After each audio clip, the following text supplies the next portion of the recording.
The Umbrella Conspiracy, written by S.D. Perry, narrated by Craig Fletcher. The in-book quote, "Evil events from evil causes spring, Aristophanes."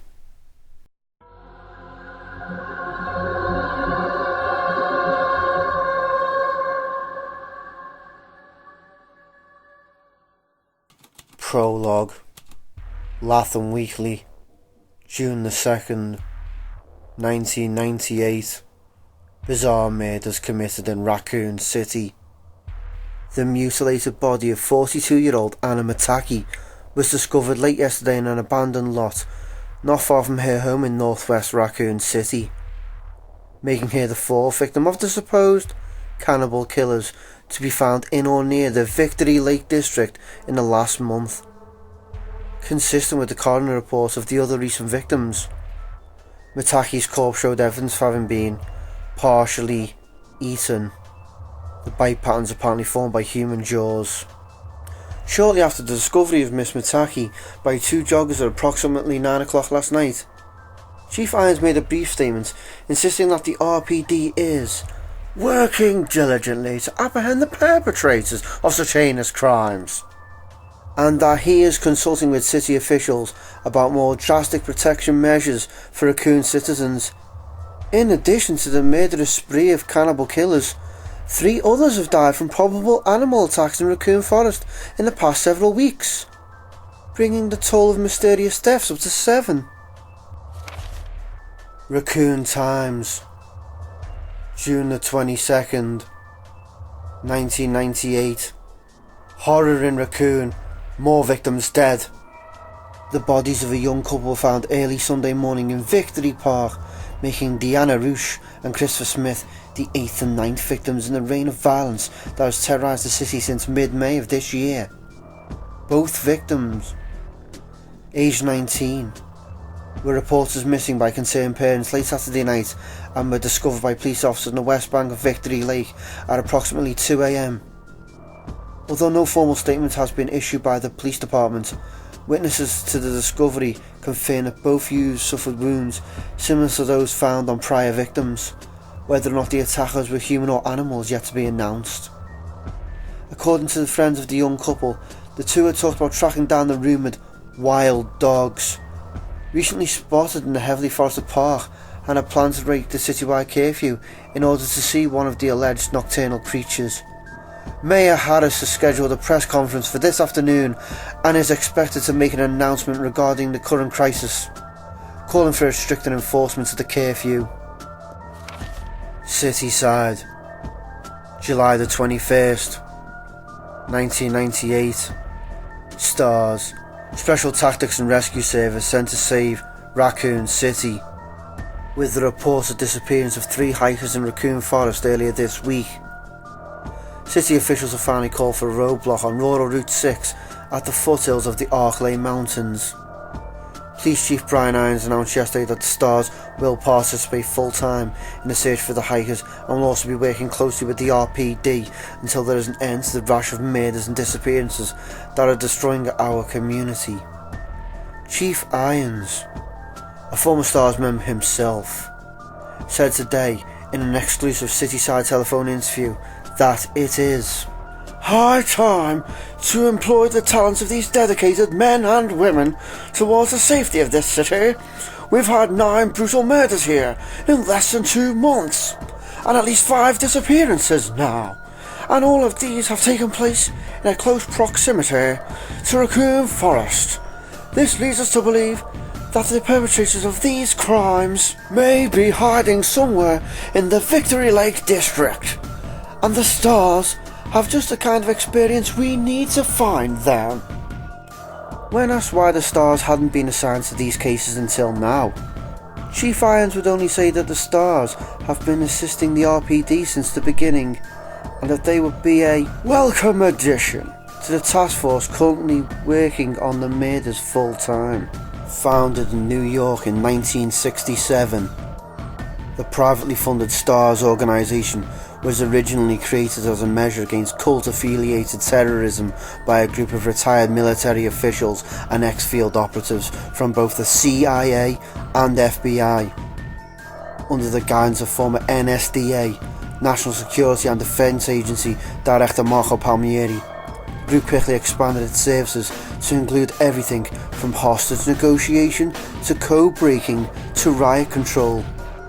Working with the local police agencies, each branch office of the STARS is designed to work as a complete unit in itself. The STARS set up its Raccoon City branch through the fundraising efforts of several local businesses in 1972 and is currently led by Captain Albert Wesker, promoted to the position less than 6 months ago.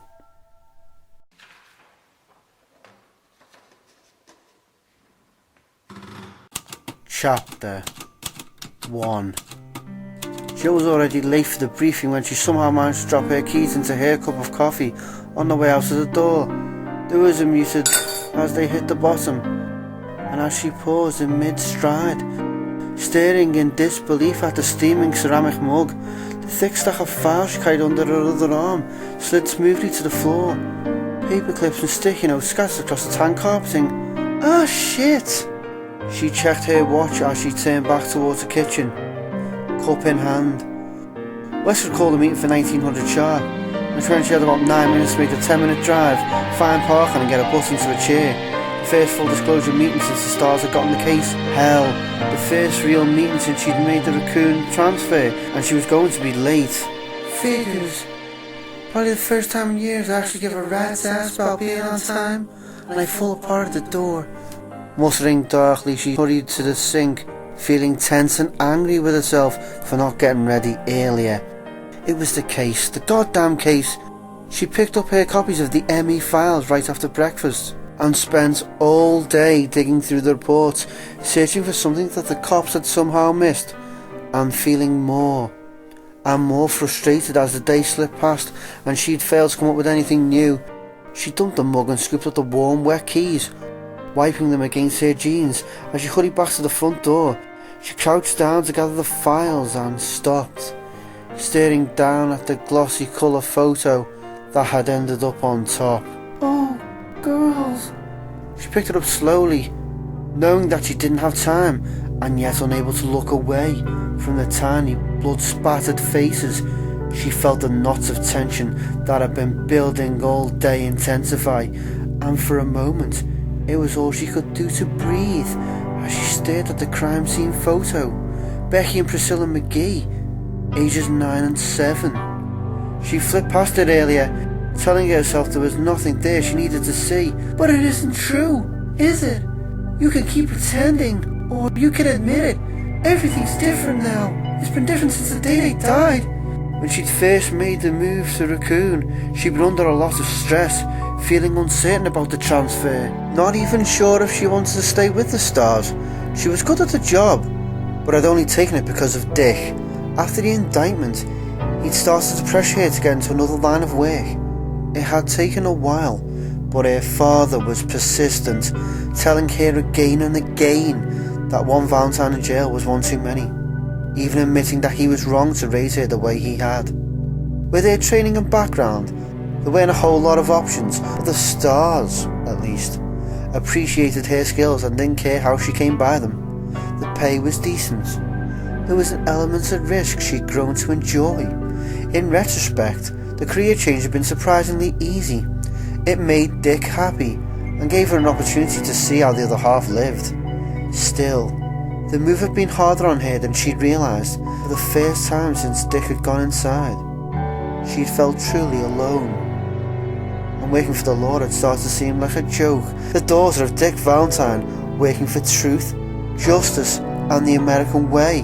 Her promotion to the Alphas, a nice little house in the suburbs. It was crazy.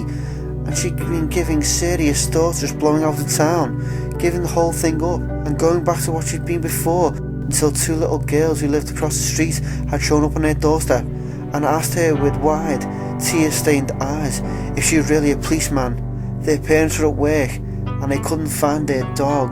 Becky in her green school dress, little priest in her overalls, both of them sniffling and shy. The pup had been wandering through a garden only a few blocks away, no sweat, and she'd made 2 new friends as easy as that.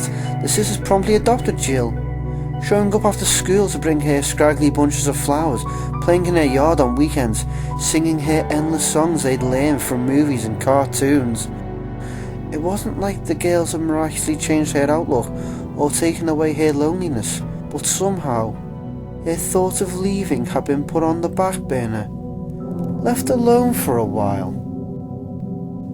For the first time in her 23 years, she'd started to feel like a part of the community she lived and worked in.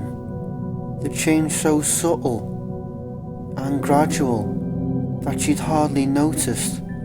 6 weeks ago, Becky and Priest had wandered away from a family picnic in Victory Park and become the first 2 victims of the psychopaths that had since terrorised the isolated city. The photo trembled slightly in her hand, sparing her nothing. Becky lying on her back, staring blindly at the sky, a gaping, ragged hole in her belly. Priest was sprawled next to her, arms outstretched, chunks of flesh ripped away savagely from the slender limbs. Both children had been eviscerated, dying of massive trauma before they bled out. If they'd screamed, no one had heard. Enough! They're gone. But now you can finally do something about it. Jill fumbled the papers back into their folder, then stepped outside into the evening, breathing deeply. The scent of freshly cut grass was heavy in the sun-warmed air.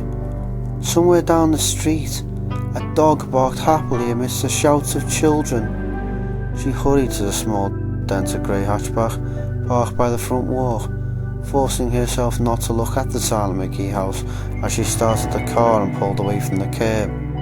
Jill drove through the wide suburban streets of her neighbourhood, window down, pushing the speed limit but careful to watch for kids and pets. There weren't many of either around. Since the trouble had started, more and more people were keeping their children and animals indoors, even during the day. The little hatchback shuddered as she accelerated up the ramp to Highway 202. The warm, dry air whipping her hair back from her face. It felt good, like waking up from a bad dream. She sped through the sun-dappled evening, the shadows of the trees growing long across the road.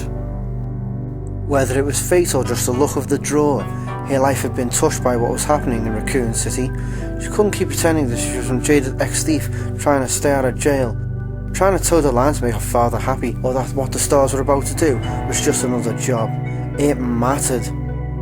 It mattered to her that those children were dead, and that the killers were still free to kill again. The victim files next to her fluttered slightly, the top of the folder caught by the wind. 9 restless spirits, perhaps. Becky and Priscilla McGee's among them. She rested her right hand on the ruffled sheath, stilling the gentle movement, and swore to herself that no matter what it took, she was going to find out who was responsible. Whatever she'd been before, whatever she would be in the future, she had changed. I won't be able to rest until these murderers of the innocent have been held accountable for their actions. Yo, Chris. Chris turned away from the soda machine and saw Forrest Bayer striding down the empty hall toward him, a wide grin on his tanned, boyish face. Forrest was actually a few years older than Chris, but looked like a rebellious teenager. Long hair, studded jean jacket, a tattoo of a skull smoking a cigarette on his left shoulder. He was also an excellent mechanic, and one of the best shots Chris had ever seen in action. Hey, Forrest, what's up? Chris scooped up a can of club soda from the machine's dispenser and glanced at his watch. He still had a couple of minutes before the meeting. He smiled tiredly as Forrest stopped in front of him, blue eyes sparkling. Forrest was carrying an armful of equipment, vest, utility belt and shoulder pack.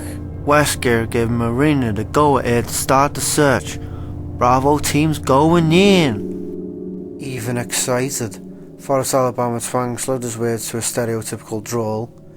He dropped his stuff on one of the visitors' chairs, still grinning widely. Chris frowned. When? Now. Soon as I warm up the copter. Forrest pulled his Kevlar vest over his t-shirt as he spoke. While you alphas are taking notes, we're gonna kick some cannibal ass. Nothing if not confident, us stars. Yeah, well, just watch your ass, okay? I still think there's more going on here than a couple of slobbering nut jobs hanging round the woods. You know it. Forrest pushed his hair back and grabbed his utility belt, obviously already focused on the mission. Chris thought about saying more, decided against it. For all of his bravado, Forrest was a professional. He didn't need to be told to be careful. You sure about that, Chris? You think Billy was careful enough?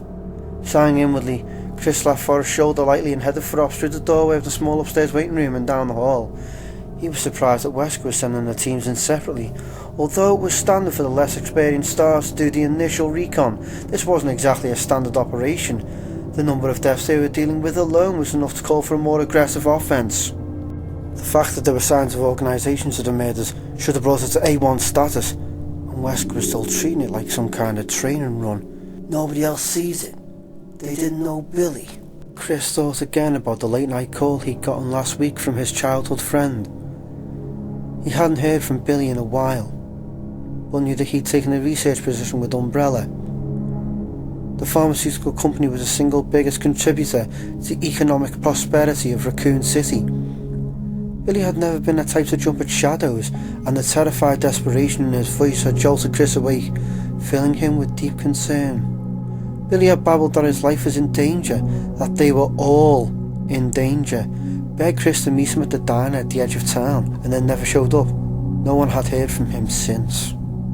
Chris had run it over and over again in his mind during the sleepless nights since Billy's disappearance, trying to convince himself that there was no connection to the attacks on Raccoon, and yet was unable to shake the growing uncertainty that there was more going on than met the eye, and that Billy had known what it was. The cops had checked out Billy's apartment and found nothing to indicate foul play, but Chris's instinct told him that his friend was dead, and that he'd been killed by somebody who wants to keep him from talking. And I seem to be the only one. Irons doesn't give a shit, and the team just thinks I'm torn up over the loss of an old friend. He pushed the thoughts aside as he turned the corner, his boot heels sending muted echoes through the arch-second floor corridor. He had to focus, to keep his mind on what he could do to find out why Billy had disappeared. But he was exhausted, running on a minimum of sleep and an almost constant anxiety that had plagued him since Billy's call. Maybe he was losing his perspective, his objectivity dulled by recent events. He forced himself not to think about anything at all as he neared the STARS office, determined to be clear-headed for the meeting. The buzzing fluorescence above seemed like overkill in the blazing evening light that filled the tight hallway. The Raccoon Police Building was a classic, if unconventional, piece of architecture. A lot of inlaid tile and heavy wood, but it had too many windows designed to catch the sun. When he'd been a kid, the building had been the Raccoon City Hall. With the population increase a decade back, it had been renovated as a library, and 4 years ago, turned into a police station. It seemed like there was always some kind of construction going on. The door to the STARS office laid open, the muted sounds of gruff male voices spilling out into the hall. Chris hesitated a moment, hearing Chief Irons as among them. Just call me Brian. Irons was a self-centered and self-serving politician masquerading as a cop. It was no secret that he had his sweaty fingers in more than a few local pies. He'd even been implicated in the sadistic land scam back in '94, and although nothing had been proved in court, anyone who knew him personally didn't harbour any doubt. Chris shook his head, listening to Irons' greasy voice. Hard to believe he once led the Raccoon Stars, even as a paper pusher. Maybe even hard to believe he'd probably end up as mayor someday. Of course, it doesn't help much that he hates your guts, does it, Redfield? Yeah, well, Chris didn't like to kiss ass, and Irons didn't know how to have any other kind of relationship. At least Irons wasn't a total incompetent. He'd had some military training. Chris pasted on a straight face and stepped into the small, cluttered office that served as the STARS filing cabinet and base of operations. Barry and Joseph rode by the rookie desk, going through a box of papers and talking quietly. Brad Vickers, the Alpha pilot, was drinking coffee and staring at the main computer screen a few feet away, a sour expression on his mild features. Across the room, Captain Wesker was leaning back in his chair, hands behind his head, smiling blankly at something Chief Irons was telling him, Iron's bulk was leaned against Wesker's desk, one pudgy hand brushing at his carefully groomed moustache as he spoke. "So I said, you're gonna print what I tell you to print, Bertolucci, and you're gonna like it, or you'll never get another quote from this office. And he says..." "Chris," Wesker interrupted the chief, sitting forward. "Good, you're here.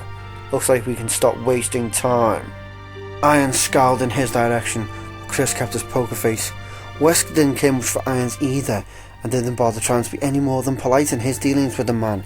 From the glint in his eye, it was obvious that he didn't care who knew it either. Chris walked into the office and stood by the desk he shared with Ken Sullivan, one of the Bravo team. Since the teams usually work different shifts, they didn't need much room.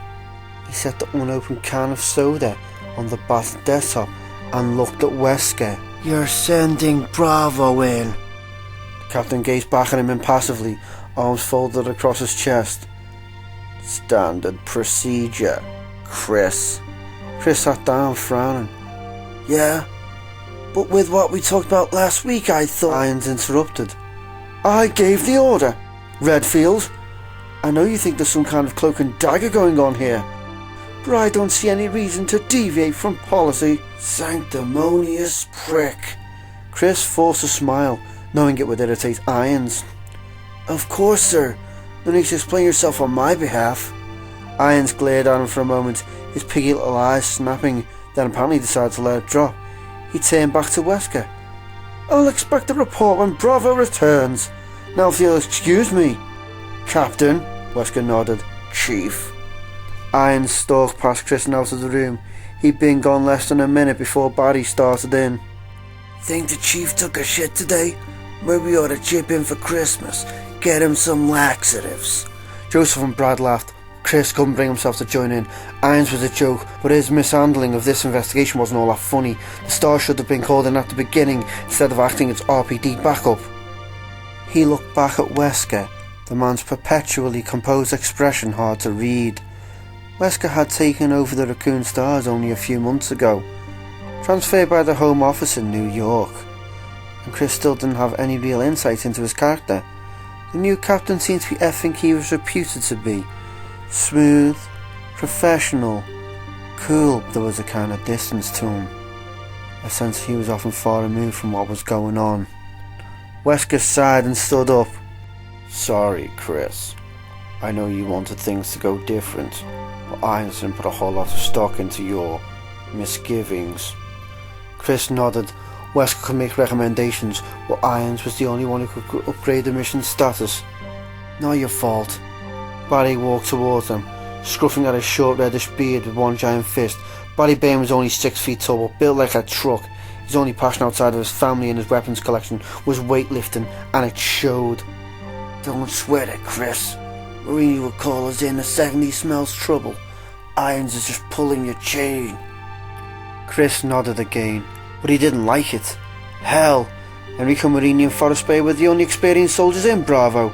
Ken Sullivan was a good scout and a brilliant chemist, but in spite of his STARS training, he couldn't shoot the broadside of a barn. Richard Aiken was a top-rate communications expert, but he also lacked field experience. Rounding out Bravo team was Rebecca Chambers, who'd only been with STARS for 3 weeks.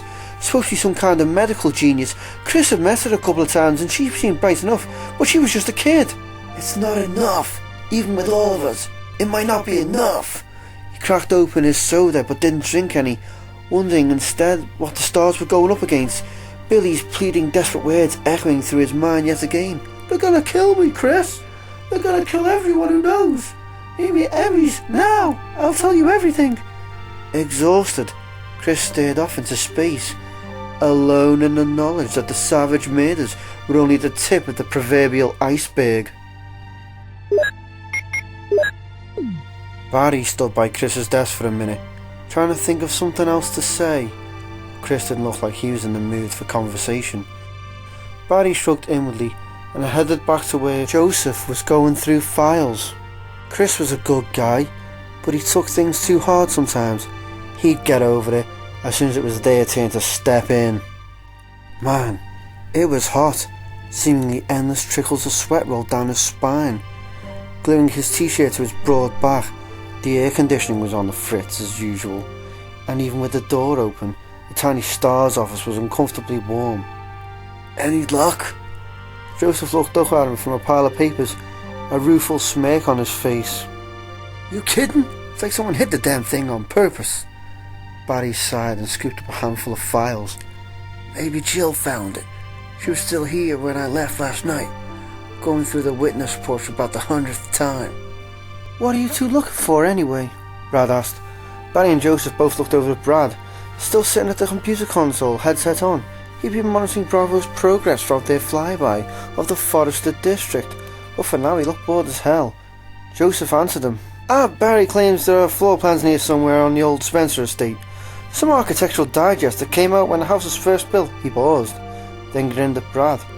"Except I'm thinking old Barry's gone senile on us. They say memory's the first thing to go." Barry scowled good-naturedly.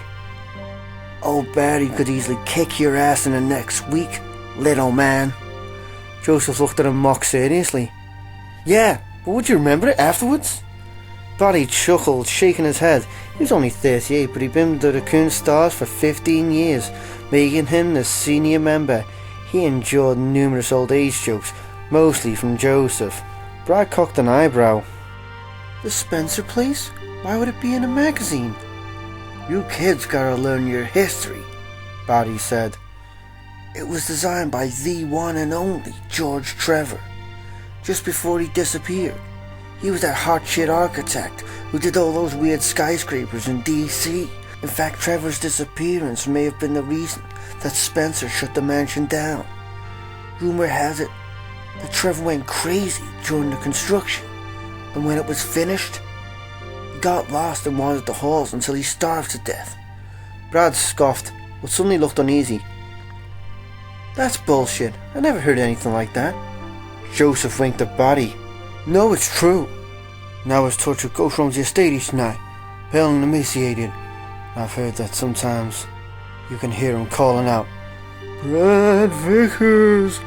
Bring me Brad Vickers!'" Brad flushed slightly. "Yeah, haha, you're a real comedian, Frost." Barry shook his head, smiling, but wondered again how Brad had ever made it to Alpha. He was undoubtedly the best hacker working for Stars, and a decent enough pilot, but he wasn't so hot under pressure. Joseph had taken to calling him Chicken Half Vickers when he wasn't around, and while the Stars generally stuck up for one another, nobody disagreed with Joseph's assessment. "So, is that why Spencer shut it down?" Brad addressed this to Barry, his cheeks still red. Barry shrugged. "I doubt it. It was supposed to be some kind of guest house for Umbrella's top execs. Trevor did disappear right about the time of completion, but Spencer was wacko. Anyway, he decided to move Umbrella's headquarters to Europe. I forget where exactly. Just bought up the mansion. Probably a couple of $1,000,000 straight into the crapper." Joseph sneered. "Right, like Umbrella would suffer." Sure enough, Spencer may have been crazy, but he'd had enough money and business savvy to hire the right people. Umbrella was one of the biggest medical research and pharmaceutical companies on the planet. Even 30 years ago, the loss of a few $1,000,000 probably hadn't hurt. "Anyway," Joseph went on, "the Umbrella people told Irons that they'd sent someone out to check the place over, and said it was secure, no break-ins." "So why look for blueprints?" Brad asked. It was Chris who answered, startling Barry. He'd walked to join them, his youthful face fixed with sudden intensity that almost bordered on obsessive. "Because it's the only place in the woods that hasn't been checked over by the police, and it's practically in the middle of the crime scenes, and because you can't always trust what people say." Brad frowned. "But if Umbrella sent somebody out?" Whatever Chris was going to say in response was cut short by Wesker's smooth voice rising from the front of the room. "All right, people. Since it appears that Miss Valentine isn't planning on joining us, why don't we get this started?" Barry walked to his desk, worried about Chris for the first time since the whole thing had started. He'd recruited the younger man for the Stars a few years back, thanks to a chance encounter in a local gun shop. Chris had proved to be an asset to the team, bright and thoughtful as well as a top-notch marksman and able pilot. But now, Barry gazed fondly at the picture of Kathy and the girls that sat on his desk. Chris's obsession with the murders and the crew was understandable, particularly since his friend had disappeared. Nobody in town wanted to see another life lost. Barry had a family and was determined as anyone else on the team to stop the killers, but Chris's relentless suspicion had gone a little overboard. And what had he meant by that? You can't always trust what people say. Either the Umbrella was lying or Chief Irons was. Ridiculous. Umbrella's branch chemical plants and administrative buildings on the outskirts of town supplied 3/4 of the jobs in Raccoon City. It would be counterproductive for them to lie.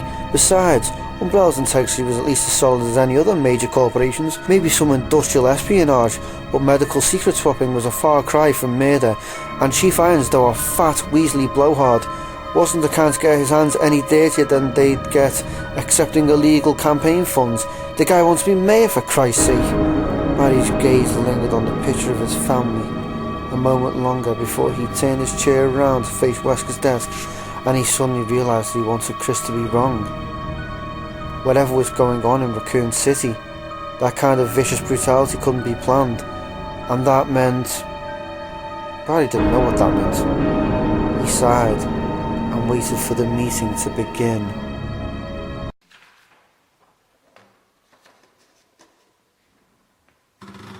Chapter 2.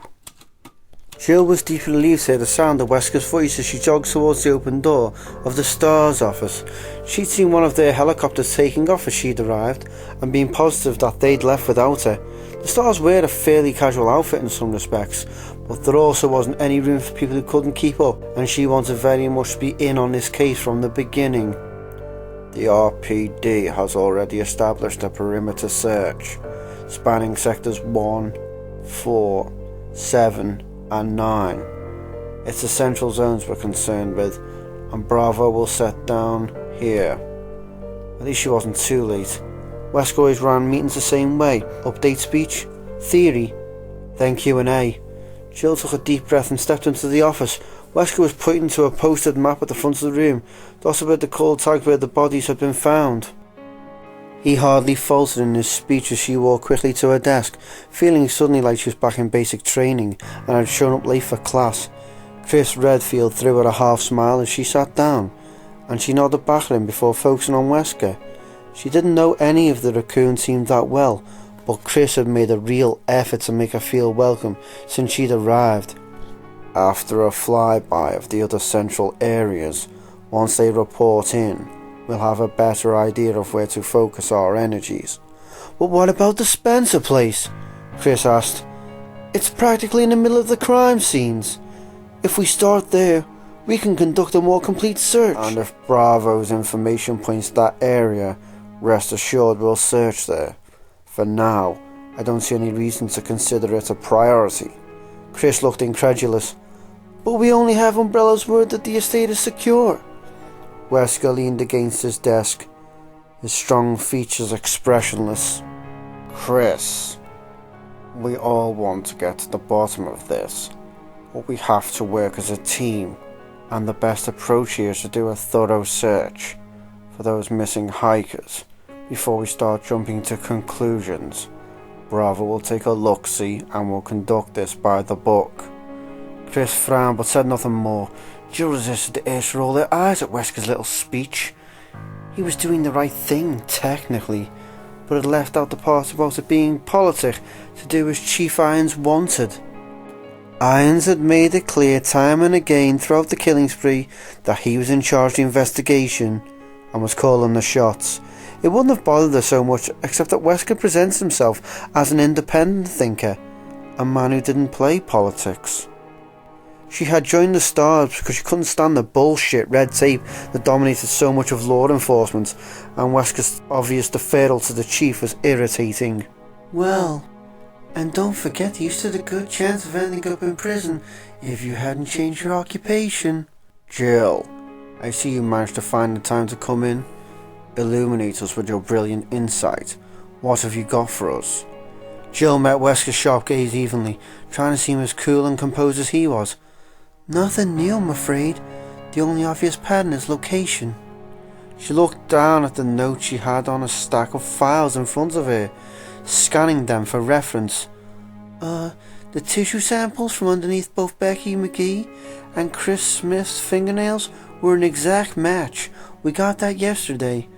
And Tonya Lipton, the third victim, had definitely been hiking in the foothills. That'd be Sector 7B. She looked back up at Wesker and made her pitch. My theory at this point is that there's a possible ritualistic cult hiding in the mountains. 4 to 11 members strong, with guard dogs trained to attack intruders inside their territory. Extrapolate. Wesker folded his arms, waiting. At least no one had laughed. Jill plunged forward, warming to the material.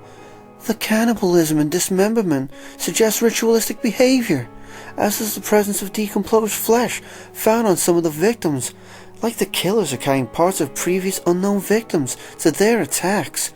We've got saliva and tissue samples from 4 separate human assailants, although eyewitness reports suggest up to 10 or 11 people, and those killed by animals were all found to be attacked in the same vicinity, suggesting that they wandered into some kind of off-limits area. The saliva traces appear to be canine, although there's still some disagreement. She trailed off, finished. Wesker's face betrayed nothing, but he nodded slowly. Not bad. Not bad at all. Disprove? Jill sighed. She hated having to shoot her own theory down, but that was part of the job. In all honesty, the part that most encouraged clear, rational thinking. The stars trained their people not to fixate on any single path to the truth. She glanced at her notes again. It's highly unlikely that a cult that big would move around much, and the murder started too recently to be local. The RPD would have seen signs before now. Some escalation to this kind of behaviour. Also, the level of post-mortem violence indicates disorganised offenders, and they usually work solo. Joseph Frost, the Alpha Vehicle Specialist, piped up from the back of the room. The Animal Attack Park words though, protecting their territory and all that. Wesker scooped up a pen and walked to the dry erase board next to his desk, talking as he moved. I agree. He wrote territoriality on the board and then turned back to face her. Anything else? Jill shook her head, but felt good that she contributed something. She knew the cult aspect was reaching, but it had been all she could come up with. The police certainly hadn't come up with anything better. Wesker turned his attention to Brad Vickers, who suggested that it was a new strain of terrorism and that demands would be made soon. Wesker put terrorism on the board, but didn't seem enthusiastic about the idea. Neither did anyone else. Brad quickly went back to his headset, checking on Bravo Team's status. Both Joseph and Barry passed on theorising, and Chris's views of the killings were already well known, if vague. He believed that there was an organised assault going on, and that external influences were involved somehow. Wesker asked if he had anything new to add. Stressing new, Jill noticed, and Chris shook his head, looking depressed. Wesker capped the black pen and sat on the edge of his desk, gazing thoughtfully at the blank expanse of board. It's a start, he said. I know you've all read the police and coroner reports and listened to the eyewitness accounts. Vickers here, over. From the back of the room, Brad spoke quietly into his headset, interrupting Wesker. The captain lowered his voice and continued. Now, at this point, we don't know what we're dealing with, and I know that all of us have some concerns with how the RPD has been dealing with this situation. But now that we're on the case, What? At the sound of Brad's raised voice, Chill turned towards the back of the room along with everyone else. He was standing up, agitated, one hand pressing his earpiece for set. Bravo Team, report! Repeat! Bravo Team, report! Wesker stood up. Vickers, put it on calm. Brad hit the switch on the console and the bright crackling sound of static filled the room. Jill strained to hear a human voice amidst the fuzz, but for several 10 seconds there was nothing. Then, you copy! Malfunction! We're going to have to... The rest was lost in a burst of static. It sounded like Enrico Marini, the Bravo team leader. Jill chewed her lower lip and exchanged a worried glance with Chris. Enrico had seemed frantic. They all listened for a moment, but then there was nothing more than a sound of open air. Position! Wesker snapped. Brad's face was pale. They're in the, Sector 22, tail end of C, except I've lost the signal. The transmitter's offline. Jill felt stunned. stunned, saw the feeling reflected in the faces of the others. The helicopter's transmitter was designed to keep working, no matter what. The only way it would shut down was if something big happened, the entire system blanking out or being seriously damaged. Something like a crash. Chris felt his stomach knot as he recognised the coordinates. The Spencer estate. Marini had said something about a malfunction. It had to be a coincidence, but it didn't feel like one. The Bravos were in trouble and practically on top of the old Umbrella Mansion. All this went through his head in a split second, and then he was standing, ready to move, whatever happened. The stars took care of their own. Wesker was already in action. He addressed the team even as he reached for his keys, heading for the gun safe. Joseph, take over the board and keep trying to raise them. Vickers, warm up the copter and get clearance. I want us ready to fly in 5. The captain unlocked the safe as Brad handed the headset to Joseph and hurried out of the room. The reinforced metal door swung open, revealing an arsenal of rifles and handguns, shelved above boxes of ammo. Wesker turned to the rest of them, his expression as bland as ever, but his voice brisk with authority. Barry, Chris, I want you to get the weapons into the copter, loaded and secured. Jill, get the vests and packs and meet us on the roof. He clipped the key off his ring and tossed it to her. I'm going to put a call into Irons. Make sure he gets us some backup and EMTs down at the barricade. Wesker said, then blew out sharply. 5 minutes or less, folks, let's move. Jill left for the locker room and Barry grabbed one of the empty duffel bags from the bottom of the gun safe, nodding at Chris. Chris scooped up a second bag and started loading boxes of shells, cartridges and clips as Barry carefully handled the weapons, checking each one. Behind them, Joseph again tried hailing Bravo team to no avail. Chris wondered again about the proximity of the Bravo team's last reported position to the Spencer estate. Was there a connection? And if so, how? Billy worked for Umbrella. They own the estate? Chief. Wesker. We just lost contact with Bravo. I'm taking us in. Chris felt a sudden rush for adrenaline and worked faster, aware that every second counted, meaning a difference between a life and death for his friends and teammates. A serious crash was unlikely. The Bravos would have been flying in low, and Forrest was a decent pilot, but what about after they'd gone down? Wesker quickly relayed the information to Irons over the phone and then hung up, walking back to join them. I'm going to make sure our copter's outfitted. Joseph, give it another minute, then turn it over to the boys at the front desk. You can help these two carry the equipment up. I'll see you on top. Wesker nodded to them and hurried out, his footsteps clattering loudly down the hall. He's good, Barry said quietly, and Chris had to agree. It was reassuring to see that their new captain didn't rattle easily. Chris still wasn't sure how he felt about the man personally, but his respect for Wesker's abilities was growing by the minute. Come in! Bravo! Do you copy? Repeat! Joseph patiently went on, his voice tight with strain. His pleas lost the haze of white static that pulsed out into the room. Wesker strode down the deserted hall and through the shabbier of the 2 second-floor waiting rooms, nodding briskly at a pair of uniforms that stood talking by the soda machine. The door outside landing was chocked open, a faint humid breeze cutting through the stickiness of the air inside. It was still daylight, but not for much longer. He hoped that wouldn't complicate matters, although he figured it probably would. Wesker took a left and started down the winding corridor that led to the helipad, absently running through a mental checklist.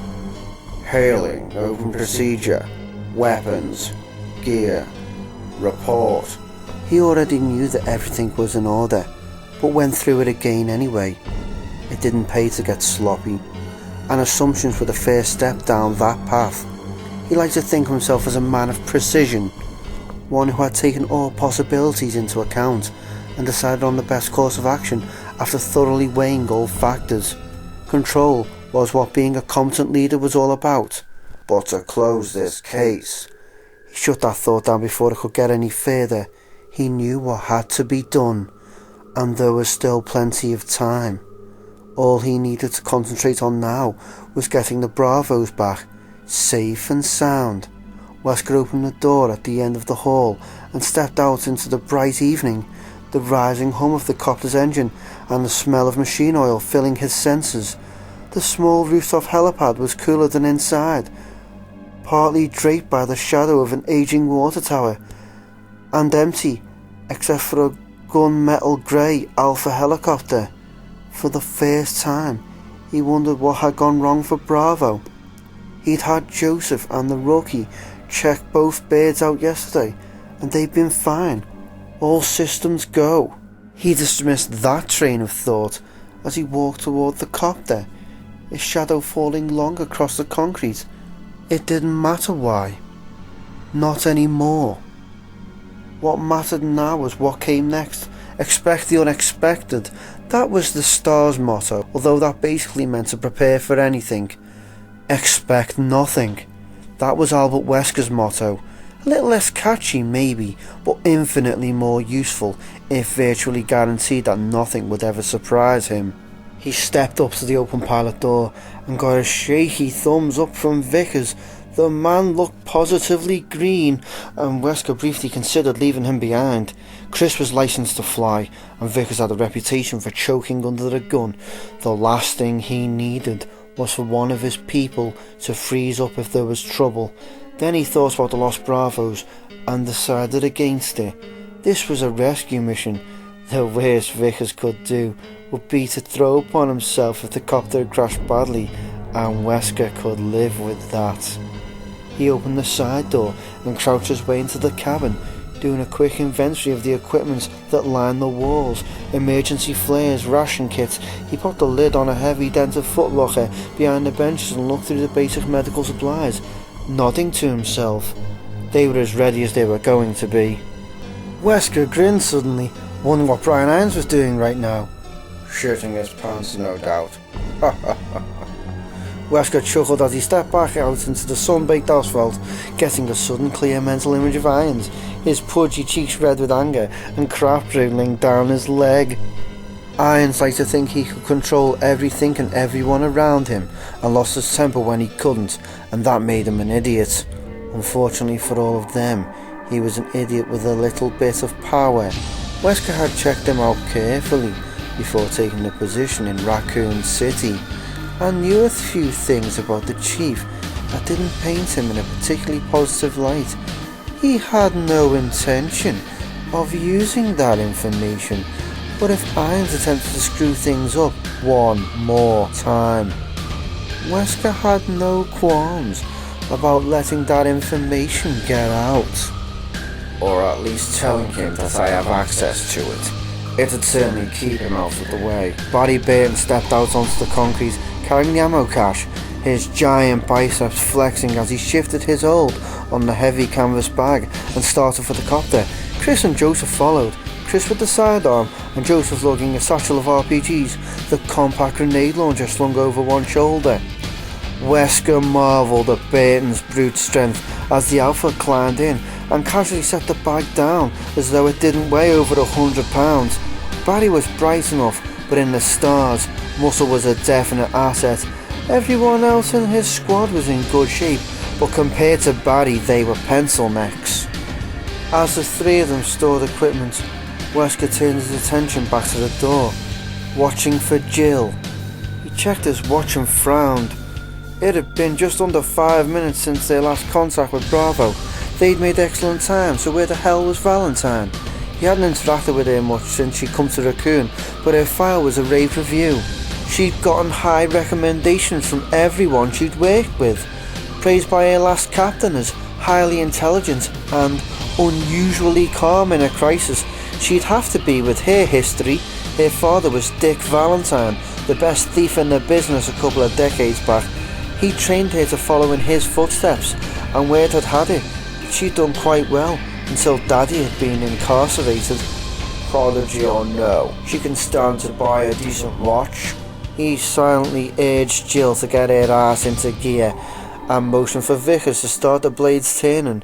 It was time to find out how bad things were out there.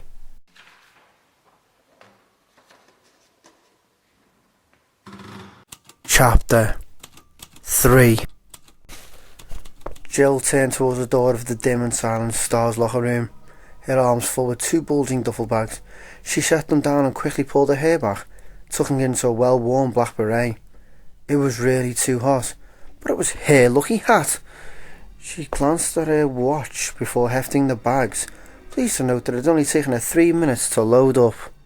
She'd gone through all of the alpha lockers, grabbing utility belts, fingerless gloves, Kevlar vests and shoulder packs, noting that the lockers reflected their users' personalities.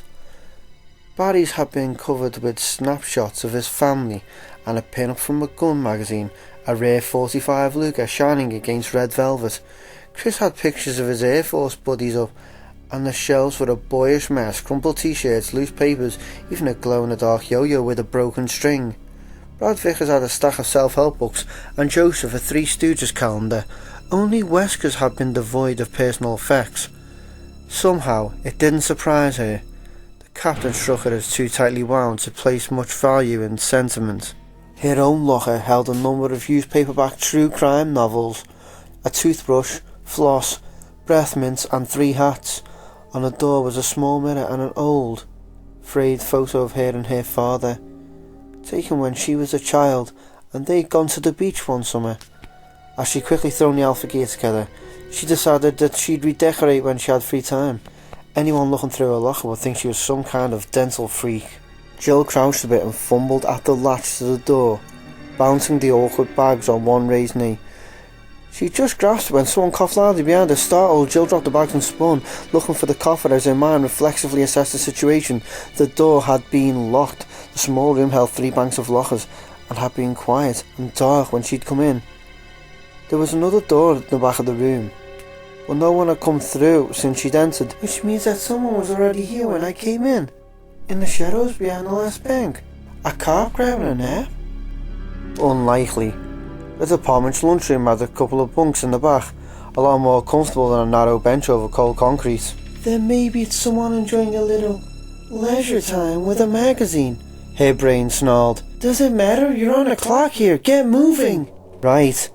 Jill scooped up the bags and turned to leave. Miss Valentine, isn't it? A shadow separated itself from the back of the room and stepped forward. A tall man with a low musical voice, early 40s, a thin frame, dark hair and deep-set eyes. He was actually wearing a trench coat, and an expensive one at that. Jill readied herself to move quickly if the need arose. She didn't recognise him. That's right, she said wearily. The man stepped towards her, a smile flickering across his face. I have something for you, he said softly. Jill narrowed her eyes and shifted automatically into a defensive position, balancing her weight on the ball's fair feet. Hold it, asshole! I don't know who the hell you think you are, what you think I want, but you're in a police station. She trailed off as he shook his head, grinning broadly, his dark eyes twinkling with mirth. You mistake my intentions. Miss Valentine, excuse my manners. Please. My name is Trent, and I'm a friend to the stars. Jill studied his posture and position, and eased her own stance slightly, watching his eyes for even a flicker of movement. She didn't feel threatened by him exactly. But how did he know my name? What do you want? Trent grinned wider. Straight to the point. But of course, you're on a rather tight schedule. He slowly reached into a pocket of his coat and pulled out what looked like a cell phone. Though it's not what I want that's important. It's what I think you should have. Jill glanced quickly at the item he held, frowning. That?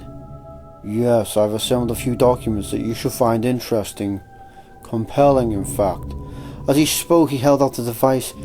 She reached for it carefully, realising as she did that it was a mini-disc reader, a very complicated and costly microcomputer. Trent was well financed, whoever he was. Jill tucked the reader into a hip pack, suddenly more than a little curious. Who do you work for? He shook his head. That's not important, not at this juncture. Although I will say there are a lot of very important people watching Raccoon City right now. Oh, are these people friends of stars too, Mr. Trent? Trent laughed, a soft deep chuckle. So many questions, so little time. Read the files, and if I were you, I wouldn't mention this conversation to anyone. It could have rather serious consequences. He walked toward the door in the back of the room, turning back to it as he reached for the knob. Trent's lined, weathered features suddenly lost all trace of humour, his gaze serious and intense. One more thing, Miss Valentine, and this is critical. Make no mistake, not everyone can be trusted. and not everyone is who they appear to be, even the people you think you know. If you want to stay alive, you'll do well to remember it." Trent opened the door, and just like that he was gone. Jill stared after him, her mind going in a million directions at once. She felt like she was in some melodramatic old spy movie, and had just met the mysterious stranger. It was laughable, and yet he just handed you several thousands of dollars worth of equipment with a straight face and told you to watch your back? You think he's kidding? She didn't know what to think, and she didn't have time to think it. The Alpha team was probably assembled, waiting and wondering where the hell she was. Jill shouldered the heavy bags and hurried out of the door. They'd gotten the weapons loaded and secured, and Wesker was getting impatient, although his eyes were hidden by dark aviator sunglasses. Chris could see it in the captain's stance and the way he kept his head cocked toward the building. The helicopter was prepped and ready, the blades whipping warm, humid air through the tight compartments. With the door open, the sound of the engine drowned out any attempt at conversation. There was nothing to do but wait. "Come on, Jill, don't slow us up here." Even as Chris thought it, Jill emerged from the building and jogged towards him with the Alpha gear, an apologetic look on her face. Wesker jumped down to help her, taking one of the stuffed bags. She climbed aboard. Wesker followed, closing the double hatches behind them. Instantly, the roar of the turbine engine was muted to a dull thrum. "Problems, Jill?" Wesker didn't sound angry, but there was an edge to his voice to suggest he wasn't all that happy either. Jill shook her head. "One of the lockers was stuck. I had a hell of a time getting the key to work." The captain stared at her for a moment, as if deciding whether or not to give it a hard time, then shrugged. "I'll call maintenance when we get back. Go ahead and distribute the gear." He picked up a headset and put it on, moving on to sit next to Brad. As Jill started passing out the vest, the helicopter lifted slowly, the RPD building falling away as Brad positioned them to head northwest. Chris crouched down next to Jill, after donning his vest. Unger saw through the gloves and belts as he sped over the city towards the Arklay Mountains. The busy urban streets below quickly gave way to the suburbs. Wide streets and quiet houses set amidst squares of browning grass and picket fences. An evening haze had settled over the sprawling but isolated community, fuzzing the edges of the picturesque view and giving it an unreal dreamlike quality. Minutes passed in silence as the Alphas prepared themselves and belted in, each team member preoccupied with his or her own thoughts. With any luck, the Bravo team's helicopter had suffered only a minor mechanical failure. Forrest would have set it down in one of the scraggly open fields that dotted the forest, and was probably up to his elbows in grease by now, casing at the engine as they waited for Alpha to show. Without the bird in working order, Marini wouldn't start a proposed search. The alternative, Chris Ginrist, not one to consider any alternatives. He'd once seen the aftermath of a serious copter crash back in the Air Force. Pilot error had led to the fall of a Huey, carrying 11 men and women to a training mission. By the time the rescuers had arrived, there'd been nothing but charred, smoking bones amidst the fiery debris, the sweet, sticky smell of gasoline-roasted flesh heavy in the blackened air. Even the ground had been burning, and that was the image that had haunted his dreams for months afterwards. The earth on fire, the chemical flames devouring the very soil beneath his feet. There was a slight dip in their altitude as Brad adjusted the rotor pitch, jolting him out of the unpleasant memory. The ragged outskirts of Raccoon forest slipped by below, the orange marks of the police blockade standing out against the thick, muted green of the trees. Twilight was finally setting in, the forest growing heavy with shadow. "ETA 3 minutes, Brad called back, and Chris looked around the cabin, noting the silent, grim expressions of his teammates. Joseph had tied a bandana over his head and was intently relacing his boots. Barry was gently rubbing a soft cloth over his beloved Colt Python, staring out the hatch window. He turned his head to look at Jill and was surprised to find her staring back at him thoughtfully. She was sitting on the same bench as him, and she smiled briefly, almost nervously as he caught her gaze. Abruptly, she unhooked her belt and moved to sit next to him. He caught a faint scent of her skin, a clean, soapy smell. "Chris, what you've been saying about external factors in these cases?" Her voice was pitched so low that he had to lean in to hear her over the throbbing of the engine. She glanced quickly around at the others, as if to make sure that no one was listening, then looked into his eyes, her own carefully guarded. I think you might be on the right track, she said softly. And I'm starting to think that it might not be such a good idea to talk about it. Chris's throat suddenly felt dry. Did something happen? Jill shook her head, her finely chiselled features giving away nothing. No, I've just been thinking that maybe you should watch what you say. Maybe not everyone listening's on the right side of this. Chris frowned, not sure what she was trying to tell him. The only people I've talked to are on the job. Her gaze didn't falter, and he realised suddenly what she was implying. Jesus, and I thought I was paranoid. Jill, I know these people, and even if I didn't, the stars have psych profiles on every member. History checks, personal references. There's no way it could happen. She sighed. Look, forget I said anything. Just watch yourself, that's all. Alright kids, look lively. We're coming up on Sector 22. They could be anywhere. At Wesker's interruption, Jill gave him a final, sharp glance and then moved to one of the windows. Chris followed, Joseph and Barry taking up the search on the other side of the cabin. Looking out the small window, he scanned the deepening dusk on automatic. Thinking about what Jill had said, I suppose he should be grateful that he wasn't the only one who suspected some kind of a cover-up. But why hadn't she said anything before? And to warn him against the stars. She knows something. She must. It was the only explanation that made any sense. He decided that after they picked up the Bravos, he talked to her again, tried to convince her that going to Wesker would be their best bet. With both of them pushing, the captain would have to listen. He stared out at the seemingly endless sea of trees as a helicopter skimmed lower, forcing his full attention to the search.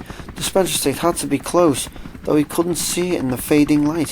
Thoughts of Billy, an umbrella, and now Jill's strange warning circled through his exhaustion, trying to break his focus, but he refused to give in. He was still worried about the Bravos. Though as the trees swept by, becoming more and more convinced that they weren't in any real trouble. It was probably nothing worse than a crossed wire. Forrest had probably just shut it down to make repairs, and then he saw it less than a mile away, even as Jill pointed and spoke, and his concern turned to cold dread. Look, Chris! An oily plume of black smoke boiled up through the last remnants of daylight, staining the sky like a promise of death. Oh no! Barry clenched his jaw, staring at the stream of smoke that rose up from the trees, feeling sick. Captain, 2 o'clock sharp, Chris called, and then they were turning, heading for the dark smudge. That could only mean a crash. Wesker moved back into the cabin, still wearing his shades. He stepped to the window and spoke quietly, his voice subdued. Let's not assume the worst. There's a possibility that a fire broke out after they landed, or that they started the fire on purpose, as a signal. Barry wished they could believe him, but even Wesker had to know better. With the copter shut down, a fire starting on its own was unlikely. If the Bravos wanted a signal, they would have used flares. Besides which, wood doesn't make that kind of smoke. But whatever it is, we won't know till we get there. Now, if I could have your full attention, please. Barry turned away from the window, saw the others do the same. Chris, Jill and Joseph all wore the same look, as he imagined he did. Shock. The stars sometimes got hurt in the line of duty. It was part of their job. But accidents like this? Wesker's only visible sign of distress was the set of his mouth, a thin grim line against his tan skin. Listen up. We've got people down there in a possibly hostile environment. I want all of you armed, and I want an organised approach. A standard fan as soon as we sat down. Barry, you'll take point. Barry nodded, pulling himself together. Wesker was right. Now was not the time to get emotional. Brad's going to set us down close to the site as he can get. What looks like a small clearing about 50 metres south of their last coordinates. He'll stay with the copter and keep it warm in case of trouble. Any questions? Nobody spoke. Wesker nodded briskly. Good. Barry, load us up. We can leave the rest of the gear on board and come back for it. The captain stepped to the front to talk to Brad, while Jill, Chris and Joseph turned to Barry. As weapons specialist, he checked the firearms in and out to each STARS team member and kept them in prime condition. Barry turned to the cabinet next to the outer hatch and unhooked the latch, exposing 6 Beretta 9mm handguns on a metal rack. he cleaned and sighted only yesterday. Each weapon held 15 rounds, semi-jacketed hollow points. It was a good gun, though Barry preferred his Python, a lot bigger punch with the 357 rounds. He quickly distributed the weapons, passing out 3 loaded clips with each. "I hope we don't need these," Joseph said, slapping in a clip, and Barry nodded in agreement. Just because he paid his dues to the NRA didn't mean he was some trigger-happy dumbass looking to kill. He just liked guns. Wesker joined them again, and the 5 of them stood at the hatch, waiting for Brad to bring them in. As they neared the plume of smoke, the helicopter's whirling blades pushed it down and out, creating a black fog that blended into the heavy shadows of the trees. Any chance of spotting the downed vehicle from the air was lost to the smoke and dusk. Brad swung them around and settled the bird into a scrappy patch of tall grass, snapping wildly from the forced wind, even as the rails wobbled to the ground. Barry had his hand on the latch, ready to move out. A warm hand fell on his shoulder. Barry turned and saw Chris, looking at him intently. "We're right with you," Chris said, and Barry nodded. He wasn't worried, not with the Alphas backing him up.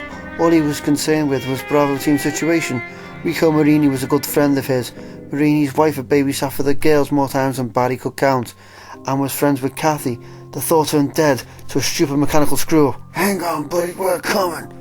One hand on the butt of his Colt, Barry pulled the handle and stepped into the humid, whipping twilight of Raccoon Forest, ready for anything.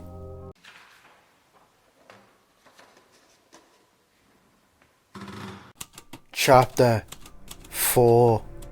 They spread out and started north, Wesker and Chris behind and to Barry's left, Jill and Joseph on his right. Directly in front of him was a sparse stand of trees, and as the Alphas copped the blade revved down, Jill could smell the burning fuel and see whiffs of smoke curling through the foliage. They moved quickly through the wooded area, visibility dropping off sharply beneath the needled branches. The warm scents of pine and earth were overshadowed by the burning smell, the acrid odour growing stronger with every step. From the dim light filtering toward them, Jill saw that there was another clearing ahead, high with brittle grasses. "I see it, dead ahead!" Jill felt her heart speed up at Barry's shout, and then they were all running, hurrying to catch up to their point man. She emerged from the copse of trees, Joseph next to her. Barry was already at the down copter, Chris and Wesker right behind. Smoke was still rising from the silent wreck, but it was thinning. If there had been a fire, it had died out. She and Joseph reached the others and stopped, staring, no one speaking as they surveyed the scene. The long, wide body of the copter was intact, not a single scratch visible. The port landing rail looked bent, but besides that, and the dying haze of smoke from the rotor, there seemed to be nothing wrong with it. The hatches stood open, the beam of Wesker's penlight showing them an undamaged cabin from what she could see. Most of the Bravo's gear was still on board. So where are they? It didn't make any sense. It hadn't been 15 minutes since their last transmission. If anyone had been injured, they would have stayed, and if they decided to leave, why had they left their equipment behind? Wesker handed the light to Joseph and nodded towards the cockpit. "Check it out. The rest of you, spread out. Look for clues, tracks, shell casings, signs of struggle. You find anything, let me know, and stay alert." Jill stood a moment longer, staring at the smoking copter and wondering what could have happened. Enrico had said something about a malfunction, so okay, the Bravos had set down. What had happened next? What would have made them abandon their best chance of being found, leaving behind emergency kits, weaponry? Jill saw a couple of bulletproof vests crumpled next to the hatch and shook her head, adding it to the growing list of seemingly irrational actions. She turned to join the search as Joseph stepped out of the cockpit, looking as confused as she felt. She waited to hear his report as he handed the light back to Wesker, shrugging nervously. "I don't know what happened. The bent rail suggests a forced landing. Except for the electrical equipment, everything looks fine." Wesker sighed, then raised his voice so the others could hear. "Circle out, people, 3 meters apart, widen as we go." Jill moved over to stand between Chris and Barry, both men already scanning the ground at their feet as they slowly moved east and northeast of the helicopter. Wesker stepped into the cabin, probing the darkness with his penlight. Joseph headed west. Dry weeds crackled underfoot as they widened their circle. The only sound in the still, warm air, except for the distant hum of the Alpha helicopter engine. Jill used her boots to search through the thick ground cover, brushing the tall grasses aside with each step. In another few moments, it'd be too dark to see anything. They needed to break out the flashlights. Bravo had left theirs behind. Jill stopped suddenly, listening and sighing. The crackling steps of the others, the faraway drone of their copter. And nothing else. Not a chirp, a chitter, nothing. They were in the woods in the middle of summer. Where were the animals? The insects? The forest was unnaturally still. The only sounds human. For the first time since they'd sat down, Jill was afraid. She was about to shout out and call the others when Joseph shouted from somewhere behind them, his voice high and cracking. "Hey! Over here!" Jill turned and started jogging back, saw Chris and Barry do the same. Wesker was still by the helicopter and had drawn his weapon at Joseph's cry, pointing it up as he broke into a run in the murky light. Jill could just make out Joseph's shadowy form, crouched down in the high grass near some trees 100 feet past the helicopter. Instinctively, she pulled her own sidearm and double-timed, suddenly overwhelmed by the sense of encroaching doom. Joseph stood up, holding something, and let out a strangled scream before dropping it, his eyes wide with horror. For a split second, Jill's mind couldn't accept what it had seen in Joseph's grasp. "A Star's handgun, a Beretta!" Jill ran faster, catching up to Wesker, and a disembodied human hand curled around it, hacked off the wrist. There was a deep, guttural snarl from behind Joseph. From the darkness of the trees, an animal growling, joined by another rasping, throaty shriek, and suddenly dark, powerful shapes erupted from the woods, hailing at Joseph and taking him down. "Joseph!" Jill's scream was ringing in his ears. Chris threw his weapon and stopped in his tracks, trying to get clear shots of the raging beasts that were attacking Joseph. Wesker's penlight sent a thin beam dancing over the writhing creatures, illuminating a nightmare.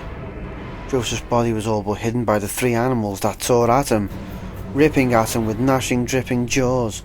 They were the size and shape of dogs, as big as German shepherds maybe, except that they seemed to have no fur, no skin, wet, red sinew and muscle flashed beneath Wesker's wavering light, the dog creature shrieking and snapping in a frenzy of bloodlust.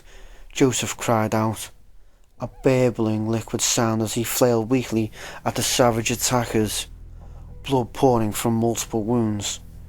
It was the scream of a dying man. There was no time to waste. Chris targeted and opened fire. 3 rounds smacked wetly into one of the dogs, a 4th shot going high. There was a single high-pitched yelp, and the beast went down, its sides heaving. The other 2 animals continued their assault, indifferent to the thunderous shots, even as Chris watched in horror as one of the slavering hellhounds lunged forward and ripped out Joseph's throat, exposing the bloody gristle and the glistening slickness of bone. The stars opened up, sending a rain of explosive fire at Joseph's killers. Red spatters burst into the air, the dog things still trying to get at the spasming corpse, while bullets riddled their strange flesh with a final series of harsh, barking mules. They fell, and didn't rise again. "Hold your fire!" Chris took the finger off the trigger, but continued to point the handgun at the fallen creatures, ready to blow apart the first one that so much as twitched. 2 of them were still breathing, growling softly through panting gasps. The 3rd sprawled lifelessly next to Joseph's mutilated body. "They should be dead. Should have stayed down the first shots. What are they?" Wesker took a single step towards the slaughter in front of them, when all around, deep echoing howls filled the warm night air, shrill voices of Presley Fury coming at the stars from all directions. "Back to the copter, now!" Wesker shouted. Chris ran Barry and Jill in front of him and Wesker bringing up the rear. The 4 of them sprinted through the dark trees, unseen branches slapping at them as the house grew louder, more insistent. Wesker turned and fired blindly into the woods. They stumbled towards the waiting helicopter, its blades already spinning. Chris released through him. Brambles heard the shots. They still had a chance. Chris could hear the creatures behind him now, the sharp rustling of lean, muscular bodies tearing through the trees. He'd also see Brad's pale, wide-eyed face through the glass at the front of the copter, the reflected lights of the control panel casting a greenish glow across his panicked features. He was shouting something, but the roar of the engine drowned out everything now, the blast of wind churning the field into a rippling sea. "Another 50 feet, almost there!" Suddenly the helicopter jerked into the air, accelerating wildly. Chris caught a final glimpse of Brad's face and could see the blind side of there, the unthinking pangs that had gripped him as he clawed at the controls. "No! Don't go!" Chris screamed, but the wobbling rails were already out of reach, the copter pitching forward and away through the thundering darkness. They were going to die. Damn you, Vickers. Wesker turned and fired again and was rewarded with a squeal of pain from one of their pursuers. They released 4 more close behind, gaining on them rapidly. Keep going, he shouted, trying to get his bearings as they stumbled on. The piercing shrieks of the mutant dogs urging them faster. The sound of the helicopter was dying away, the cowardly Vickers taking their escape with him. Wesker fired again, their shotgun wide, and saw another shadowy form during the hunt. The dogs were brutally fast. They didn't stand a chance, unless the mansion. You're right, 1 o'clock. Wesker yelled, hoping that his sense of direction was still intact. They couldn't outrun the creatures, but maybe they could keep them at bay long enough to reach cover. He spun and fired the last round in his clip. Empty. Ejecting the scrap magazine, he flung for another one, tucked into his belt as both Barry and Chris took to the defence, firing past them and into the closing pack. Wesker slapped in the first clip as they reached the edge of the overgrown clearing and plunged into another dark strand of trees. They stumbled and dodged through the woods, stripping on uneven ground. The killed dogs came on, lungs aching for air. Wesker managed he could smell the fetid, rotting meat stench of the beasts as they narrowed the distance, and somehow found the capacity to run faster. We should be there by now. Gotta be close. Chris rose there through the ring shadows of the trees, looming monstrously backlit by an early moon. There! Run for that house! It looked abandoned from the outside, the weathered wooden stone giant mansion crumbling and dark. The full size of the structure was cloaked by shadowy overgrown hedges that surrounded it, isolating it from the forest. Massive outside front porch presented double doors, their only option for escape. Wesker heard the snap cartridges behind him and fired at the sound, intuitively squeezing the triggers he ran for the front of the mansion. A gurgling yelp and the creature fell away. Howls of sibilance loud and never raised to a few pitched by the thrill of the chase. Julie shut doors first, slamming into the heavy with one shoulder as she snatched the handles. Amazingly, they crashed open. Brightness spilled out across the stone steps of the porch, lighting their path. She turned and started firing, providing cover as the 3 gasping men ran for the opening in the darkness. They piled into the mansion, Jill diving in last and Barry throwing his considerable bulk against the door, wedging it closed against the snarls of the creatures. He collapsed against it, face red and sweating, as Chris found the empty steel bolt and slid it home. They'd made it. Outside, the dogs howled and scrabbled uselessly at the heavy doors. Wesker took a deep breath of the cool, quiet air that filled the well-lit room and exhaled sharply, as he'd already known. The Spencer house wasn't abandoned, and now that they were here, all his careful planning was for nothing. Wesker silently cursed Brad Vickers again, and wondered if they were any better off inside than out.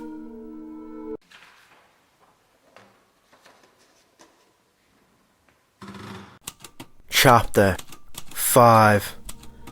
Jill took in their new surroundings as she caught her breath, feeling like she was a character in a nightmare that had just taken a turn into grand fantasy.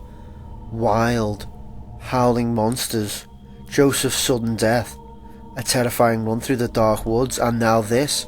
Deserted, huh?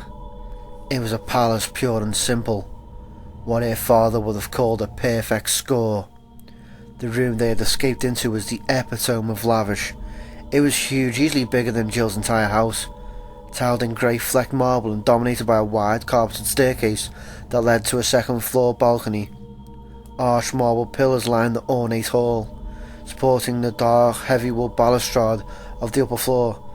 Fluted wall sconces cast funnels of light across walls of cream, trimmed in oak and offset by a cheap burnt ochre of the carpeting. In short, it was magnificent. "What is this?"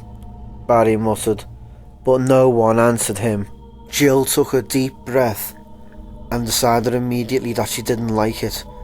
There was a sense of wrongness to the vast room, an atmosphere of vague oppression. It felt haunted somehow, though by who or what, she couldn't say. "Beats the hell out of being eaten by mutant dogs though, gotta give it that much." And on the trail of that thought, God, poor Joseph. There hadn't been time to mourn him, and there wasn't time now, but he would be missed. She walked toward the stairs, clutching her handgun, her footsteps muffled by the plush carpet that led from the front door. There was an antique typewriter on a small table to the right of the steps, a blank sheet of paper spooled into the works, a strange bit of decoration.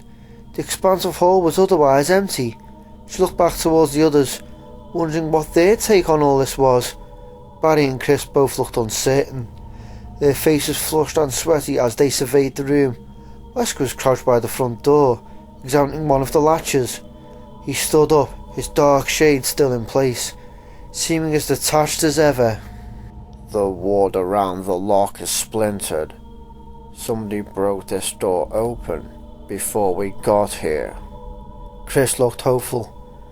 Maybe the Bravos? Wesker nodded. That's what I'm thinking. Help should be on the way, assuming our friend, Mr. Vickers, bothers to call it in. His voice dripped sarcasm, and Jill felt her own anger kindling.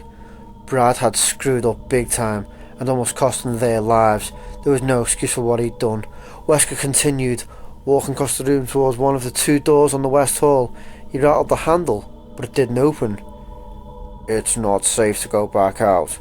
Until the cavalry shows up, we might as well take a look around. It's obvious that somebody's been keeping this place up, though why and for how long. Trailed off, walking back toward the group. How are we set for ammo? Jill had exited a clip from a Beretta and counted. 3 rounds left, plus the 2 loaded magazines on her belt. 33 shots. Chris had 22 left. Wesker 17.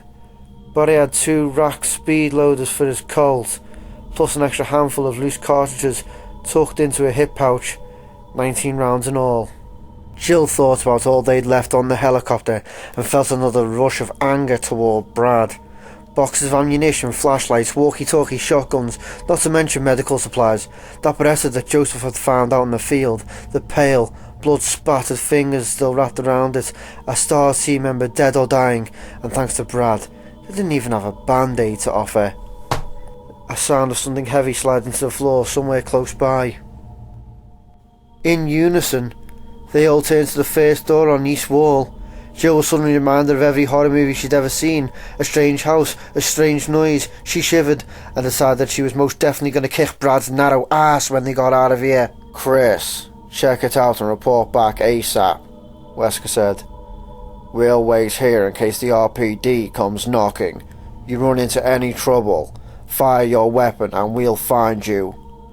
Chris nodded and started towards the door, his boots clacking loudly against the marble floor. Jill felt that sense of foreboding wash over her again. Chris!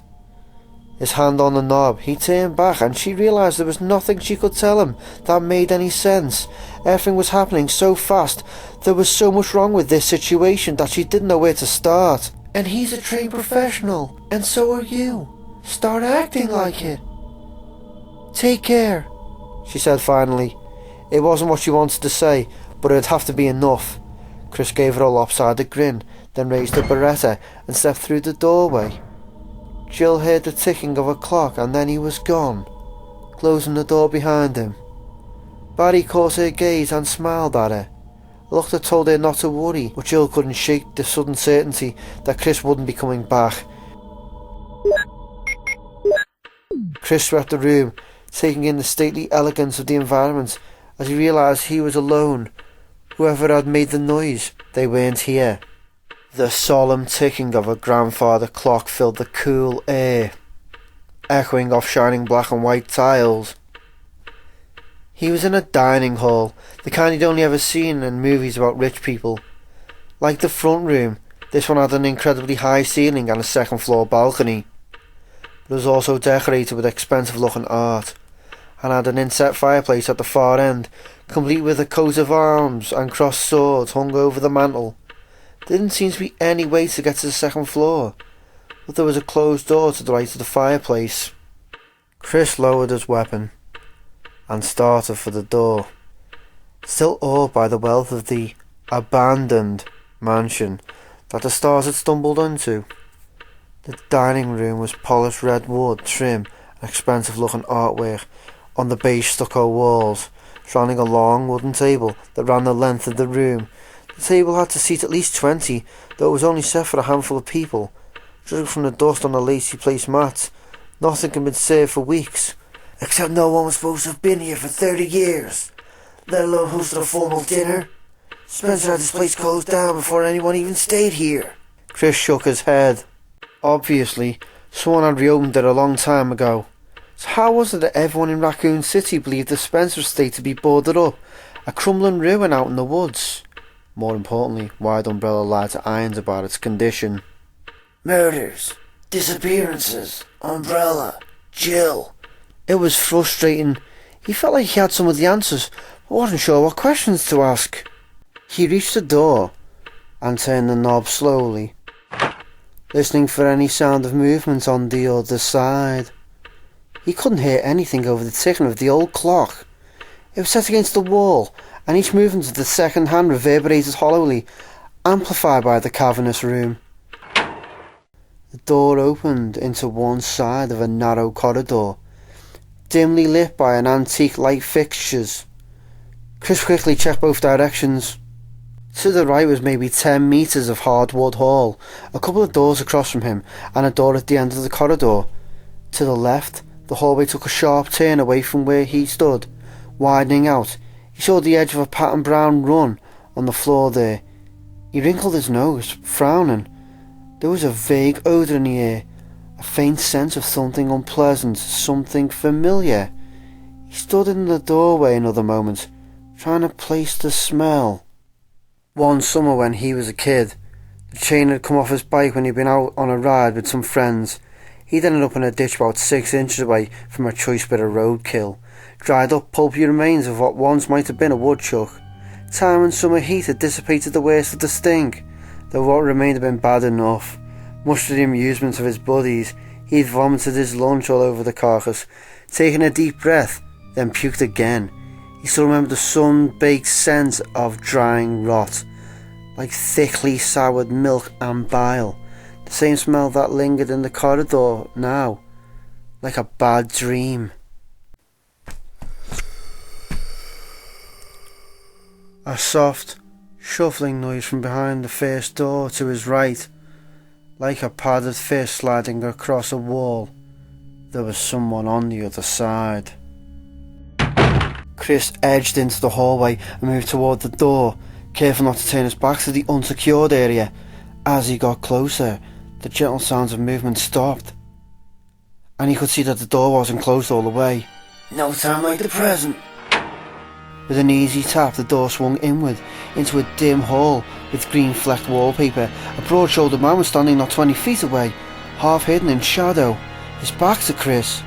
He turned around slowly, the careful shuffling of someone drunk or injured, and the smell that Chris had noticed before came off the man in thick, noxious waves. His clothes were tattered and stained, the back of his head patchy with parsed scraggly hair. Gotta be sick, dying maybe. Whatever was wrong with him, Chris didn't like it. His instincts were screaming at him to do something. He stepped into the corridor and trained his beretta on the man's torso. Hold it! Don't move! The man completed his turn and started towards Chris, shambling forward into the light. Its face was deathly pale, except for the blood smeared around its rotting lips.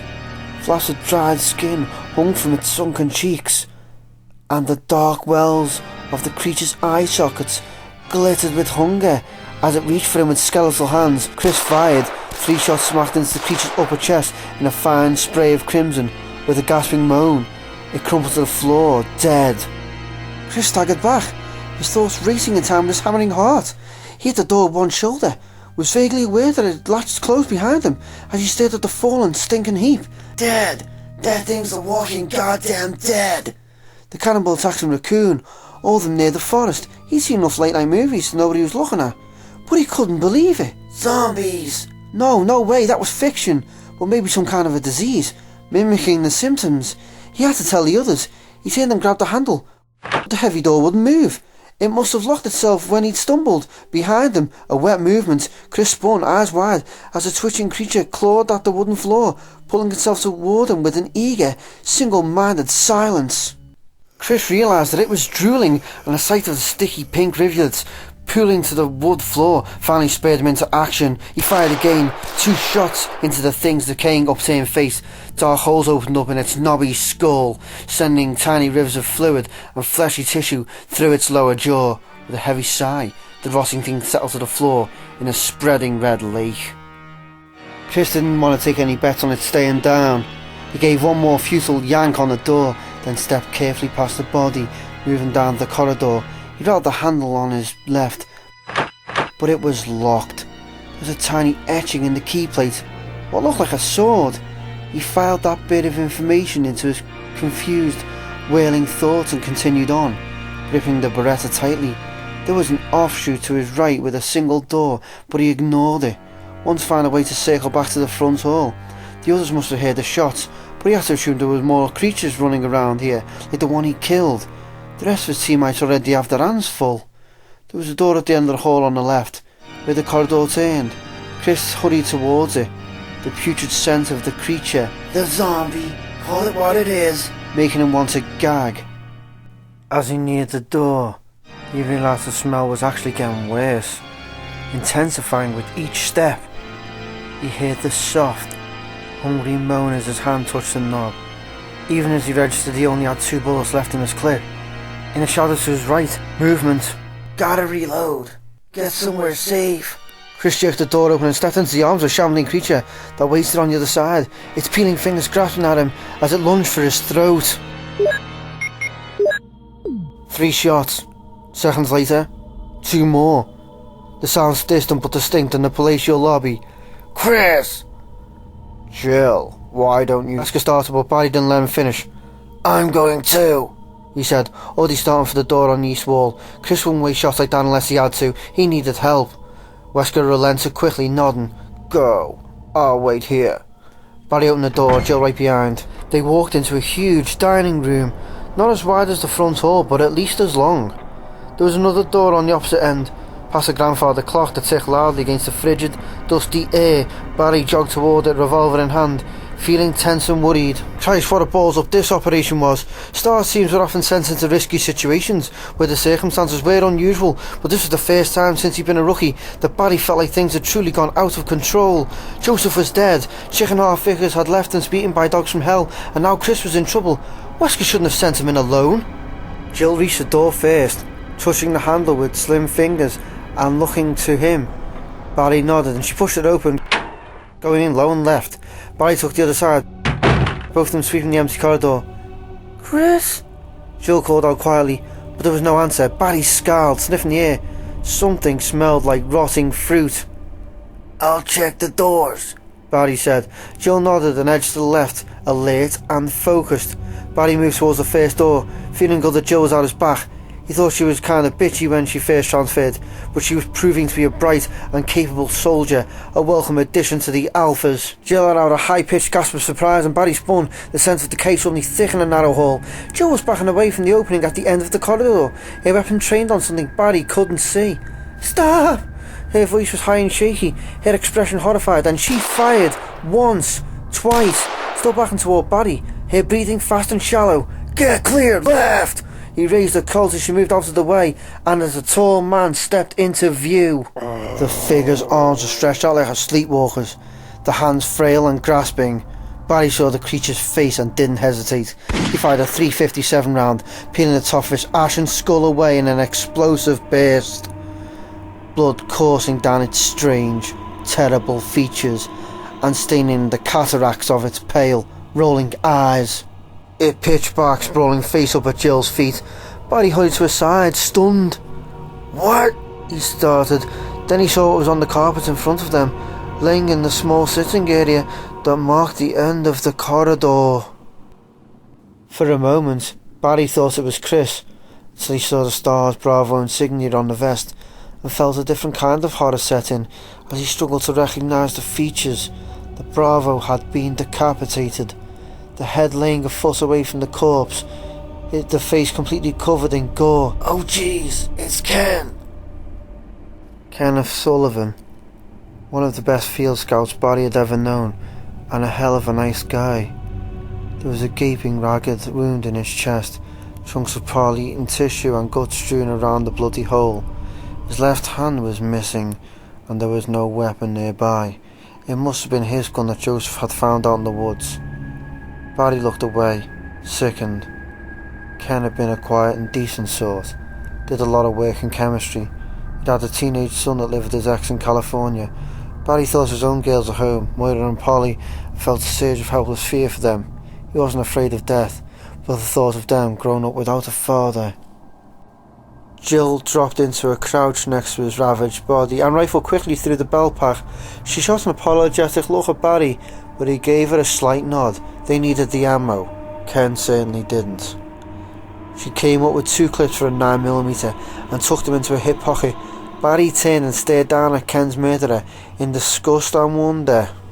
He had no doubt that he was looking at one of the cannibal killers that had been preying upon Raccoon City. It had a crusty scum of red around its mouth and gore-encrusted nails, as well as a ragged shirt that was stiff with dry blood. What was weird was how dead it looked. Barry had once done a covert hostage rescue in Ecuador, where a group of farmers had been held for weeks by a band of insane guerrilla rebels. Several of the hostages had been killed early in the siege, and after the Stars managed to capture the rebels, Barry had gone with one of the survivors to record the deaths.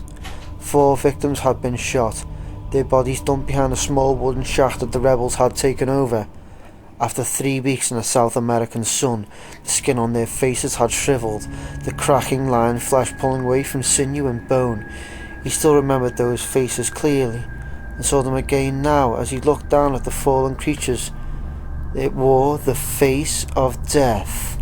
Besides which, it smells like a slaughterhouse on a hot day. Somebody forgot to tell this guy that dead people don't walk around. He could see the same sickened confusion on Jill's face, the same questions in her eyes, but for now there weren't any answers. They had to find Chris and regroup. Together they moved back down the corridor and checked all 3 doors, rattling handles and pushing at the heavy wood frames. All were securely locked. But Chris had to have gone through one of them. There's nowhere else he could have gone. It didn't make sense, and short of breaking the doors down, there was nothing else they could do about it.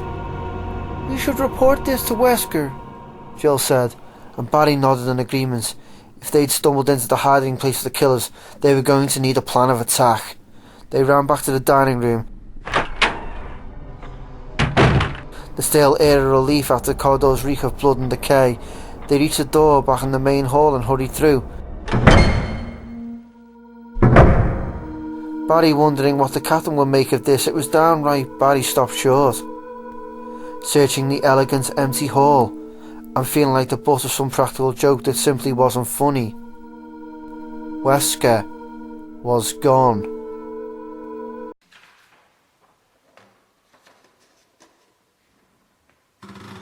Chapter 6. "Wesker!" Barry shouted, his deep voice echoing through the chilly room. "Captain Wesker!" He jogged toward a row of archers at the back of the hall, calling to Jill over his shoulder as he ran. "Don't leave the room!" Jill walked to the stairs, feeling almost dizzy. First Chris, now the captain. They hadn't been gone 5 minutes, and he'd said he was going to stay put. Why would he have left? She looked for signs of a struggle, a spent cartridge, a spot of blood. There was nothing to indicate what might have happened. Barry appeared on the other side of a giant staircase, shaking his head and walking slowly to join her. Jill bit her lower lip, frowning. "You think Wesker ran into one of those things?" she asked. Barry sighed. "I don't think the RPD showed up and snuck him out. Though if he did run into trouble, we would have heard the shots." "Not necessarily. He could have been ambushed, dragged away." They stood silently for a moment, thinking.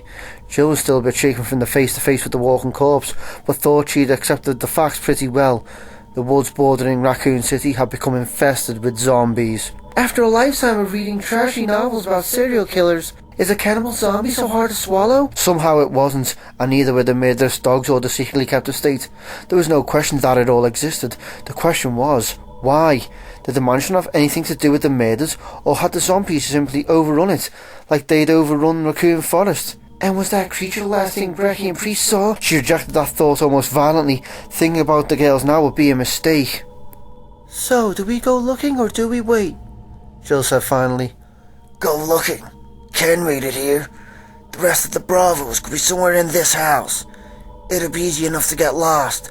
Chris..." He half smiled, though Jill could see the worry in his eyes. "Chris and Wesker got sidetracked, but we'll find them. It'd take more than a couple of walking stiffs to cause either of them any grief." He reached into a pocket in his vest and pulled out something wrapped in a handkerchief, handing it to her.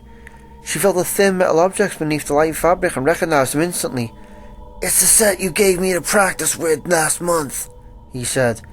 I figured you'll have better luck with them. Jill nodded, tucking the lockpicks into her hip pouch. Barry had taken an interest in their former career, and she'd given him a few pieces from her old set. Several picks and torsion bars, they could come in handy. The small bundle settled on top of something hard and smooth. Trent's computer. In all the excitement, she'd totally forgotten about her strange encounter in the locker room. She opened her mouth to tell Barry, then shut it, remembering Trent's cryptic warning. I wouldn't mention this conversation to anyone. Screw that, she'd almost risked it anyway with Chris. And where is Chris now? Who's to say that Trent's dire consequences haven't already occurred? She realised what she was thinking, and had to fight off the urge to laugh at herself. What had happened with Trent probably wasn't even relevant to their predicament, and whether or not she could trust Barry, she knew that she didn't trust Trent. Still, she decided not to say anything about it, at least until she had the chance to see what the computer held. I think we should split up, Barry continued. I know it's dangerous, but we need to cover a lot of ground. We find anybody, we meet back here. Use this room as base. Rubbing at his beard, he fixed her with a serious gaze. You up for this, Jill? We could search together. No, you're right, she said. I can take the West Wing. Unlike cops, stars seldom partnered. They were trained to watch their own backs in dangerous situations. Barry nodded. Okay, I'll go back and see if I can persuade one of those doors to open. Keep an eye out for a back exit. Conserve ammo. And be careful. You too. Barry grinned, holding up his Colt Python. I'll be fine. There was nothing left to say. Jill headed straight for the set of doors on the west wall that Wesker hadn't tried earlier. Behind her, Barry hurried back to the dining room. She heard the door open and close, leaving her alone. Here goes nothing. The painted blue doors opened smoothly, revealing a small, shadowy room as cool and silent as the main hall. All in shades of blue. Muted track lighting illuminated framed paintings on dusky walls, and in the centre of the room was a large statue of a woman holding an urn on one shoulder. Jill closed the door behind her and let her eyes adjust to the gloom, noting the two doors opposite the one she'd come through. The one on the left was open, though a small chest was pushed in front of her, blocking access. It was unlikely that Wesker had gone that way. She walked to the one on the right and tried the knob. Locked. Sighing, she reached into her pack for the picks and then hesitated, feeling the smooth weight of the mini-disc reader. Let's see what Mr. Trent thinks is so important. She slipped it out and studied it a moment, then tapped at a switch. A screen the size of a baseball card flickered to life, and with a few more taps, small lines and scrolled across the monitor. She scanned the material, recognising the names and dates from local newspapers. Trent had apparently compiled every article that he could find about the murders and disappearances in Raccoon, plus the pieces on the stars. Nothing new here. Jill skipped along, wondering what the point was. After the article was a list of names. William Birkin, Steve Keller, Michael Dees, John Howe, Martin Crackhorn, Henry Sarton, Ellen Smith, Bill Robertson. She frowned. None of the names were familiar, except wasn't Bill Robertson Chris's friend? The one who had worked for Umbrella? She couldn't be sure. She'd have to ask Chris. Assuming we find him. This was a waste of time. She'd start looking for the other stars. She pressed the forwarding key to get to the end of the data, and a picture appeared. Tiny lines set into patterns. There were squares and long rectangles, cross-hatched with smaller marks that connected the empty boxes. Beneath it was a single line, a message as enigmatic as you could have expected from Mr. Trent. Night keys, tiger eyes, 4 crests, gate of new life, East Eagle, West Wolf. Gee, how illuminating. That just clears up everything, doesn't it? The picture was some kind of map, she decided. It looked like a floor plan. The biggest area was at the centre, a slightly smaller one extending off to the left. Jill suddenly felt her heart skip a beat. She stared down at the small screen. wondering how Trent had known. It was the mansion's first floor. She tapped the floor button again and saw what could only be the second floor, the shapes corresponding to the first map. There was nothing after the second map, but it was enough. As far as she was concerned, there was no longer any question that the Spencer estate was the source of the terror in Raccoon City, which meant that the answers were here, waiting to be uncovered. The zombie groaned as Chris fired point blank into its gut, twice. The shots were muffled by its rancid flesh and it fell against him, expelling a rush of foul stinging air across his face. Chris pushed it away, the back of his throat locking. His hands and the barrel of his weapon were dripping with sticky fluids. The creature collapsed to the floor, its limbs spasming. Chris backed away, wiping the breath against his vest as he took deep breaths, trying desperately not to vomit. The zombie out in the hall had been desiccated mess, shriveled and dry. This one was fresh, if that was the right word. Festering, necrotic, wet. He swallowed hard and the urge to throw up slowly passed. He didn't have a particularly weak stomach, but that smell! God! Keep it together, there could be more of them. The hall he'd entered was all dark wood and dim light. For the moment there was no sound except for the pulse of blood in his ears. He looked down at the body, wondering exactly what it was, what it had been. He had felt its hot, fetid breath against his face. It wasn't a reanimated corpse, no matter what it looked like. He decided it didn't matter, for all intents and purposes. It was a zombie. It had tried to bite him, and creatures like it had already chowed down on some of Raccoon's population. He needed to find his way back to the others, and they had to get out, get help. They didn't have the firepower to handle the situation alone. He ejected the empty clip from the gummy weapon and quickly reloaded, his chest tightening with stress. 15 rounds left. He had a Bowie knife, but the thoughts going up against a zombie with only a knife wasn't all that appealing. There was a plain looking door to his left. Chris pulled at the knob, but it was locked. He squinted at the key plate and wasn't all that surprised to see the etching of what looked like armour, sword, armour. There was a definite theme developing. He moved down the wide hall, listening for any sound and taking frequent deep breaths through his nose. The goo on his vest and hands made it hard to tell if there were any more of them around. The smell was all over him, but it could be his only chance to avoid another close encounter. The hall turned to the left and he took the corner fast, sweeping the beretta across the wide wooden expanse. There was a support pillar partially blocking his view, but he could see a back of a man just past it, the slumped shoulders and stained clothes of one of the creatures. Chris quickly edged to the right, trying to get a clear shot. The zombie was maybe 40 feet away, and he didn't want to waste his last rounds. At the sounds of his boots against the hardwood floor, it turned, shuffling slowly. So slowly that Chris hesitated, watching the way it moved. This one seemed to have been dipped in a thin layer of slime, dull light reflecting off its glistening skin as it stumbled blindly towards Chris. It slowly raised its arms, its pale, hairless skull wobbling on its emaciated neck. Silently, it shuffled forward. Chris took a sliding step back to his left, and the zombie changed direction, veering toward him eagerly, closing the distance between them in a slow walk. Just like in the movies, dangerous but dumb, and easy to outrun. He had to save ammo in case he got cornered. There were stairs at the end of the hall, and Chris took a deep breath, readying himself.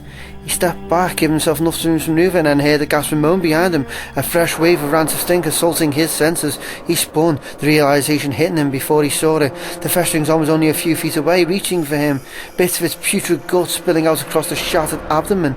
He hadn't killed it, hadn't waited long enough to make sure, and his stupidity was about to cost him. Ah, shit! Chris sprinted away and down the corridor, dodging both of them and cursing himself.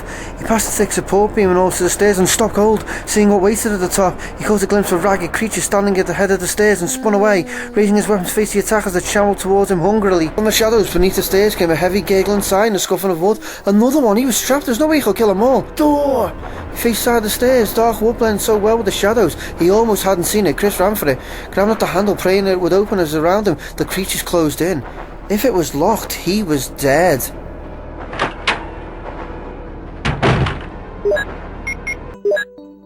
Rebecca Chambers had never been more afraid. Not once in her 18 years. For what seemed like an eternity, she listened to the soft scrape of rotting flesh brushing against the door and tried desperately to think of a plan. Her dread building with each passing minute. There was no lock on the door, and she'd lost a handgun on the run to the house. The small storage room, though well stocked with chemicals and stacks of papers, had offered nothing to use as for a defence except a half-empty can of insect repellent. It was the can she gripped now, standing behind the door of the tiny room. If or when the monsters finally figured out how to use the doorknob, she planned on spraying it in their eyes and then making a run for it. Maybe they'll be laughing so hard, I'll have a chance to slip past. Bug spray? Great weapon. She'd heard what could have been shots somewhere close by, but they weren't repeated. The hope that it was one of the team faded as seconds ticked past, and she was starting to give serious consideration to the concept that she was the only one left, when the door burst open and a gasping figure held inside. Rebecca didn't hesitate. She leapt forward and pressed a button, releasing a cloud of chemical mist into its face, tensing itself to run past it. "Gah!" it yelled, and it fell back against the door, slamming it shut. It covered its eyes, spluttering. It wasn't a monster, she just maced one of the alphas. Oh no! Rebecca was already reaching into her field medical kit, her immense relief at seeing another one of the stars, battling with monumental embarrassment. She fumbled out a clean cloth and a tiny squeeze bottle of water, stepping toward him. "Keep your eyes closed, don't rub at them." The alpha dropped his hands, face red, and she finally recognised him. It was Chris Redfield, only the most attractive guy in the stars, not to mention her superior. She felt herself flush and was suddenly glad that he couldn't see her. "Nice going, Rebecca. Way to make a good impression on your first operation. Lose your gun, get lost, blind a teammate." She led him over to the small cot in the corner of the room and sat him down, letting her training take over. "Lean your head back. This is going to sting a little, but it's just water, okay?" She dabbed at his eyes with the damp cloth, relieved that she hadn't sprayed him with anything worse. "What was that stuff?" he said, blinking rapidly. Tears of water streamed down his face, but there didn't seem to be any damage. Bug repellent. The label's been ripped off, but the active ingredient is probably permethrin. It's an irritant, but the effect shouldn't last long. I lost my gun. When you came in, I thought you were one of those things. Though if they haven't figured out how to use the doorknob by now, they probably won't." She realised she was babbling and shut up, finishing the crude irrigation and stepping back. Chris wiped his face and peered up at her with bloodshot eyes. "Rebecca Chambers, right?" She nodded firmly. "Yeah, look, I'm really sorry." "Don't worry about it," he said and smiled. "Not a bad weapon, actually." He stood up and looked around the small room, frowning. There wasn't much to see. An open trunk full of papers, a shelf lined with bottles of mostly unlabelled chemicals, a cot and a desk. Rebecca had been through it all in her search for something to use against the creatures. "What about the rest of your team?" he asked. Rebecca shook her head. "I don't know. Something went wrong with the helicopter and we had to set down.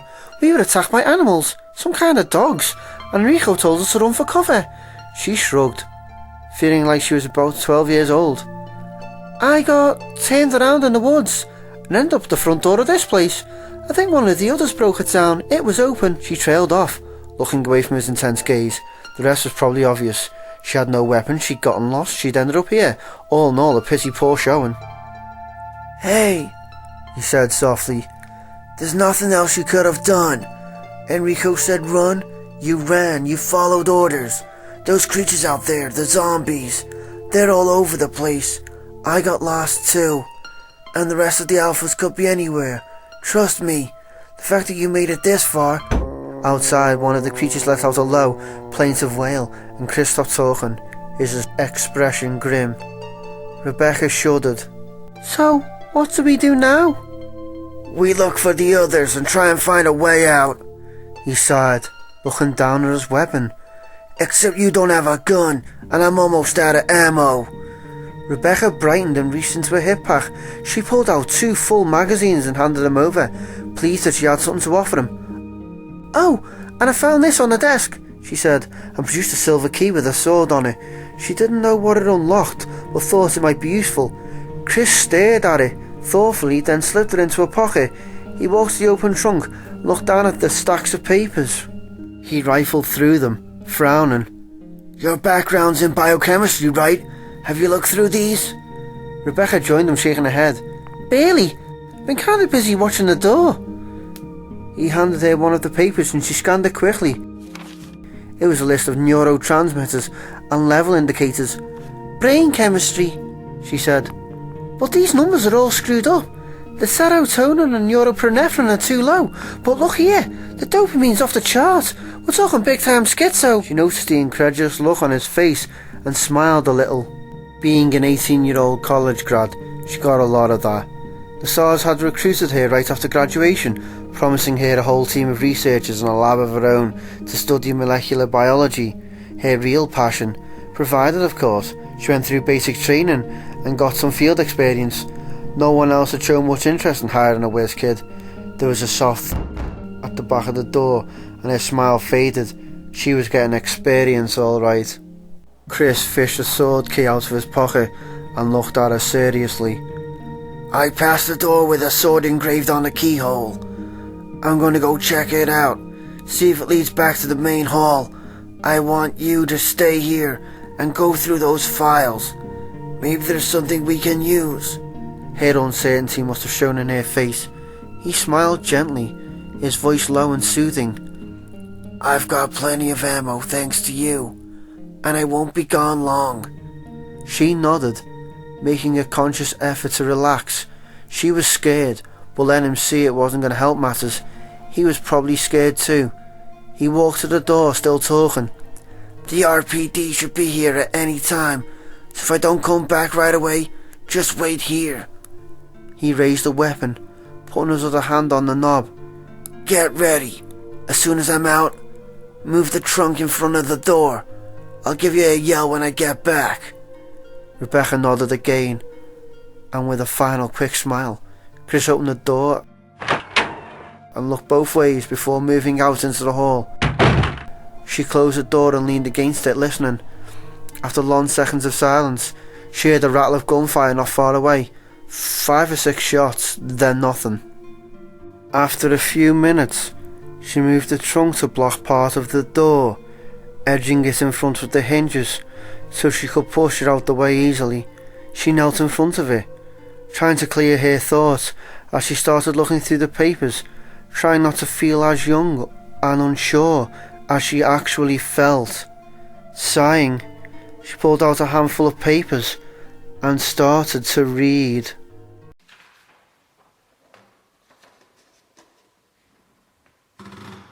Chapter 7. The lock was a piece of cake, 3 flat tumblers in a single row. Jill could have opened it with a couple of paper clips. According to the map, the door would open into a long hall. Sure enough, she took another long look at the pocket's computer screen and then slipped it into a pack, thinking. It looked like there was a back way out, through several halls and past a series of rooms. She could look for Wesker and the others along the way, and maybe secure an escape route at the same time. She stepped into the narrow corridor, the fully loaded Beretta in hand. It was a study in weirdness. The hall wasn't all that spectacular, the carpet running and wallpaper done in the basic tans and browns. The wide window showing only the darkness outside. The display chests that lined near the wall, though, there were 3 of them, each topped by a small lamp, and each prominently displaying a wide array of bleached human bones on open shelves, interspersed with the small items of obscurity. Jill started down the hall, stopping briefly at each bizarre spectacle. Skulls, arm and leg bones, hands and feet. There were at least 3 complete skeletons, and amidst the pale and pitted bones were feathers, clay beads, gnarled strips of leather. Jill picked up one of the leather strips and then put it down quickly, wiping her fingers on her pants. She couldn't be sure, but it felt like she imagined tanned, cured human skin would feel. Stiff and kinda greasy. The window behind her exploded inward and lithe, sinewy form lunging into the hall. Growling and snapping, it was one of the mutant killing hounds, its eyes as red as its dripping hide. It charged her, its teeth as bright and dangerous as jagged glitter of glass, still falling from the shattered frame. Back between 2 of the chests, Jill fired. The angle was wrong. The bullet splintering the wood at her feet as the dog jumped at her, growling deep in its throat. It hit her in her thighs, slamming her painfully against the wall, gnashing to get its jaws out of flesh. The smell of rotting meat washed over her as she fired again and again, barely aware that she was moaning in fear and disgust, as soundless guttural and as primal as the furious dying shrieks that came from the canine abomination.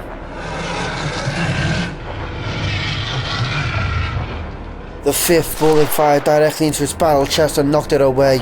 With a final, almost puppyish yelp, it crumbled to the floor, blood gushing into the tan carpet. Jill kept the weapon trained on the still form, gulping in huge, shuddery breaths. Its limbs twitched suddenly, the massive claws beating a brief tattoo across the wet, red floor before it lay still again. Jill relaxed, recognising the movements as a death spasm, the body releasing life. She'd have bruises, but the dog was dead. She brushed her bangs out of her eyes and crouched down next to it, taking in the strange exposed musculature and huge jaws. It had been too dark and hectic on the run to the house to get a good look at the things that had killed Joseph, but in the bright light of the corridor, her initial impression wasn't changed. It looked like a skinned dog. She stood up and backed away, warily eyeing the row of windows in the hall. Obviously, they offered no protection from the hazards outside. The corridor took a sharp left and she hurried on, past more of the macabre displays that decorated the inner wall. The door at the end of the long hall was unlocked. It opened into another hall. Not as well lit as the first, but at least not as creepy either. The muted grey-green wallpaper sported paintings of generic scenery and gentle landscapes. Not a bone or fetish in sight. The first door on the right was locked, a carving of armour on the key plate. Jill remembered the list on the computer, something about night keys, decided not to bother with it for now. According to Trent's map, there was a room on the other side that didn't lead anywhere. Besides, if Wesker had come this way, she didn't imagine he was locking doors behind him. Right, just like it was unlikely that Chris would disappear. Don't assume anything about this place. The next door she tried opened into a small bathroom with an antique feel, complete with a ceiling fan and an old-fashioned 4-footed tub. There was no sign of recent use. She stood for a moment in the stale tiny room, breathing deeply, feeling the aftermath of an adrenaline rush she'd had in the corridor. Growing up, she learned how to enjoy the thrill of danger, of sneaking in and out of strange places, with only a handful of tools and her own wits to keep her safe. Since joining the stars, that youthful excitement had faded away, lost to the realities of backup and handguns, but there it was again, unexpected and not unwelcome. She couldn't lie to herself about the simple joy that often followed facing death and walking away. She felt good, alive. Let's not have a party just yet, her man whispered sarcastically. Or have you forgotten that stars are being eaten in this hellhole? Jill stepped back into the silent hallway and edged around another corner, wondering if Barry had found Chris and if either of them had run across any of the Bravos. She felt like she had an advantage with the maps, and decided that once she checked out the possible escape, she'd just go back to the main hall and wait for Barry. With the information on Trent's computer, they could search more quickly and thoroughly. The corridor ended with two doors facing each other. The one on the right was the one she wanted. She tried for the handle, and was rewarded with the soft snick of the bolt retracting. She stepped into a dark hall and saw one of the zombies. A hulking, pale shadow standing next to a door, maybe 10 feet away. As she raised her weapon, the creature started toward her, emitting soft hunger sounds from its decaying lips. One of its arms hung limply at its side, and although Jill could see the jagged bone protruding from the shoulder, it still clenched and unclenched its rotting fist eagerly as it reached out for her with its other arm. The head! Aim for the head! The shots were incredibly loud in the chilly gloom, the first blowing off its left ear, the second and third punching holes into its skull just above its pallid brow. Dark fluid streamed down the peeling face, and it fell to its knees, its flat, lifeless eyes rolling back into its head. There were shuffling movements in the shadows at the back of the hall to the right, exactly where she meant to go. Jill trained the gun on the darkness and waited for it to move closer, her entire body wide with tension. How many of these things are there? As soon as the zombie cleared the corner, she fired, the Beretta jumping lightly in her sweating hands. The second shot punctured its right eye, and it immediately collapsed to the dark polished wood of the floor. The sticky, viscous matter of the blown eyeball flecked across its skeletal face. Jill waited, but other than the spreading pools of blood around the dead creatures, nothing moved. Breathing through her mouth to avoid the worst of the stench, she hurried to the back of the hall and turned right, down a short, tight passage that dead-ended at a rusting metal door. It creaked open and fresh air flooded past her, warm and clean after the morgue-like chill of the house. Jill grinned, hearing a drone of cicadas and crickets on the night air. She'd reached the final leg of her little excursion, and although she wasn't outside yet, the sounds and smells of the forest renewed her sense of accomplishment. Got a secure path now. Straight to the back of this place. We can head north, hit one of the logging roads, and hike down to the barricade. She stepped out onto a covered walkway, a mosaic of green stone surrounded by high concrete walls. There were small intermittent openings near the ceiling of the pathway, accounting for a faint pine-scented breeze. Ivy trickled down the arched openings like a reminder of the outside world. She hurried down the dim passage, remembering on the map there was a single room at the end to the right, probably a storage shed. She turned the corner and stopped at another heavy-looking metal door, her smile fading as she reflexively reached for the handle. The keyhole was plugged. She crouched and poked at the tiny hole, but to no avail. Someone had stopped it up with epoxy. To the left of the door was some kind of diagram set into the concrete, made of dull copper. There were 4 hexagonal depressions in the flat metal plate, each fist-sized hole connected to the next by a thin line. Jill squinted at the legend etched beneath, wishing that she had a flashlight as she struggled to make out the words. She brushed a thin layer of dust off the indented letters and tried again. When the sun sets in the west and the moon rises in the east, stars will begin to appear in the sky, and the wind will blow toward the ground. Then the gate of new life will open. She blinked. 4 holes. Translist! 4 crests, and something about a gate of new life. It's a combination mechanism for the lock. Place the 4 crests, the door opens. Except that means I'll have to find them first. Jill pushed against the door and felt her hope fizzle out completely. Not even a rattle. No give at all. They were going to have to find another way out. Unless the crests could be found, which in this place could take years. A lone howl rose in the distance, and was joined by the echoing cries of the dogs near the mansion, the strange, yodeling sounds piercing the gentle quiet of the woods. There had to be dozens of them out there, and Jill realised suddenly that escaping out the back door probably wasn't such a hot idea. She had limited ammunition for her handgun, and no doubts that there were more ghoulish creatures wandering the halls, shuffling about in hungry, mindless silence as they searched for their next grisly meal. She sighed heavily and started back to the house, already dreading the cold stench of death and trying to prepare herself for the dangers that seemed to lurk at every corner. The stars were trapped. Chris knew he had to make the ammo count, so when he left Rebecca, he took off through the dim corridor at a full run, his boots pounding at the wood floor. There were still only 3 of them, all grouped near the stairs. He dodged past them easily and sprinted down the hall and around the corner. As soon as he got to the door that led back to the other hall, he turned and assumed a classic shooter's stance, sporting his gun hand at the wrist, his finger on the trigger. One by one, the zombies reeled around the corner, groaning and stumbling.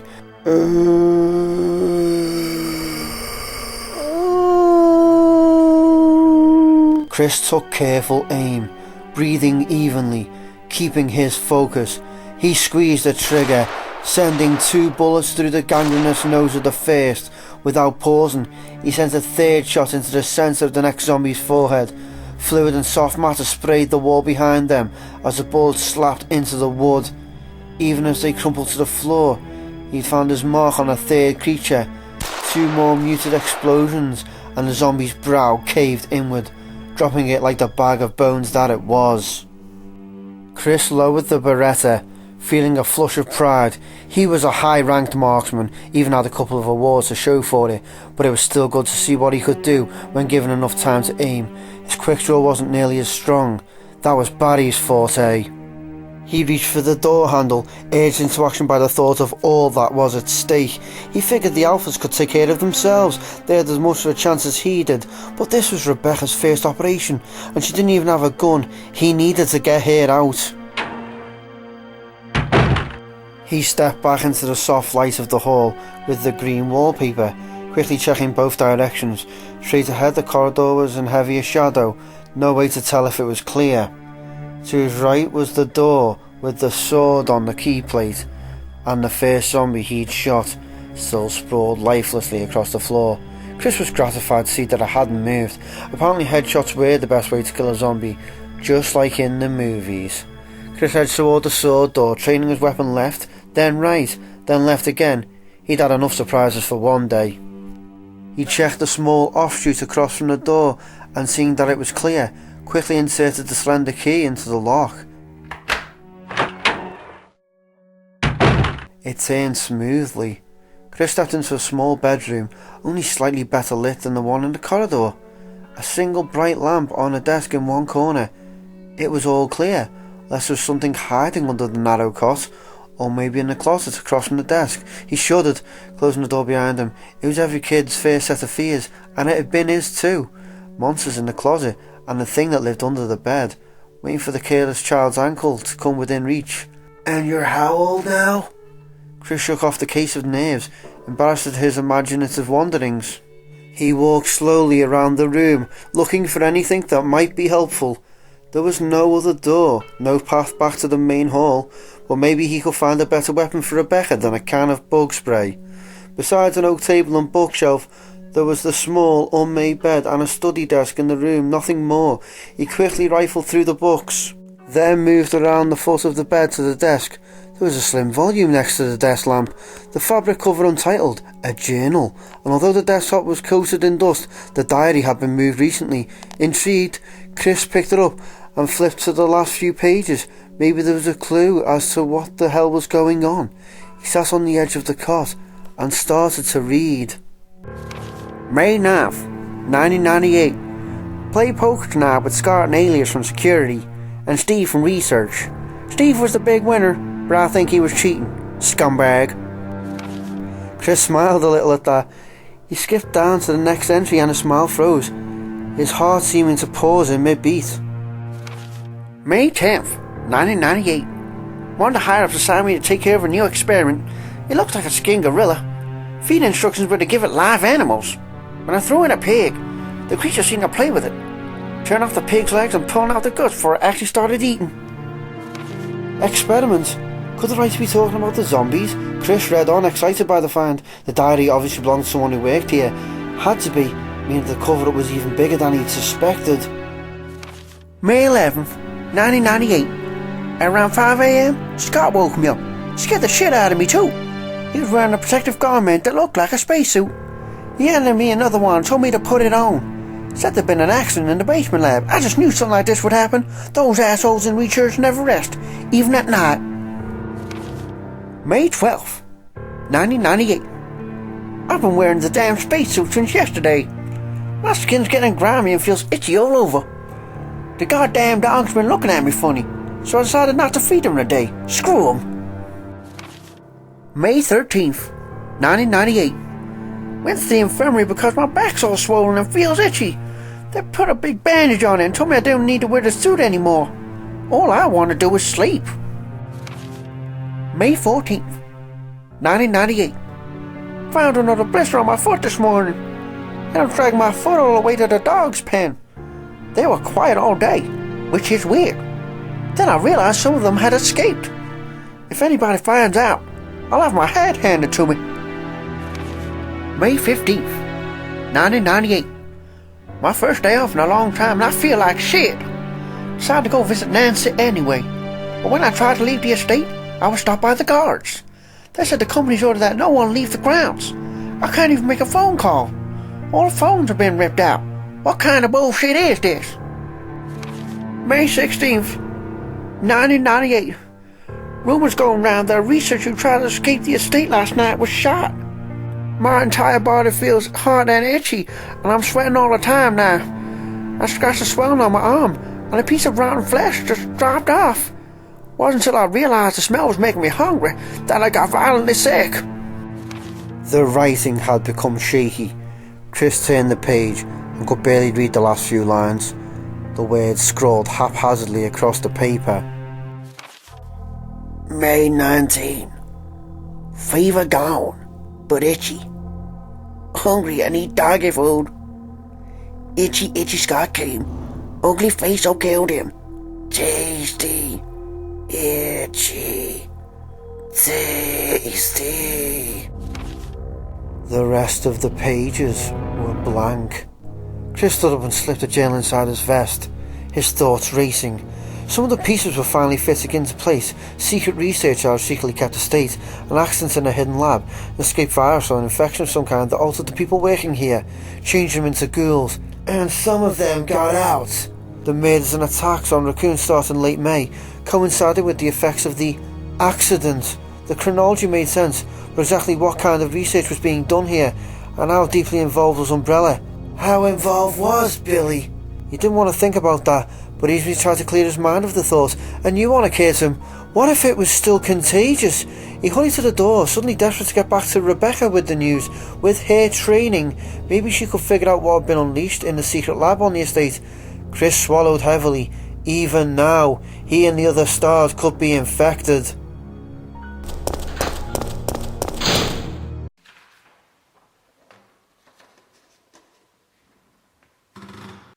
Chapter 8. After Jill and Barry went their separate ways, Wesker stayed crouched on the balcony in the main hall, thinking. He knew that time was of the essence, but he wanted to outline a few possible scenarios before he acted. He'd already made mistakes, and didn't want to make any more of them. The Raccoon Alphas were a bright group, making his margin for error very slim indeed. He'd received his orders a couple of days ago, but he hadn't expected to be in a position to carry them out so soon. The Bravo team's copter going down had been a fluke, as had Brad Vickers' sudden display of cowardice. Still, he should have been more prepared. Being caught with his pants down like this went against his grain. It was so unprofessional. He sighed, putting his thoughts aside. There'd be time for self-reclamation later.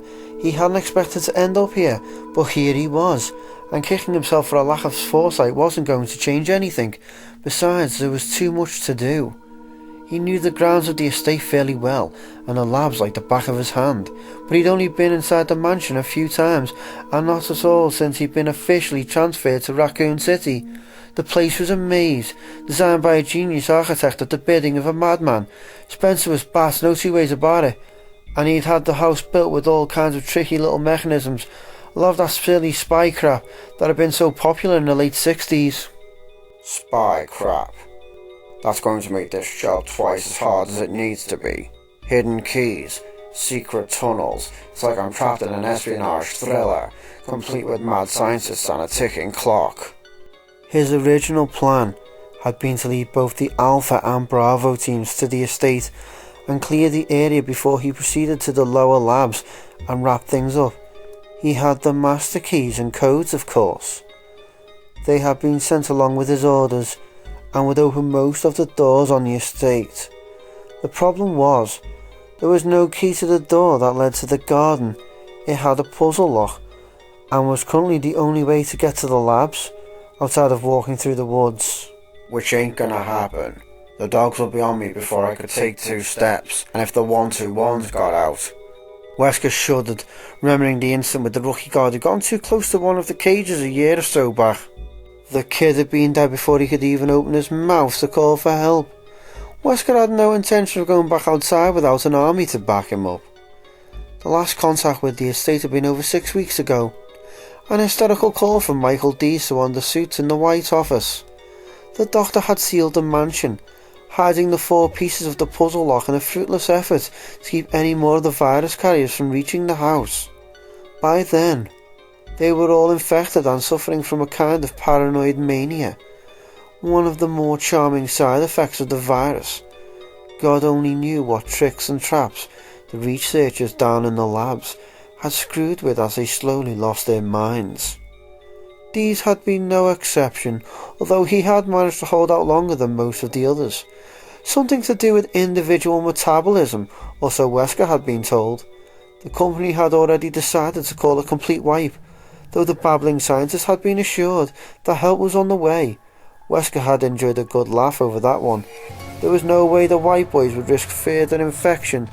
They'd sat on their hands for almost 2 months, while Raccoon suffered the consequences, letting the incompetent RPD investigate while the virus gradually lost its punch, and then sent him in to clean up the mess, which by now was considerable. The captain absently ran his fingers across the plush carpet, trying to remember details of the briefing about Dee's call. Whether he liked it or not, everything had to be taken care of tonight. He had to collect the required evidence and get to the labs, and that meant finding the pieces of the puzzle lock. These had been mostly incoherent, ranting about murderous crows and giant spiders, but he had insisted that the crest keys to the puzzle lock were hidden where only Spencer could find them, and that made sense. Everyone who worked in the house knew about Spencer's penchant for cloak and dagger mechanisms. Unfortunately for Wesker, he hadn't bothered learning much about the mansion, since he never thought he'd need the information. He remembered a few of the more colourful hiding places. The statue of the tiger with the mismatched eyes came to mind, as did the armour display room, with the gas and the secret room in the library. But I don't have time to go through all of them. Not by myself. Wesker grinned suddenly and stood up, amazed he hadn't thought of it already. Who said he had to be by himself? He ditched the stars to map out a new plan to search for the crests, but there was no reason he had to do everything. Chris wasn't viable. He was too gung-ho, and Jill was still an unknown quantity. Barry, though. Barry Burton was a family man, and both Jill and Chris trusted him. And while they're all still fumbling around the house, I can get to the triggering system, and then get the hell out. Mission complete. Still grinning, Wesker walked to the door that led to the dining room balcony, surprised to find that he was looking forward to his little adventure. It was a chance to test his skills against the rest of the team, and against the accidental test subjects that were surely still lurching around, not to mention old Spencer himself. And if he pulled it off, he was going to be a very rich man. This might actually turn out to be fun.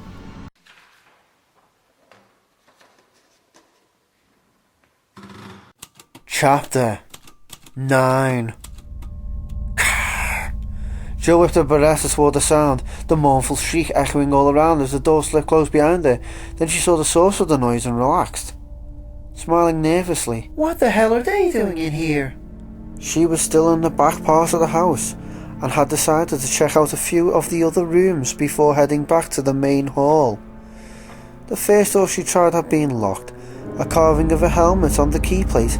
Her picks had been useless, the lock a type she'd never encountered, so she decided to try her luck on the door across the hall. It had opened easily enough, and she'd gone in ready for anything, though about the last thing she'd expected to see was a flock of crows perched along a support bar for the track lighting that ran the length of the room. Another of the large blackbirds let out its morose shriek, and Jill shivered at the sound. There were at least a dozen of them, ruffling their shiny feathers and watching her with bright, beady eyes. As she quickly surveyed the room for threats, it was clear. The U-shaped chamber she'd entered was as cold as the rest of the house, perhaps colder, and empty of furniture. It was a viewing hall, nothing but portraits and paintings lining the inner wall. Black feathers lay scattered across the worn wooden floor amidst dried mounds of bird droppings. And Jill wondered again how the crows had gotten inside, and how long they'd been there. There was definitely something strange about their appearance. They seemed much larger than normal crows, and they studied her with an intensity that seemed almost unnatural. Jill shivered again. Turning back toward the door, there wasn't anything important in the room, and the birds were giving her the creeps. Time to move on. She glanced at a few of the paintings on her way out, mostly portraits, noticing that there were switches beneath the heavy frames. She assumed that they were for the track lighting, though she couldn't imagine why anyone had bothered setting up such an elaborate gallery for such mediocre art. A baby, a young man. The paintings weren't awful, but they weren't exactly inspired either. She stopped as she touched the cold metal handle of the door, frowning. There was a small insect control panel set at the eye level to the right of the door, labelled Spots. She punched one of the buttons and the room dimmed as a single directional light went out. Several of the crows barked their disapproval, fluttering ebony wings, and Jill turned the light back on, thinking, so if these were the light switches, what are the controls beneath the paintings for? Perhaps there was more to the room than she'd thought. She walked to the first picture across from the door, a large painting of flying angels and clouds shot with sunbeams. A title was From Cradle to Grave. There wasn't a switch below it, and Jill moved to the next. It was a portrait of a middle-aged man, his lined features sagging with exhaustion, standing next to an elaborate fireplace. From the cut of his suit and his slick black hair, it looked to have been painted in the late 1940s or early 50s. There was a simple on-off switch underneath, unlabelled. Jill flicked it from left to right, then heard an electrical zzz, and behind her the crows exploded into screaming motion, rousing one from their brooding perch. All she could hear was the beat of their dark wings and the sudden manic ferocity of their cries as they swarmed towards her, and Jill ran, the door seeming a million miles away, her heart pounding. The first of the crows reached her. She grabbed for the handle, its claws finding the soft skin in the back of her neck.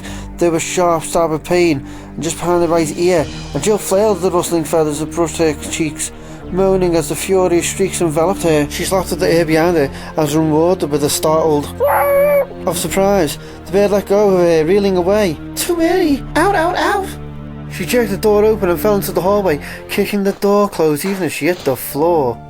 She lay there a moment, catching her breath, relishing the cool silence of the corridor in spite of the zombie stench. None of the crows had gotten out. As her heartbeat returned to something approaching normal, she sat up and carefully touched the wound behind her ear. Her fingers came away wet, but it wasn't too bad. The blood was already clotting. She'd been lucky. And she thought about what could have happened if she'd tripped and fallen. Why had they attacked? What had the control switch done? She remembered the snap of electricity when she'd flipped it, the sound of a spark. The perch! She felt a sudden rush of grudging admiration for whoever had set up the simple trap. When she'd hit the switch, she must have sent a current through the metal bar they'd been perched on. She'd never heard of attack-trained crows, but could think of no other explanation, which meant that someone had gone through a lot of trouble to keep whatever was in that room a secret. To get to the answer, she'd have to go back in. I can stand in the doorway. Take them out one at a time. She didn't much like the idea. She didn't trust her aim would certainly waste a lot of ammunition. Only fools accept the obvious. Go no further. Use your brain, Jilly. Jill smiled a little. It was her father talking, reminding her of her training she'd had before the stars. One of her earliest memories was of hiding in the bushes outside the rickety old house in Massachusetts that her father had rented for them, studying the dark, empty windows. As he explained how to properly case a prospect, Dick had made it into a game, teaching her over the next 10 years all the finer points of breaking and entering, everything from how to remove panes of glass without damaging them, to walking on stairs so they didn't creak. And he'd also taught her, again and again, that every riddle had more than one answer. Killing the birds was too obvious. She closed her eyes, concentrating. Switches and portraits. A little boy, a toddler, a young man, a middle-aged man. From cradle to grave. Cradle to grave. Once the solution occurred to her, she was almost embarrassed by the simplicity of it. She stood up and dusted herself off, wondering how long it would take for the crows to return to their roost. Once they were settled, she wouldn't have any more problems uncovering the secret. She cracked the door open and listened to the whispering beat of wings, promising herself to be more careful next time. Pushing the wrong button in this house could be deadly.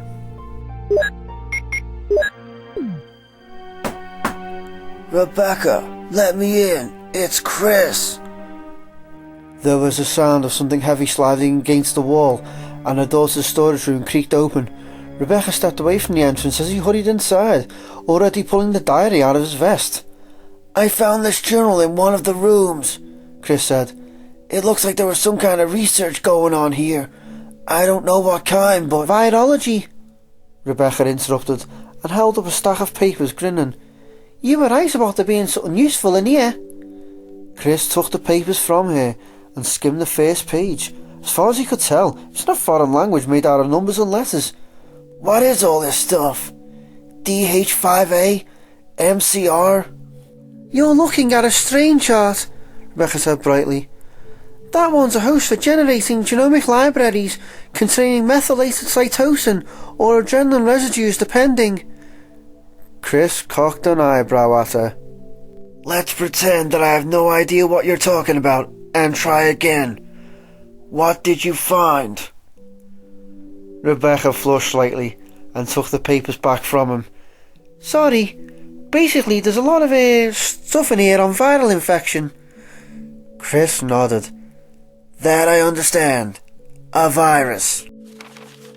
He quickly flipped through the journal, counting the dates from the first report of the accident in the lab. On May 11th, there was some kind of spill or outbreak in a laboratory on this estate. Within 8 or 9 days, whoever wrote this had turned into one of those creatures out there. Rebecca's eyes widened. Does it say when the first symptoms appeared? Looks like within 24 hours, he or she was complaining of itchy skin, swelling and blisters within 48 hours. Rebecca paled. That's... wow. Chris nodded. Yeah, my thoughts exactly. Is there any way to tell if we could be infected? Not without more information. All of that, Rebecca motioned at the trunk full of papers, is pretty old, 10 years plus, and there's nothing specific about application, though an airborne with that kind of speed and toxicity, if it was still viable, all of Raccoon City will probably be infected by now. I can't be positive, but I doubt it's still contagious. Chris was relieved for himself and the rest of the stars, but the fact that the zombies were all victims of a disease, it was depressing. Whether it was a disaster of their own making or not.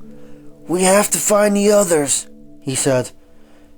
If one of them should stumble across the lab without knowing what's there. Rebecca looked stricken at the thought, but nodded gamely and moved quickly toward the door. Chris decided that, with a little experience, she'd make a first-rate STARS member. She obviously knew her chemistry, and even without a gun, she was willing to leave the relative safety of the storage room in order to help the rest of the team. Together, they hurried through the dark, wooded hallway, Rebecca sticking close to his side. When they reached the door back to the first hallway, Chris checked his Beretta and then turned to Rebecca. Stay close. The door we want is to the right and at the end of the hall. I'll probably have to shoot the lock, and I'm pretty sure there's a zombie or two wandering around, so I'll need you to watch my back. Yes, sir, she said quietly, and Chris grinned in spite of the situation. Technically he was his superior, still it was weird to have it pointed out. He opened the door and stepped through, training his gun on the shadow straight ahead and then down the hall to the right. Nothing moved. Go, he whispered, and they jogged down the corridor, quickly stepping over the fallen creature that blocked their path.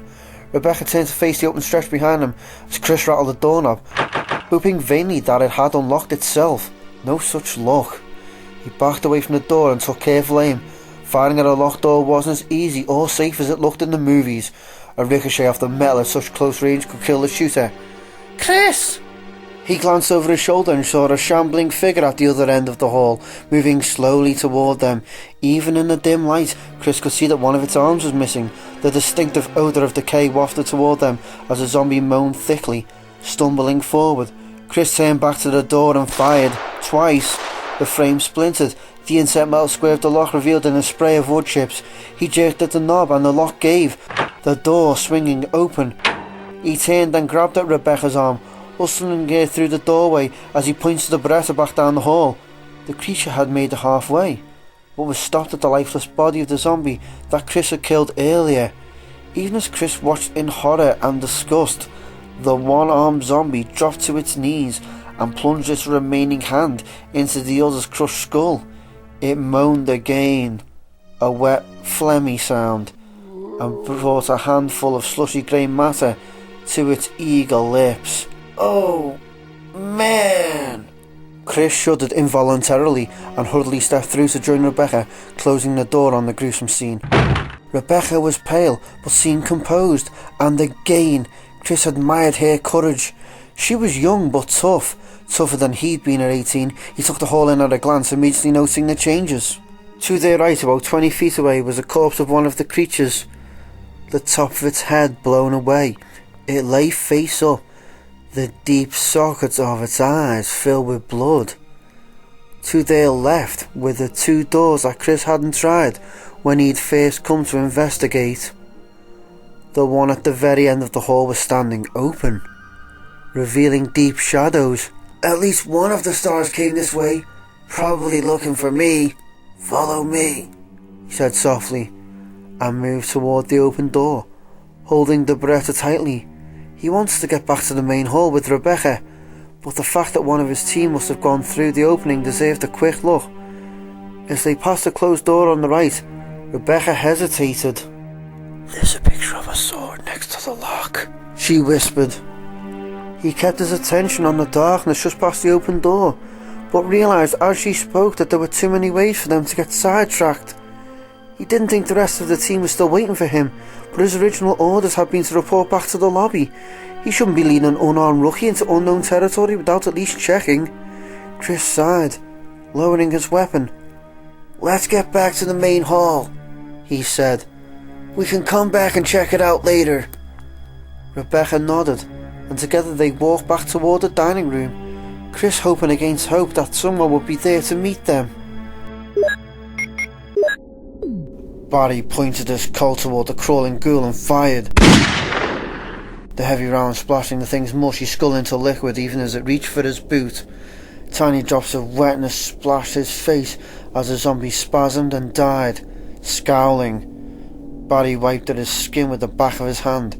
The tiny white tiles of the kitchen wall got it much worse, rivulets of red coursing down the gouted tracks and pooling to the faded brown linoleum. Still, it was pretty disgusting. Barry lowered the revolver, feeling the ache in his left shoulder. The door upstairs had been solidly locked. He had the bruises to prove it, and staring down the zombie hash in front of him, he realised now that he was going to have to go back up and break down another one. If he hadn't been certain before, he was now. Chris hadn't come this way. If he had, the crawling creature would already have been history. "So where the hell are you, Chris?" Of the three locked doors, Barry picked the one at the end of the hall on pure instinct. He'd ended up in a dark, silent hall that led past an empty elevator shaft and down a narrow set of stairs. The bare white kitchen at the bottom had seemed deserted, the counters thick with dust and corrosion stains on the walls. No sign of recent use. No sign of Chris. And the single door across from the sink had been locked. He'd been about to leave when he'd noticed the trails of disturbed dust on the floor and followed them. Sighing heavily, Barry stepped over the stinking monster. A final check before he headed back up for door number 2. There were some stacked crates and the same old-fashioned elevator shaft, also empty. He didn't bother with the call button since the one upstairs hadn't worked. Besides, judging from the rust on the metal grate, no one had used it in quite a while. He turned back the way he'd come, wondering how Jill was making out. The sooner they could get away, the better. Barry had never disliked any place as much as he did this mansion. It was cold, It was dangerous, and it smelled like a meat locker that hadn't been unplugged for a week. He generally wasn't the type to frighten easily, or let his imagination get out of hand, but he half expected to see some white sheet spook, rattling the chains every time he turned around. There was a distant echoing clatter behind him. Barry spun off the adrenaline's guts as he pointed the weapon randomly at the empty air, his eyes wide and mouth dry. There was another metallic clatter, followed by a low, throbbing hum of machinery. Barry took a deep breath and blew it out slowly, getting a hold of himself. Not a disembodied spirit after all. Someone was using the elevator. Who? Chris and Wesker are missing, and Jill's still in the other wing. He stayed where he was, lowering the Colt slightly as he waited. He didn't think the girls were smart enough to work the buttons, let alone open the gate, but he didn't want to take any chances. He was a good 20 feet from where the booth would open, assuming it stopped in the basement, and would have a clear shot of whoever stepped around the corner. A glimmer of hope sparked through his confusion. Maybe it was one of the Bravos, or someone who lived here, could tell him what happened. With a dull clang, the elevator stopped in the kitchen. There was a squeal of dry metal hinges and footsteps, and Captain Wesker stepped into view, his perpetual sunglasses propped on his tan brow. Barry lowered the revolver, grinning as cool relief swept over him. Wesker stopped in his tracks and grinned back at him. Barry, just the man I was looking for, he said lightly. God, you gave me a scare. I heard the elevator start up, and I thought I was going to have a heart attack. Barry trailed off, his grin faltering. Captain, he said slowly. Where did you go? When we came back, you were gone. Wesker's grin widened. Sorry about that. I had some business to attend to, you know. Call of nature. Barry smiled again, but was surprised by the confession. Trapped in hostile territory, and the man had gone off to take a leak? Wesker reached up and lowered his shades, breaking their eye contact, and Barry suddenly felt a little nervous. Wesker's grin, if anything, seemed to grow wider. It looked like every tooth was showing. Barry, I need your help. Have you ever heard of White Umbrella? Barry shook his head, feeling more uncomfortable by the second. White Umbrella is a sector of Umbrella Inc., a very important division. They specialise in biological research, I guess you could say. The Spencer estate houses their research facilities, and recently an accident occurred. Wesker brushed off a section of the kitchen centre island and casually leaned against it, his tone almost conversational. This division of Umbrella has a few ties to the STARS organisation, and not long ago I was asked to assist in their handling of this situation. It's a very delicate situation, mind you. Very hush-hush. White Umbrella doesn't want a whisper of their involvement getting out.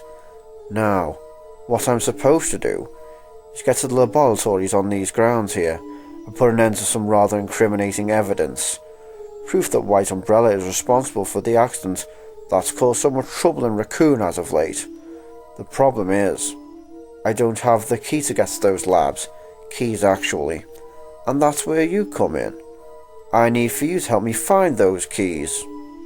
Barry stared at him for a moment, speechless, his mind churning. An accident, a secret lab doing biological research. And murdering dogs, and zombies loose in the woods. He raised his revolver and pointed at Wesker's smiling face, stunned and angry. Are you insane? You think I'm going to help you destroy evidence? You crazy son of a bitch! Wesker shook his head slowly, acting as if Barry were a child. Oh, Barry, you don't understand. You don't have a choice in the matter. See?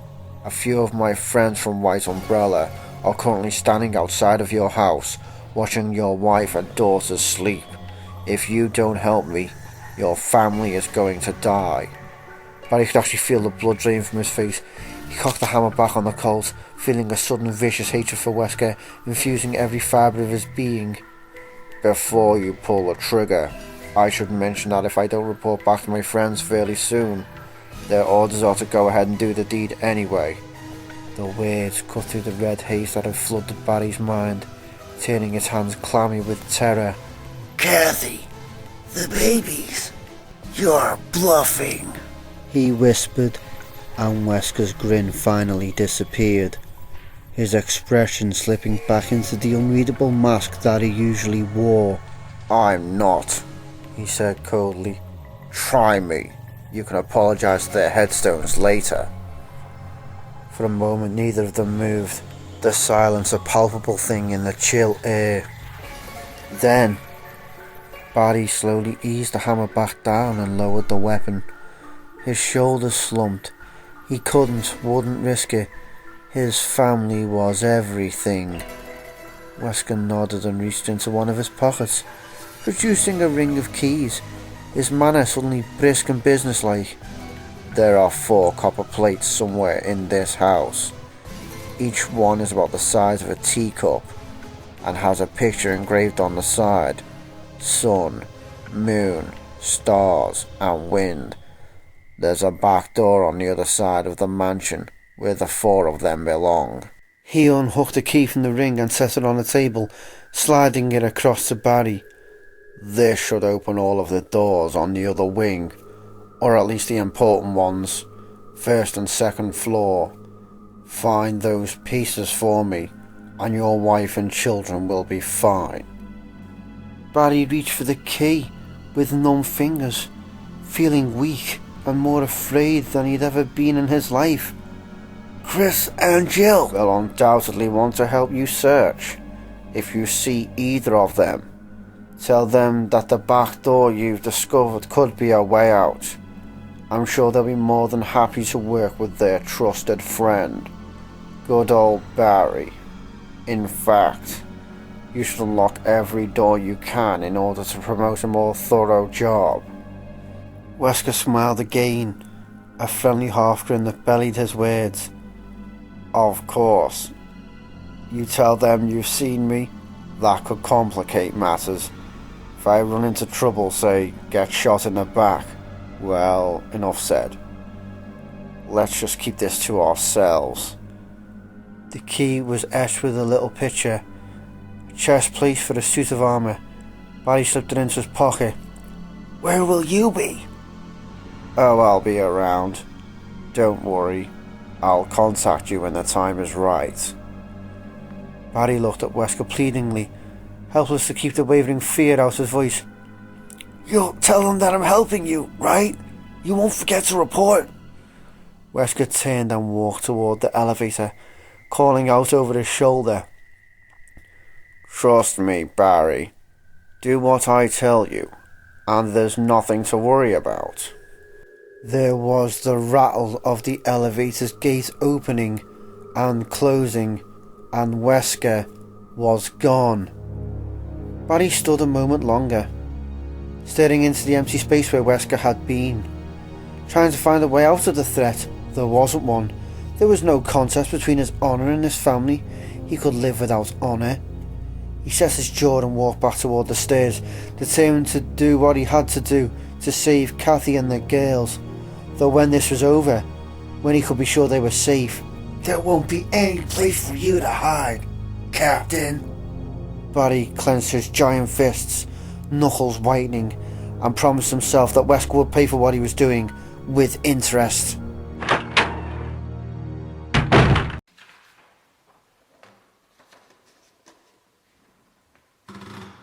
Chapter 10. Jill slid the heavy copper crest with the engraved star into its position on the diagram, above the other 3 openings. It settled into place with a light flush against the metal plate. "One down!" She stepped back from the puzzle log, smiling triumphantly. The crows had watched her walk through the hall of paintings without moving from their perch, crying out occasionally as she solved a simple puzzle. There had been 6 portraits in all, cradle to grave, from a newborn baby to a rather stern-looking old man. She'd assumed they were all of Lord Spencer, though she'd never seen a photo. The final painting had been a death scene, a pale man lying in state and surrounded by mourners. When she flipped the switch on that one, the painting had actually fallen off the wall, pushed out by tiny metal pegs at each corner. Behind her had been a small velvet-lined opening that held the copper crest. She left the hall without any more trouble. If the birds had been disappointed, she couldn't say. She took a final deep breath of the pleasant night air before going back into the mansion. Pulling Strength's computer from her pack as she went, stepping carefully over the crumpled corpse in the dim hall. She studied the map, deciding where to try next. Back the way she'd come, it looked like. She went back through the double doors that connected the corridors into the winding, mild grey-green hall with the landscape paintings. According to the map, the single door just across from her led to a small, square-shaped room which opened into a larger one. Tensing, she grabbed a knob and pushed it open. Crouching and pointing her breath at the same time, the small room was indeed square-shaped and totally empty. Straightening, Jill stepped into the chamber, briefly appraising its simple elegance as she walked towards the door on her right. It had a highlight ceiling, and the walls were creamy marble flecked with gold. Beautiful and expensive to say the least. She felt a vague wistfulness for the old days with Dick, all their grand plans and hopes for each score. This was what real money could buy. She readied herself, grasping the cold, flowing metal of the latch and pushing the door open. A quick sweep with her breath and she felt herself relax. She was alone. There was a moulded fireplace to her right beneath an ornate red and gold tapestry. A low modern couch, an oval coffee table, sat atop a burnt orange carpet of oriental design, and against the back wall a pump-action shotgun was mounted on the dual hooks, shining in the light from the antique light fixture overhead. Jill grinned and hurried across the room, unable to believe her luck. "Please be loaded! Please be loaded!" She stopped in front of it. She recognised the make. Guns weren't her strong suit, but it was the same as the stars used. A Remington M870, 5 shots. She holstered the Beretta and lifted the shotgun with both hands, still grinning. And the smile dropped away as both mounting hooks clicked upward, released from the weight of the gun. At the same time, there was a heavier sound behind the wall. A sound like balanced metal changing position. Jill didn't know what it was, but she didn't like it. She turned around quickly, searching the room for movement. It was as still as when she'd entered. No screaming birds, no sudden alarms or flashing lights. None of the pictures fell off the wall. There was no trap. Relieved, she quickly checked the weapon and found it fully loaded. Someone had taken care of it, the barrel clean and smelling faintly of cleaner and oil right now. It was about the best smell she could imagine. The solid weight of it in her hands was reassuring, the weight of power. She searched the rest of the room and was disappointed not to find any more shells. Still, the Remington was a find. Star's vest had a back holster for a shotgun or rifle, and although she wasn't that hot with the over-the-shoulder drawer, at least she could carry it without tying up her hands. There was nothing else of interest in the room. Jill walked to the door, excited to get back to the main hall and share her discoveries with Barry. She checked out every room that she could open on this side of the first floor. If he'd managed the same, they could head upstairs and finish their search for the Bravos and their missing teammates. And then, hopefully, get the hell out of this morgue. She closed the door behind her and strode across the slate-coloured tiles of the classy marble room, hoping, as she grasped the knob, that Barry had found Chris or Wesker. They sure didn't come this way. The door was locked. Jill frowned, turning the small gold knob back and forth. They rattled a little, but wouldn't give at all. She peered at the crack where the door met the frame, suddenly a little anxious. There it was, by the handle, the thick silver of steel that indicated a deadbolt, and a very solid one. The entire area surrounding it was reinforced. But only one keyhole, and that's for the knob.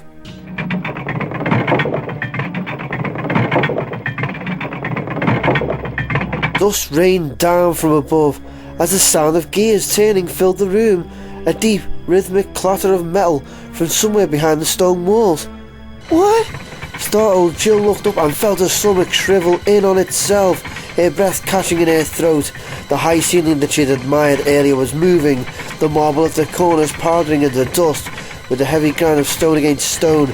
It was coming down. In a flash, she was back to the door of the shotgun room. She snatched at the handle, pushing it down, and found it locked as solidly as the first. Holy shit! Bad thing! Bad thing! Panic rising through her system, she ran back to the other door, her frightened gaze drawn back to the lowering ceiling. At 2 or 3 inches each second, it had hit the floor in less than a minute. Jill raised a shotgun and aimed at the door to the hall, trying not to think about how many shots it would take to blow apart a reinforced steel deadbolt. It was all she had. The picks wouldn't work on that kind of lock. The first round exploded against the door and splinters flew, revealing exactly what she'd feared. The metal plate that supported the bolt extended across half the door. Her mind raced for an answer and it came up blank. She didn't have the shells to blow through it, and the Beretta carried hollow points. They flattened on impact. Maybe I can weaken it, break it down. She fired again, targeting the frame itself. The thunder shot tore apart wood and chipped marble, but not enough, not even close. The ceiling continued its clattering descent, now less than 10 feet above her head. She was going to be crushed to death. God, don't let me die like this. Jill, is that you? A muffled voice called from the corridor, and she felt a sudden, desperate hope course through it at the sound. Barry! Help! Barry! Break it down! Now! Jill shouted, her voice high and shaking. Get back! Jill stumbled away. She heard a heavy blow strike the door. The wood shuddered but held. Jill let out a low cry of helpless frustration, her terrified gaze jumping between the door and the ceiling. Another solid shaking hit to the door, 5 feet overhead. Come on! Come on! The third pounding blow was joined by a crunching splinter of wood. The door flew open, Barry framed in the entry, his face red and sweating, his hand reaching for hers. Jill lunged forward and he grabbed her wrist, literally jerking her off her feet and into the corridor. They crashed to the floor as behind them, the door was crushed off its hinges. Wore down metal squealed as the ceiling continued smoothly down, the door snapping in a series of harsh cracks. With a final, resonating boom of impact, the ceiling met the floor. It was over. The house again, as silent as a tomb. They staggered to their feet, Jill staring at the doorway.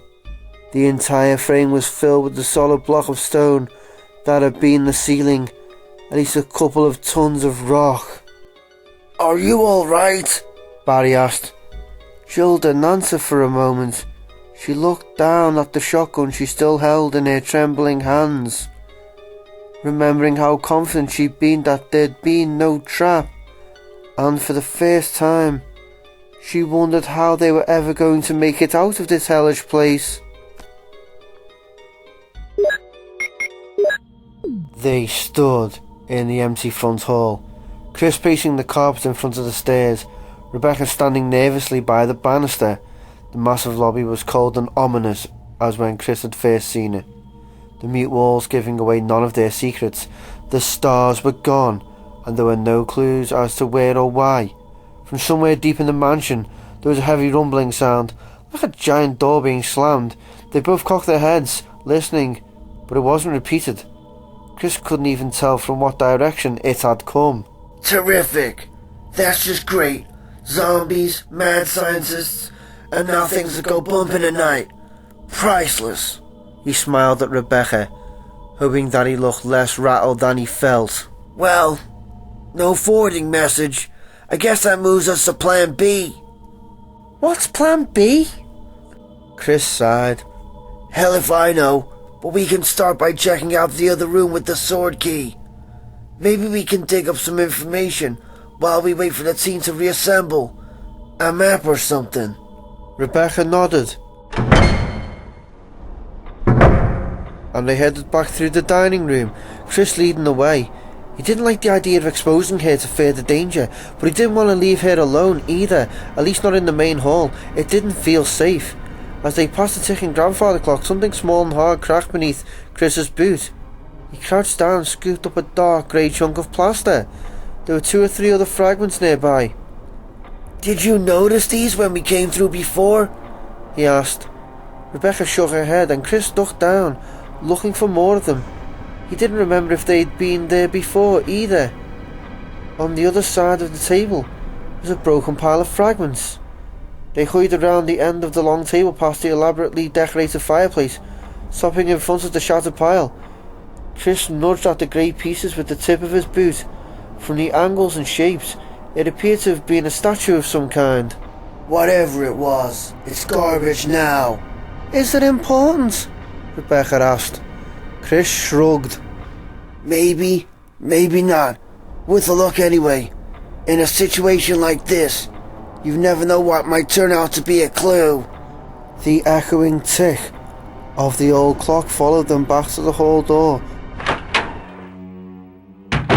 and into the smell of decay that filled the tight corridor. Chris pulled the silver key out of his pocket as they headed right and stopped, quickly drawing his Beretta and moving closer to Rebecca. The door at the end of the hall was closed. When they'd left, it had been standing open.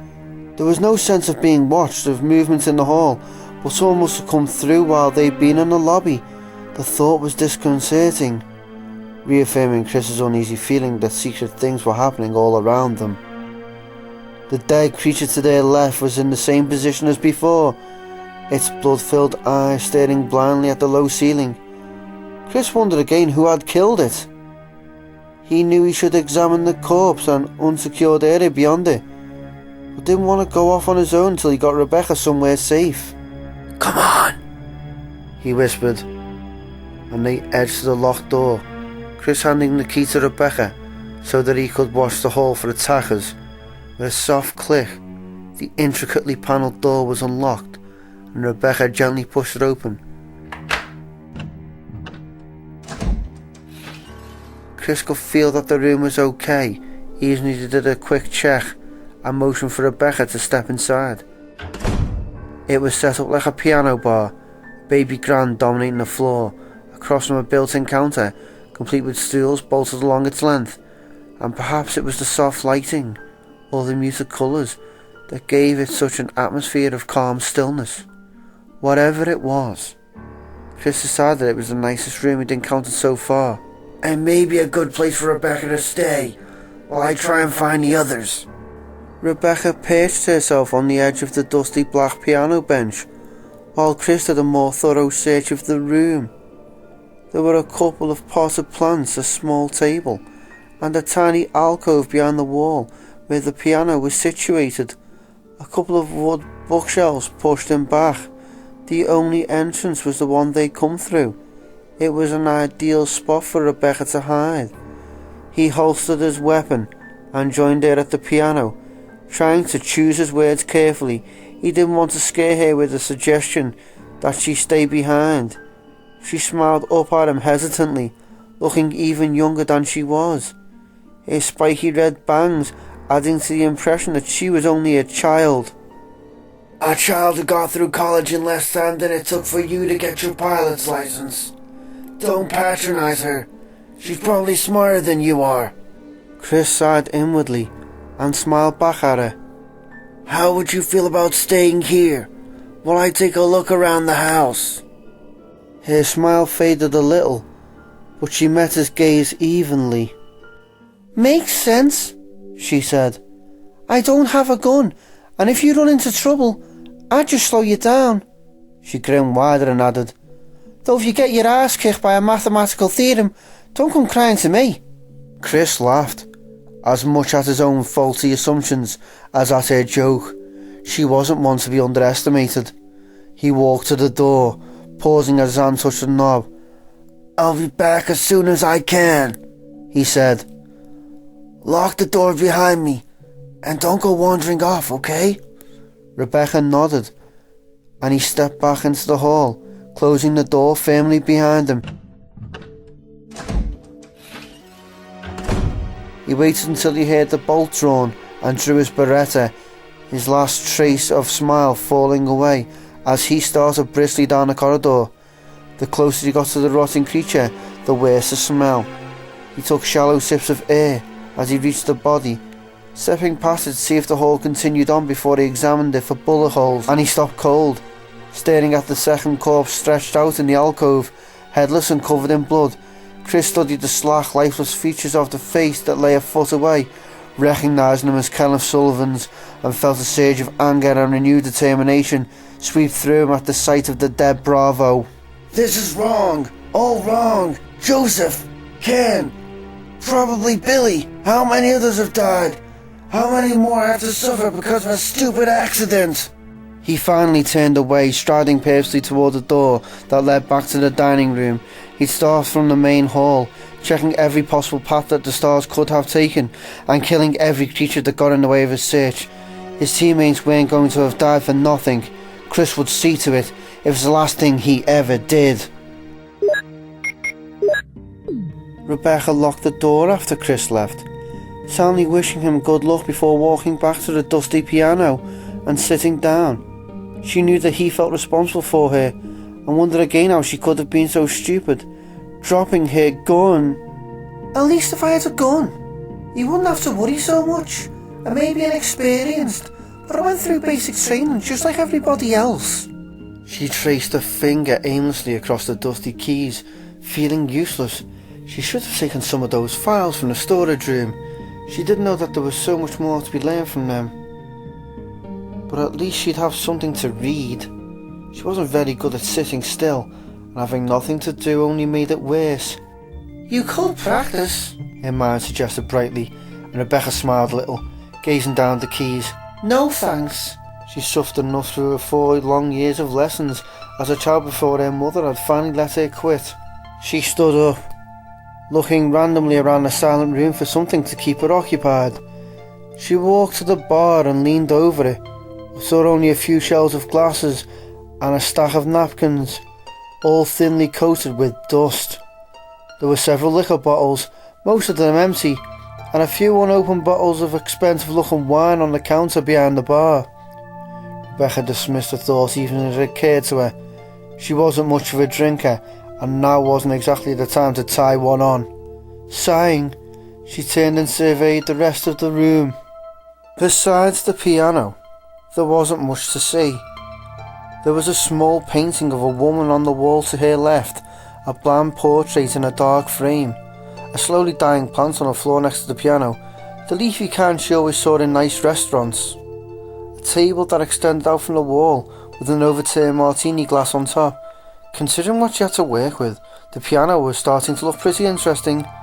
She walked past the baby grand and peered into the small opening to her right. There were 2 empty bookshelves pushed to one side. Nothing interesting. Frowning, she stepped closer to the shelves.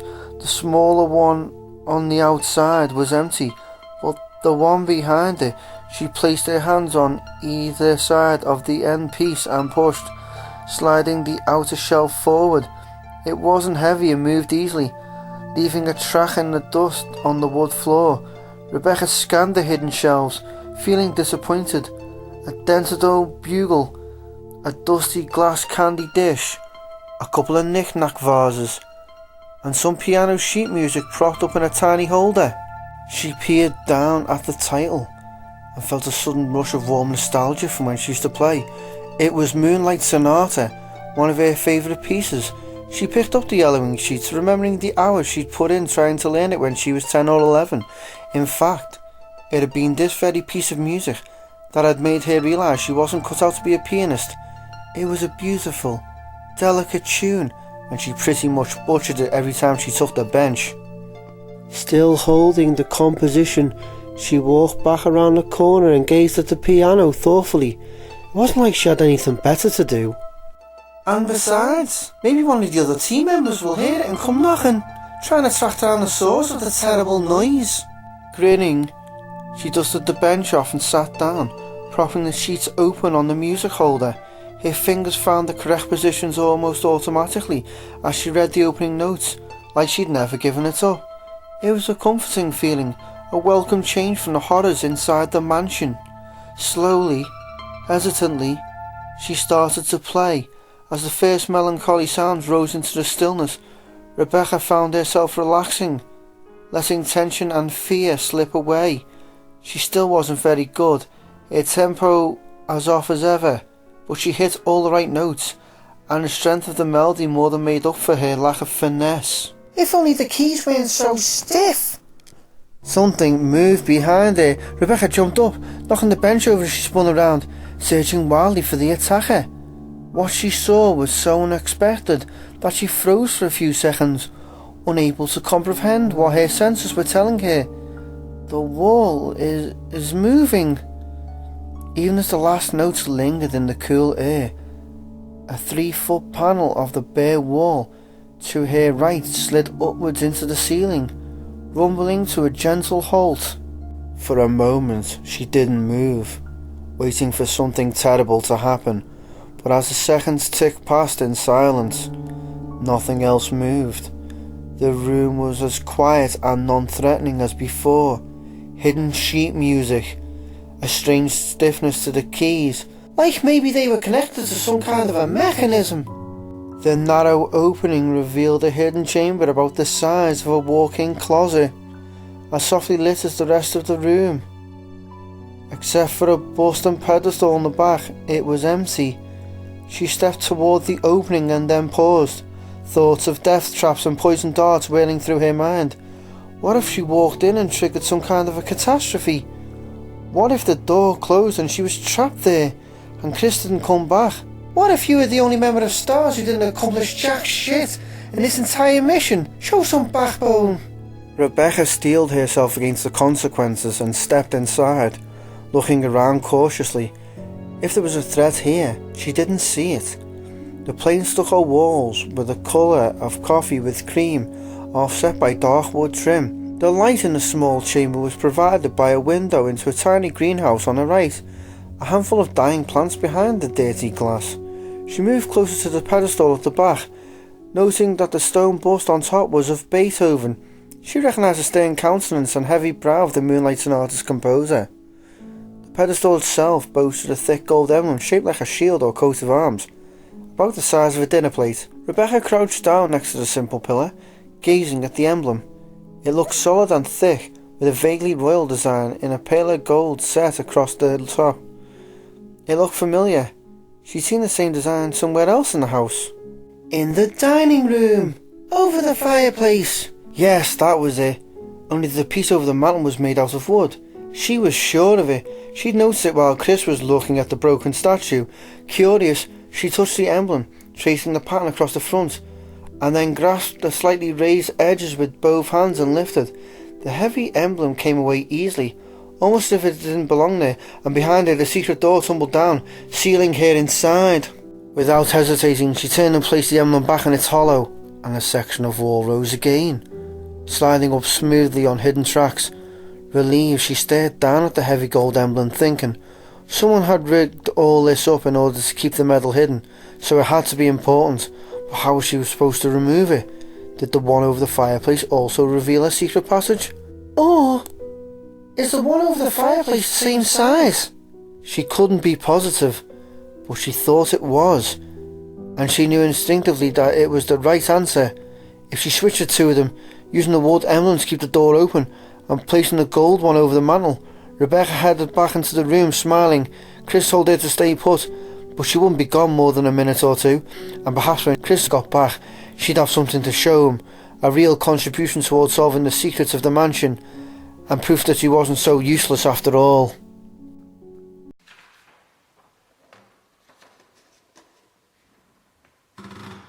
Chapter 11. Barry and Jill stood in the covered walkway by the puzzle lock, breathing the clean night air.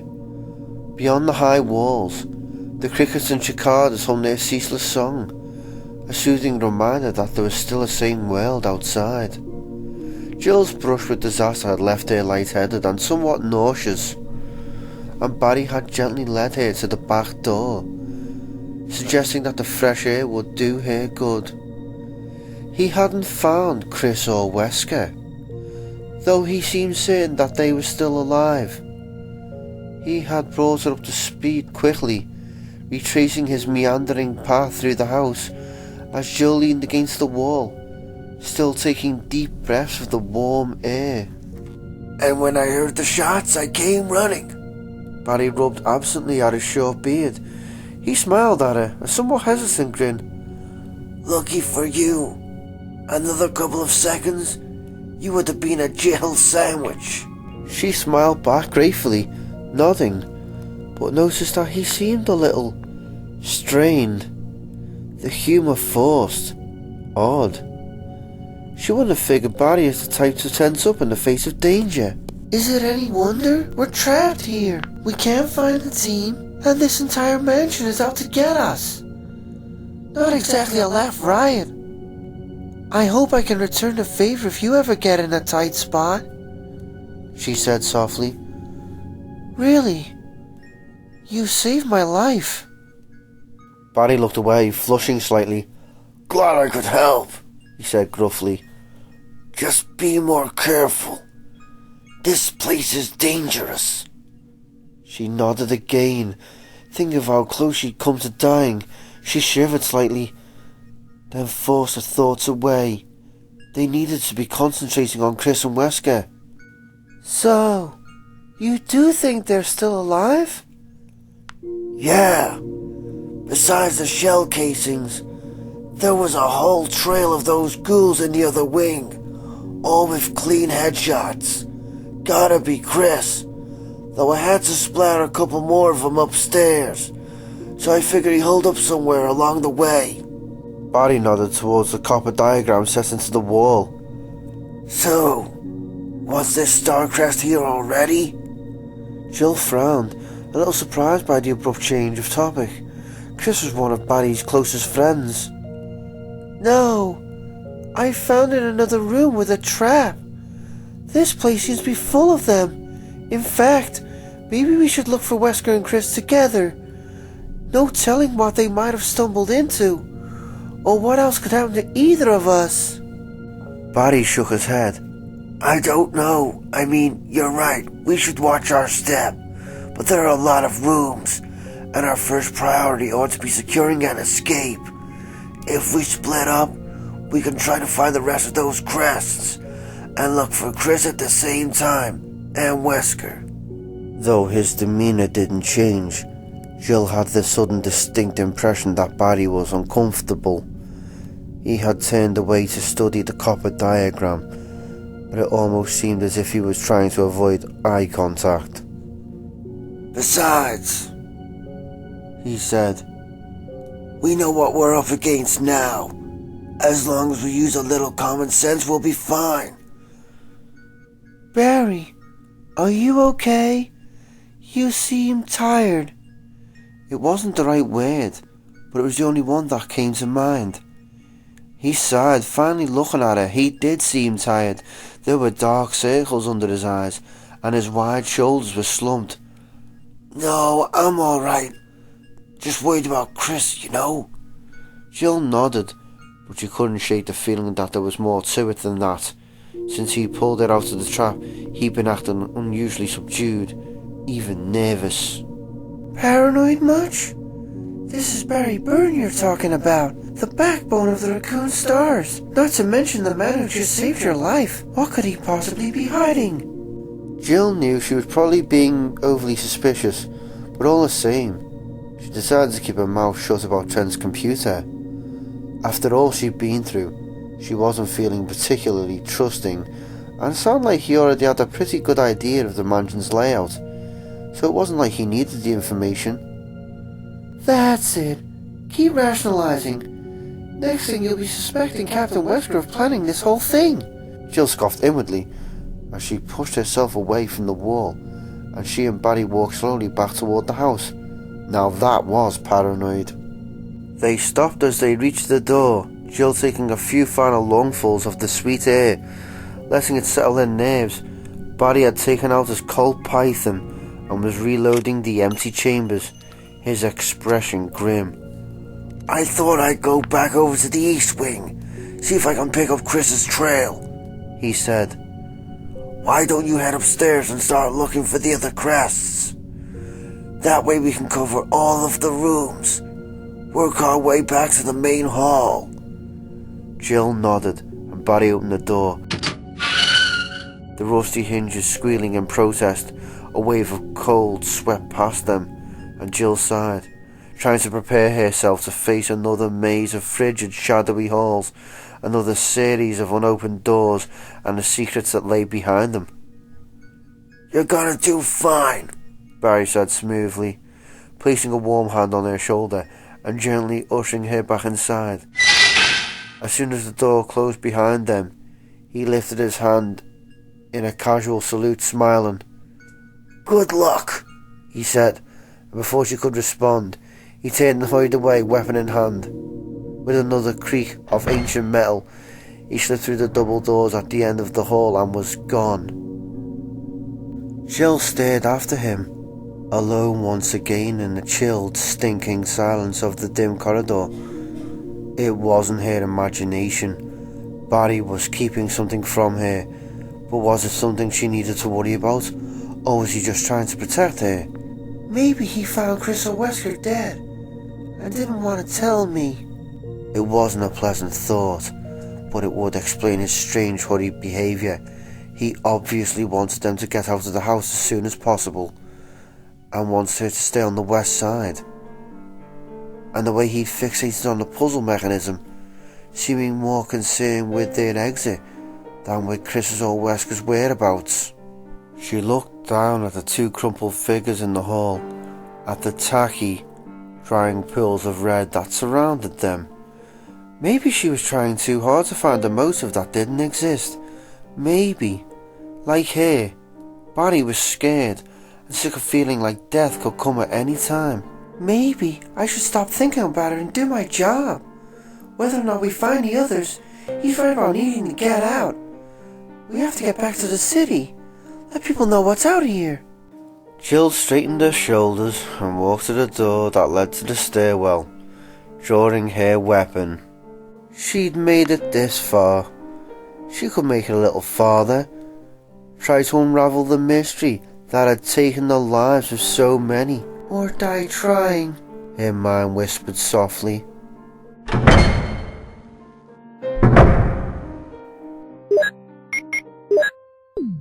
Forrest Speyer was dead. The laughing, southern good old boy with his ratty clothes and easy grin was no more. That Forrest was gone, leaving behind a bloody, lifeless imposter slumped against the wall. Chris stared down at the imposter. The distant sounds of the night lost to a sudden gust of wind that whipped around the eaves, moaning through the railing of the second-story patio. It was a ghostly sound, but Forrest couldn't hear it. Forrest would never hear anything again. Chris crouched down next to the still body, carefully prying Forrest's beretta from beneath cool fingers. He told himself he wouldn't look, but as he reached for Forrest's belt pack, he found his gaze fixed on the terrible emptiness where the Bravo's eyes had once been. Jesus, what happened? What happened to you, man? Forrest's body was covered with wounds, almost an inch or two across, and surrounded by raw, bloody flesh. It was as if he'd been stabbed hundreds of times with a dull knife, each vicious cut ripping away chunks of skin and muscle. Part of his ribcage was cruelly exposed, silvers of white showing beneath tattered redness. His eyeless, streaming stare was the crowning horror, like the killer hadn't been content to take Forrest's life, wanting his soul instead. There were 3 clips for the Beretta in Forrest's pack. Chris shoved the magazines into a pocket and quickly stood up, turning his gaze from the mutilated body. He looked out over the dark woods, breathing deeply. His thoughts were jumbled and grasping, trying to find an explanation, and yet unable to hold on to any coherent facts.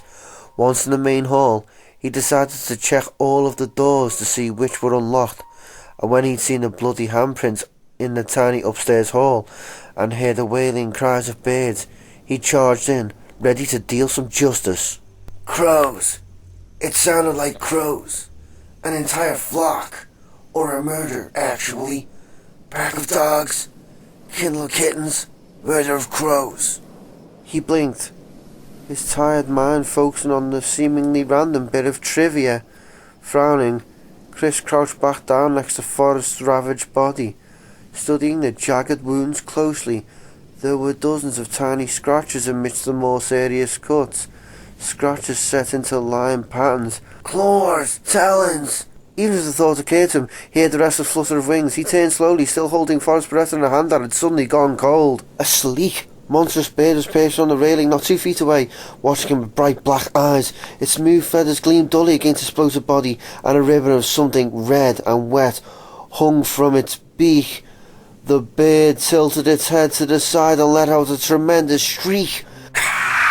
The streamer of Forrest's flesh dropping to the railing from all around. The answering cries of his gathered siblings flooded the night air.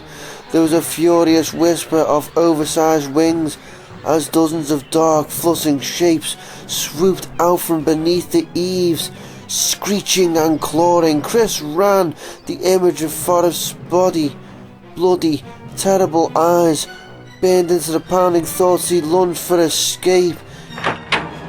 He stumbled into the tiny hall and slammed the door against the rising screams of the birds, adrenaline pumping through his system in hot, surging beats. He took a deep breath, then another, and after a moment, his heart slowed down to a more normal pace. The shrieks of the crows gradually grew distant, blown away on a softly moaning wind. Jesus! How dumb can I get? Stupid! Stupid! He'd stormed out onto the deck looking for a fight, looking to avenge the deaths of the other stars, and had been shocked into stupidity by what he'd found. If he hadn't let himself get so freaked out by Forrest's death, he would have made the connection sooner between the birds and the types of wounds, and perhaps he would have noticed the gathering flesh-eaters that had watched him from the shadows, looking for their next victim. He headed for the door back to the main hall, angry with himself for going into a situation unprepared. He couldn't afford to keep making mistakes, to let his attention wander from what was in front of him. This wasn't some kind of a game where he could just push a reset button if he missed a trick. People were dying. His friends were dying. And if you don't pull your head out of your ass and start being more careful, you're going to join them. Another torn and lifeless body crumpled in a cold hallway somewhere. Another victim to the insanity of this house. Chris silenced the nagging whisper, taking a deep breath as he stepped back into the high gallery of the lobby and closed the door behind him. Beating himself up was no more useful than charging blindly around in a strange and dangerous environment, looking for revenge. He had to concentrate on what was important, the lost alphas and Rebecca. He walked toward the stairs, tucking Forrest's weapon into his waistband. At least Rebecca would be able to defend herself. "Chris!" Startled, he looked down to see the young STARS member at the base of the wide steps, grinning up at him. He jogged down the stairs, glad to see her in spite of himself. What happened? Is everything alright? Rebecca held up a silver key as he reached her, still smiling widely. "I found something I thought you could use." He took the key, noting that the handle was etched with a tiny shield, before slipping it inside his vest. Rebecca was beaming, her eyes flashing with excitement. "After you left, I played the piano and this secret door opened up in the wall. There was this gold emblem inside, like a shield. And I switched it with the one in the dining room, and the grandfather clock moved, and this key was behind it." She broke off suddenly, her smile faltering as she studied his face. "I'm sorry. I know I shouldn't have left, but I thought I could catch you before you got too far." "It's okay," he said, forcing a smile. "I'm just surprised to see you. Here, I found you something a little better than a can of insect repellent." He handed her the beretta, pulling out a couple of clips to go with it. Rebecca took the gun, staring down at it thoughtfully. When she looked up at him again, her gaze was serious and intense. "Who was it?" Chris thought about lying, but saw that she wasn't going to buy it, and realised suddenly what it was about her that made him feel so protective and made him want to shield her from the sad and sickening truth. "Claire." That was it. Rebecca reminded him of his little sister, from her tomboy sarcasm and quick wit to the way she wore her hair. "Listen," she said quietly, "I know you feel responsible for me, and I admit I'm pretty new at this, but I'm a member of this team, and sheltering me from the facts could get me killed. So, who was it?" Chris stared at her for a moment and then sighed. She was right.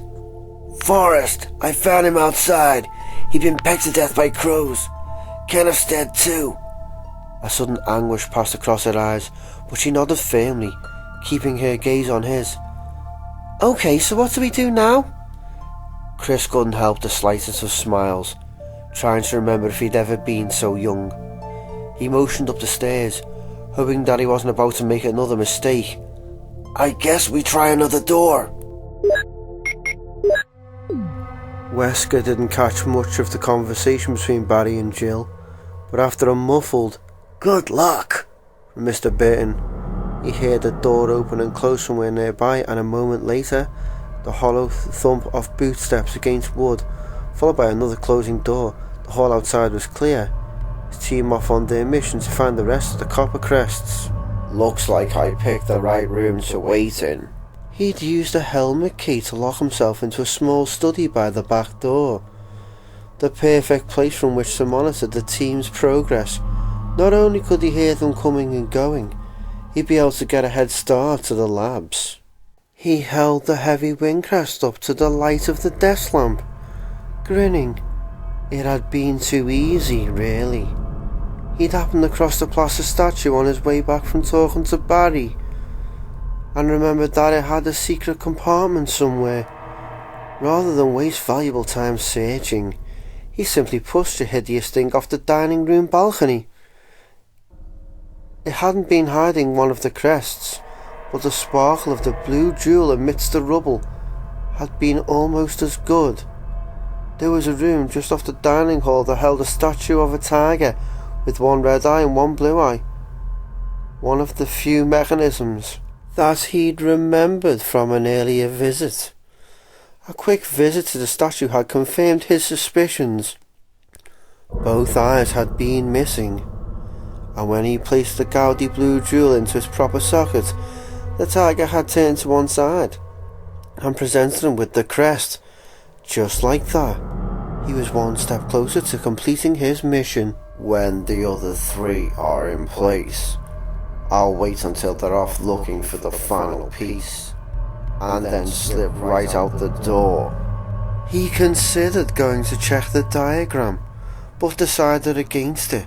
The house was big, but not that big, and there was no need to expose himself to further risk of being seen. Besides, they probably hadn't managed to find any of the other crests yet. He'd already had a close call when he'd gone downstairs to retrieve the jewel, almost stepping directly into Chris Redfield's path. Chris had found the rookie, and the two of them were blundering around, probably looking for clues. "Besides, this room is comfortable. Maybe I'll take a nap while I wait for the rest of the team to catch up." He leaned back in the desk chair, pleased with himself for all he'd accomplished so far. What could have been a disaster was turning out quite nicely, thanks to some quick thinking on his part. He had already found one of the crests. He had Barry and Jill working for him, and he'd done and had the good fortune to run into Ellen Smith while he'd been in the library. "Oops, scratch that. It's Dr. Ellen Smith. Thank you very much." After fetching the wing crest, he'd gone to the library to check the small side room that overlooked the estate's heliport, the entrance concealed behind a bookcase. A quick search had revealed nothing useful, and he'd been about to check the back room when Dr. Smith had shambled out to greet him. He had tried to get a date with her ever since he'd moved to Raccoon, drawn in by her long legs and platinum blonde hair. He'd always been partial to blondes, particularly smart ones. Not only had she repeatedly turned him down, she hadn't even tried to be nice about it.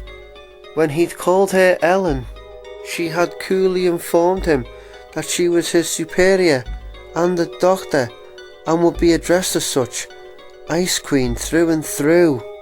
If she hadn't been so damn good looking, He would never have bothered in the first place. But my, how your beauty has faded, Dr. Ellen.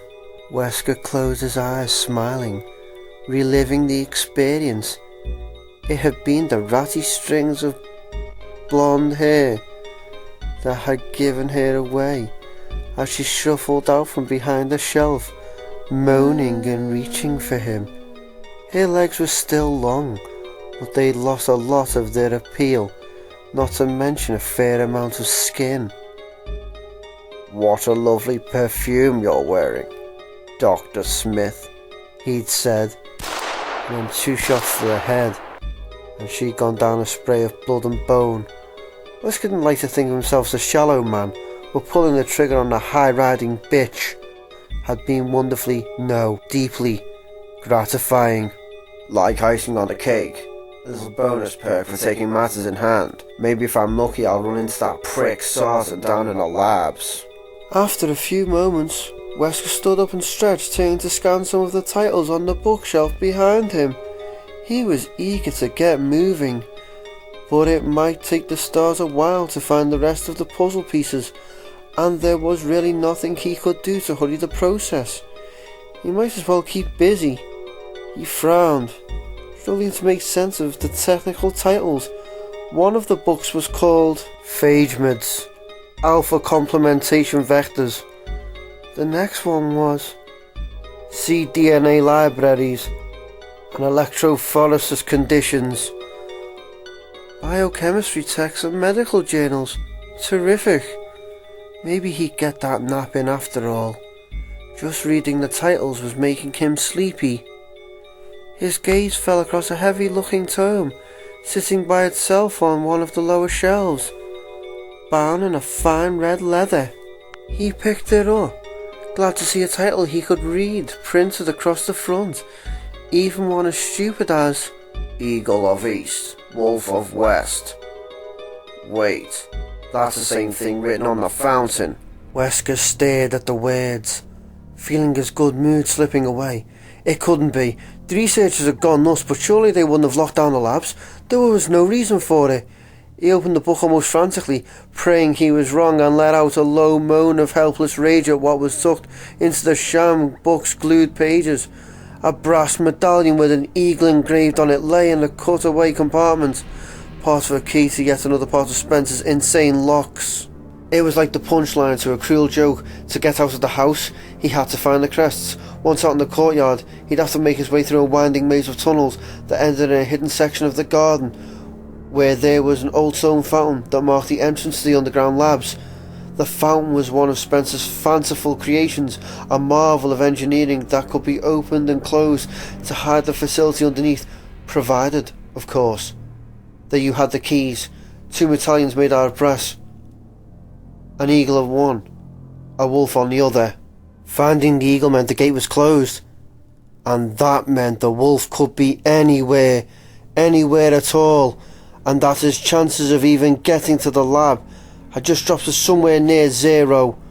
Unable to control his fury, he snatched up the medal and threw the book against the desk, knocking the lamp over with a crash and plunging the room into sudden blackness.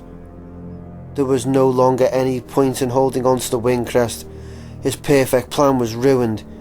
He'd have to give up his edge and hope that one of the others would inadvertently stumble across the wolf medal for him, secreted away somewhere in the massive, sprawling estate, which means more risk, more searching, and a chance that one of them will reach the labs before I do. Seething, Wesker stood in the dark silence with his fists clenched, trying not to scream.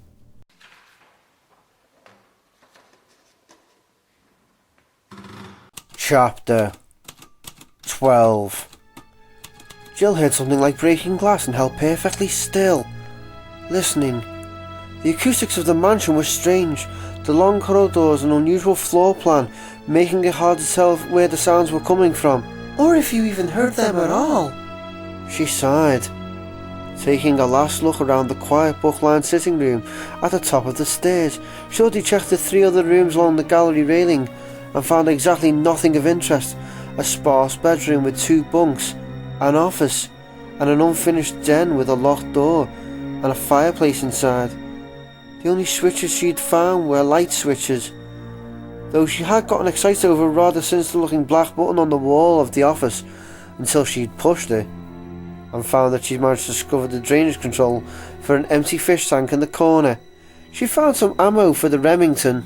She supposed she should be grateful for that.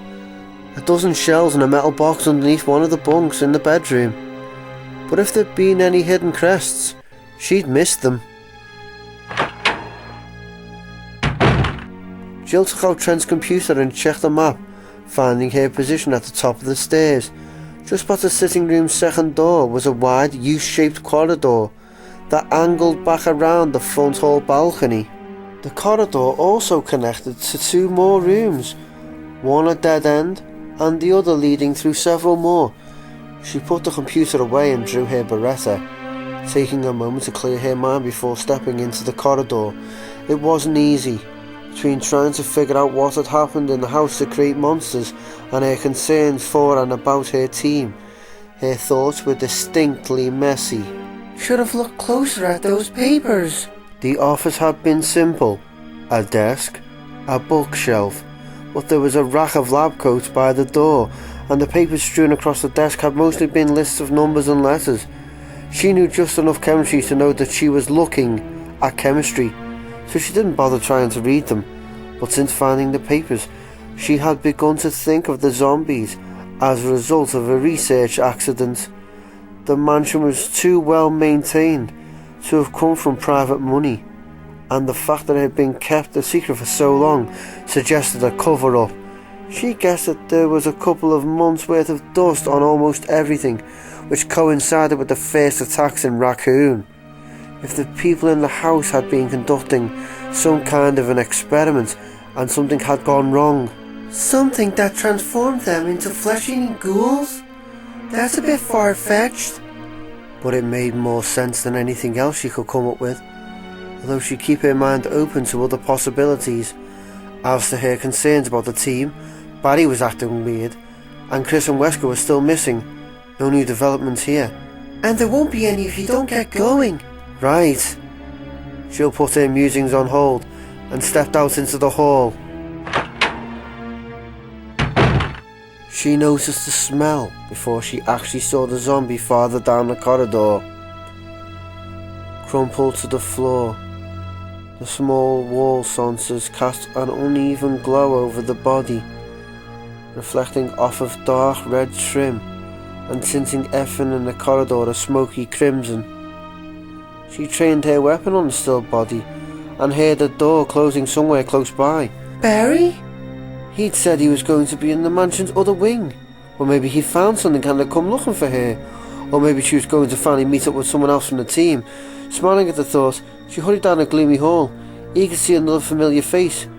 As she neared the corner, a fresh wave of decay washed over her, and the fallen creature at her feet grabbed at her boot. Clutching her ankle with surprising strength, startled Jill flailed her arms to keep her balance, crying out in disgust as the slobbering zombie inched its rotting face toward her boot. Its peeling, skeletal fingers scrabbled weakly at the thick leather, seeking a firmer grip, and Jill distinctively brought her other boot down on the back of its head. The heavy tread sliding across the skull with a sickening wet sound.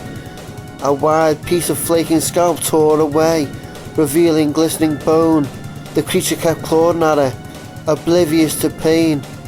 The second and third kicks hit the back of its neck, and on the fourth, she felt as much as heard the dull snap of vertebrae giving out, crushed beneath her heel. The pale hands fluttered, and with a choking, liquid sigh, the zombie settled to the musty carpet. Jill stepped over the limp body and ran around the corner, swallowing back bile.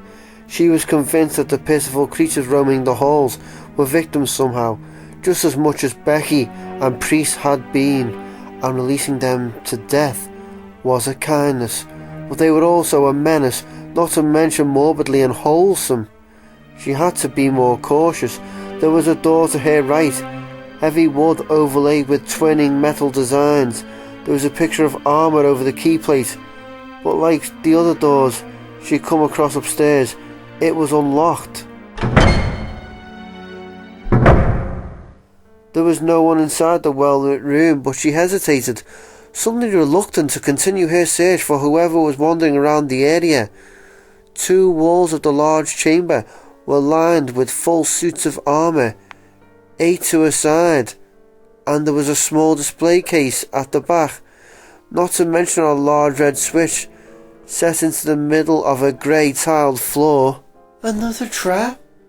Or a puzzle? Intrigued, she walked into the room and headed for the glass-fronted display, the silent, lifeless guards seeming to watch her at every move. There were a couple of mysterious grated holes in the floor, one on either side of the red switch, for ventilation perhaps, and she felt her heart speed up a little, suddenly sure that what she had found was another one of the mansion's traps. A quick inspection of the dusty display case decided it for her. There wasn't any way that she could see to open it. The glass front, a single thick piece, and something in one shadowy niche at the bottom glinted like dull copper. I'm supposed to push that button, thinking that it will open the case, and then what? She had a sudden, vivid image of the ventilation hole sealing off and the door locking itself, death by slow suffocation in an airless tomb. The chamber could fill with water, or some kind of poisonous gas. She looked around the room, frowning, wondering if she should try and block the door open, or if perhaps there was another switch hidden in one of the empty suits. Every riddle has more than one answer. Jilly, don't forget it. Jill grinned suddenly. Why push the button at all? She crouched down next to the case and took a firm grip of the barrel of her handgun. With a single firm tap, the glass cracked, thin lines spidering away from the carpet. She used the butt of the gun to knock out a thick chunk and reached carefully inside. She withdrew a hexagonal copper crest engraved with an archaic smiling sun. She smiled back at her, pleased with her solution. Apparently some of the house's tricks could be worked around, provided she ignored a few rules of fair play. All the same, she found herself hurrying back to the door, not wanting to call it a win until she was clear of the solemn chamber. Stepping back into the blood-hued corridor, she stood for a moment, holding the crest as she weighed her options. She should continue to look for whoever had closed the door, or head back to the puzzle lock and place the crest. As much as she wanted to find her team, Barry had been right about needing to get out of the mansion. If any of the other stars were still alive, they'd surely also be looking for an escape. Her thoughtful gaze fell across the fettered, broken creature that she'd killed, lingering on the slowly spreading pool of dark fluids surrounding its scabby head, and she realised suddenly that she desperately wanted to leave the house, to escape its tainted air and its pestilent creatures that stalked its cold and dusty halls. She wanted out, and as soon as was humanly possible. Her decision made, Jill hurried back the way she'd come, gripping the heavy crest tightly. She'd already uncovered 2 of the pieces that the stars needed to escape the mansion. She didn't know what they'd be escaping to, but anything had to be better than what they would leave behind. Richard! Rebecca immediately dropped to her knees next to the Bravo, feeling his throat for a pulse with one trembling hand. Chris stared mutely down at the torn body, already knowing that she wouldn't find the heartbeat. The gaping wound on Richard Aiken's right shoulder was drying, no fresh blood seeping through the mutilated tissue. He was dead. He watched Rebecca's slender hand slowly drop away from the Bravo's neck and then reach up to close his glazed, unseeing eyes. His shoulders slumped. Chris felt sick over their discovery. The communications expert had been a positive, sweet guy, and only 23 years old. He looked around the silent room, searching randomly for some clue as to how Richard had died. The room they'd entered just off the second floor balcony was undecorated and empty. Except for Richard, there was nothing. Frowning, Chris took a few steps toward the room's second entrance and crouched down, brushing at the dark tile floor. There was a dried crust of blood in the shape of a boot heel, between Richard's body and the plain wooden door 10 feet away. He stared at the door thoughtfully, tightening his hold on the Beretta. Whatever killed him's on the other side. Maybe waiting for more victims. Chris, take a look at this. Rebecca was still kneeling by Richard, her gaze fixed on the bloody mass of the torn shoulder. Chris joined her, not sure what he was supposed to be looking at. The wound was ragged and messy, the flesh discoloured by trauma. Strange though, how it didn't seem very deep. See those purple lines radiating out from the cuts, and the way the muscle has been punctured, here and here.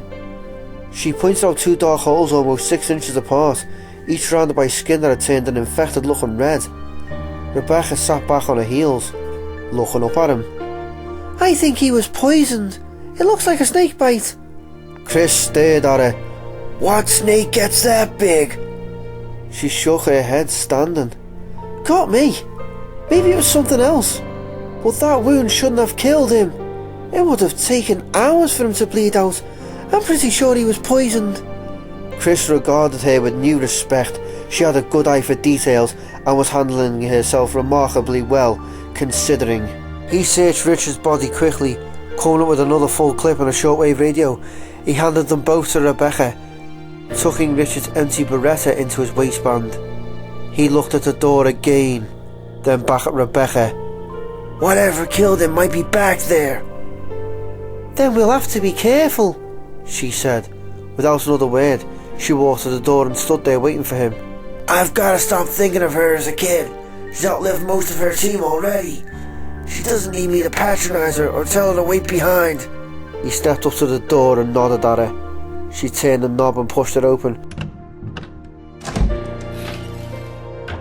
Both of them raising their weapons as they edged into the narrow hallway. Straight ahead were a few wood steps leading to a closed door. To their left, an offshoot of the hall, another door at the end. There was blood smeared on the walls bordering the steps, and Chris was suddenly certain that it was Richard's. His killer was behind that door. He motioned down the offshoot, speaking quietly. You take that room. You run into any trouble, come back here or wait. Check back in 5 minutes either way. Rebecca nodded and moved down the narrow hall. Chris waited until she'd gone into the room before climbing the steps, his heart already thudding solidly against his ribs. The door was locked.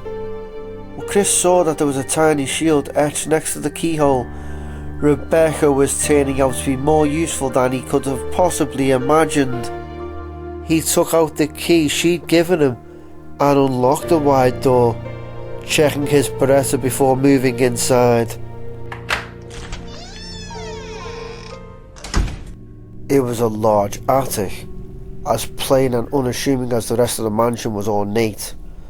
Wooden support beams extended from the floor to the sloping ceiling, and a few other broken boxes and barrels against the walls. It was empty. Chris walked farther in, his guard up as he scanned for movement. At the other side of the long room was a partial wall, maybe 4 feet by 9, standing several feet from the back of the attic. It reminded him of a horse stall, and it was the only area that wasn't open to view. Chris moved toward it, slowly, his boots against the wood floor, sending hollow echoes through the cool air. He edged to the wall, trimming his Beretta over the top as he peered down, heart pounding. No snake, but there was a jagged hole near the floorboards between the two walls, a foot high and a couple across, and a strange acrid odour, musky, like the smell of some wild animal. Frowning at the scent, Chris started to back away and stopped, leaning in closer. There was a round piece of metal next to the hole, like a penny the size of a small fist. There was something engraved on it, a crescent shape. Chris walked around the side and into the stall, keeping a wary eye on the hole as he crouched down and picked up the metal piece. It was a 6-sided disc of copper with a moon on it. Nice bit of craftsmanship inside the hole, a soft, sliding sound. Chris jumped back, targeting the opening as he moved. He backed up quickly until his shoulders brushed the attic wall, then started to edge away in a dark signal that shot out the open and lightning fast. It was as big around as a dinner plate and hit the wall inch from his right leg, blood splintered from the impact. Oh shit! That's a snake! Chris stumbled away as the giant reptile reared back, pulling his long dusky body out of the wall. Hissing, it raised up, lifting his head as high as Chris's chest and exposing dripping fangs. Chris ran halfway across the room and spun. Firing at the massive diamond-shaped head, the snake let out a strange hissing cry as a shot tore through one side of its gaping mouth, punching a hole through its tightly set skin. It dropped back to the floor and whipped itself toward him with a single waving push for its muscular body. At least 20 feet long, Chris fired again, and a chunk of scaly flesh erupted from the snake's back, dark blood spewing from the wound. With another roaring hiss, the animal reared up in front of him, its head only inches away from Chris's gun, blood gushing from the hole in its mouth. Eyes! Get the eyes! Chris pulled the trigger, and the snake fell across him, knocking him to the floor, its body thrashing wildly. The tail slammed into one of the thick scorpions, arm up to crack it as Chris struggled to free his pinned arms, to at least hit it worse before he died. And the cold, heavy body suddenly went limp, sagging bonelessly to the floor. Chris! Rebecca rushed into the room and stopped cold, staring at the monstrous reptile. Whoa! His boot found one of the wooden supports, and with a tremendous shove, Chris managed to wiggle out from beneath the thick body. Rebecca reached down to help him up, her eyes wide with awe. They stared down at the wound that had killed the creature, the black liquid hole where its right eye had been, obliterated by a 9mm slug. "Are you okay?" she said softly. Chris nodded. Few bruised ribs maybe, but so what? He'd literally been injured from certain death, and all because he'd stopped to. He held up the copper crest, having to pry his clenched fingers from around the thick metal. He'd held onto it throughout the attack without even realising it, and looking at it now, he had a gut feeling that it was important somehow. Maybe because you were almost snake food for picking it up. Rebecca took it from him, tracing a finger over the engraved moon. You find anything? He asked. Rebecca shook her head. Table, couple of shelves. What's this for anyway?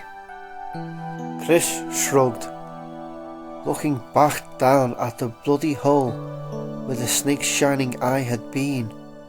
He shuddered involuntarily, thinking of what would have happened if he'd missed that final shot. Maybe we'll figure it out somewhere along the way, he said quietly. Come on, let's get out of here. Rebecca handed the crest back to him, and together they hurried out of the cold attic. As he closed the door behind him, Chris realised suddenly that although he'd never cared before, he now absolutely hated snakes. Barry walked heavily up the stairs in the main hall, a knot of dread in the pit of his stomach tightening with each step. He'd been through every room he could open in the East Wing, and had come up empty-handed. The same horrible images played through his mind over and over as he trudged up the steps. Kathy and Moira and Pollyann, terrified and suffering at the hands of strangers in their own home. Kathy knew the combination to the gun safe in the basement, but the chance for him making it down the stairs before someone could get in. Barry reached the first landing and took a deep shaky breath. Kathy wouldn't even think to run for the weapons if she heard someone breaking through one of the windows or doors. Her first priority would be to get to the girls, to make sure they were okay. If I don't turn up those crests soon, nothing will be okay. He hadn't seen a phone or radio anywhere in the house. If Wesker couldn't get to that laboratory, how would he be able to contact the people at White Umbrella and call off the killers? Barry reached the door on the upper landing that led to the West Wing. His only hope was that either Jill or Wesker had managed to find the 3 missing pieces. He didn't know where Wesker was, although he had no doubt that the rat bastard would turn up soon enough. But Jill would probably still be searching upstairs.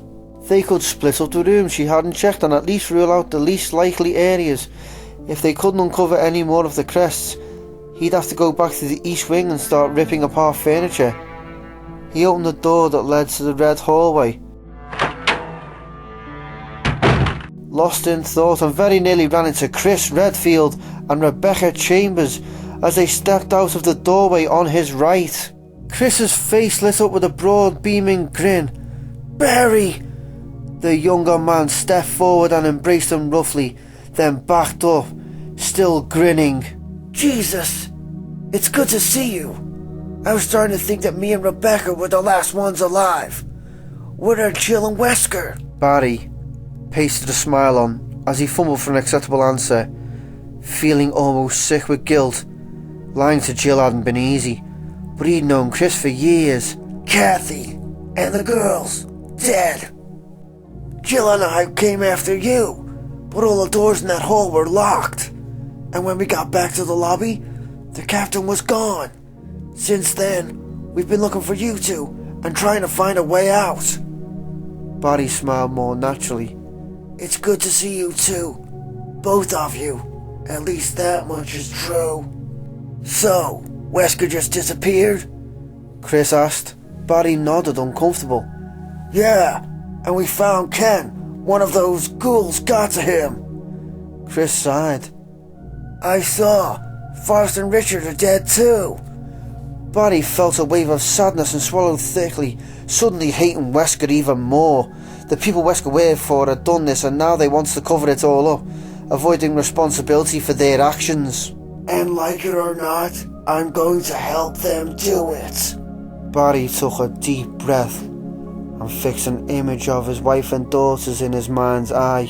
"Jill found a back door, and we think it could be a way out, except it's got this trick lock, like a puzzle, and we have to get all the pieces together to open it. There are these 4 metal crests made out of copper.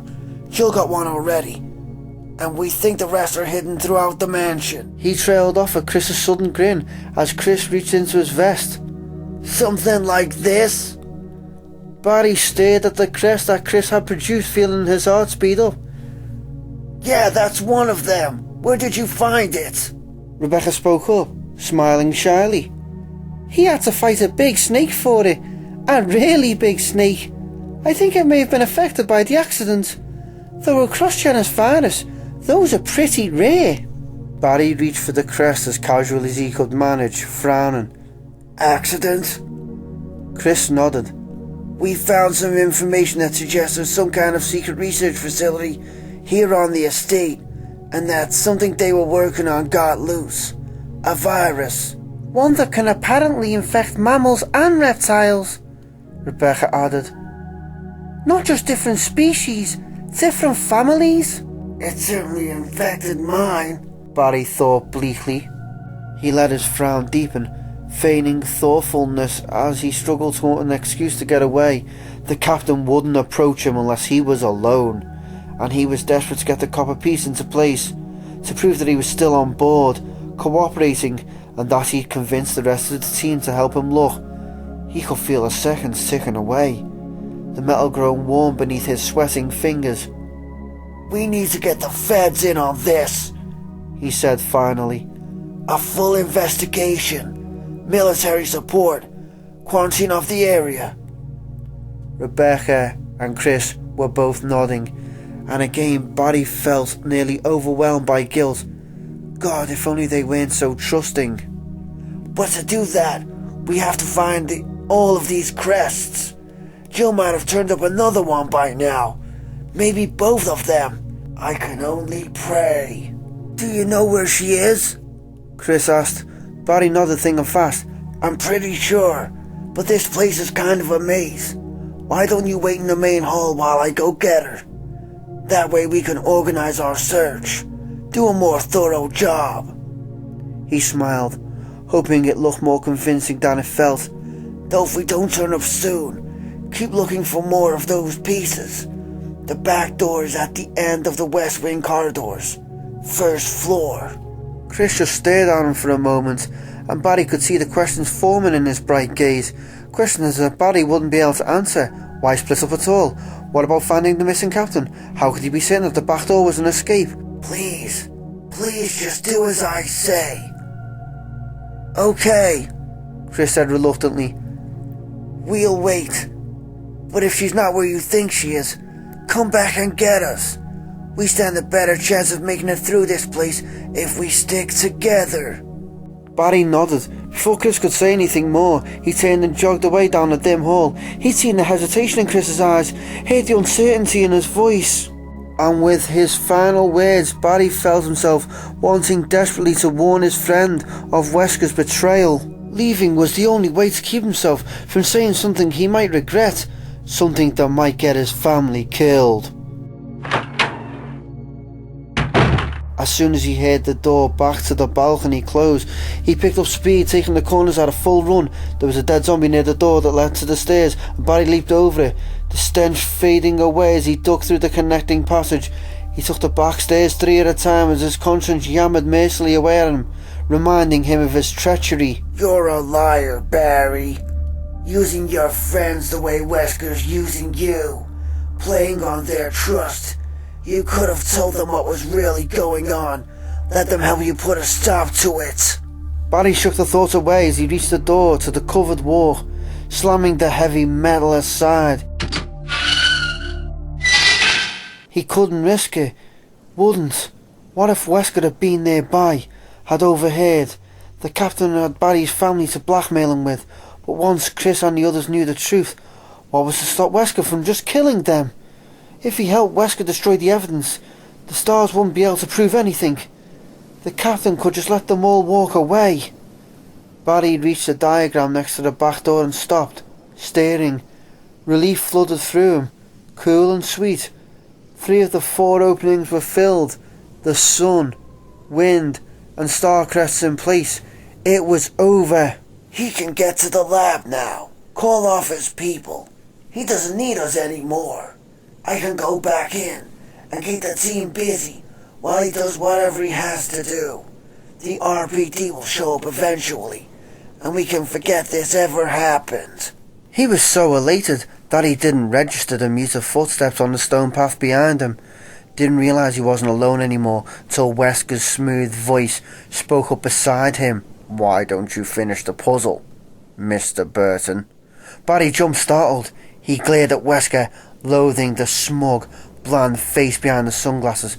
Wesker smiled, nodding his head at the copper crest in Barry's hand. Yeah, right, Barry muttered darkly and slipped the final piece into place. There was a thick metallic sound from inside the door. And Wesker walked past him, pushing the door open to reveal a small, well-used tool shed. Barry peered inside, saw the exit at the opposite wall. There was no diagram set next to it, no more crazy puzzles to figure out.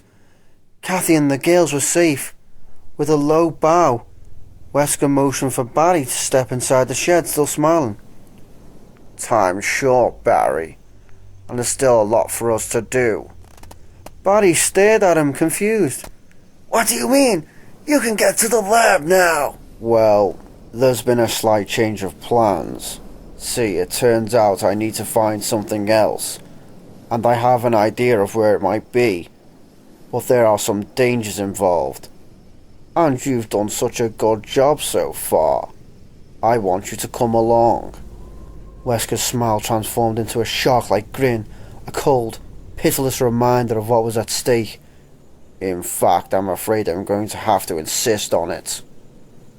After a long, terrible moment, Barry nodded helplessly.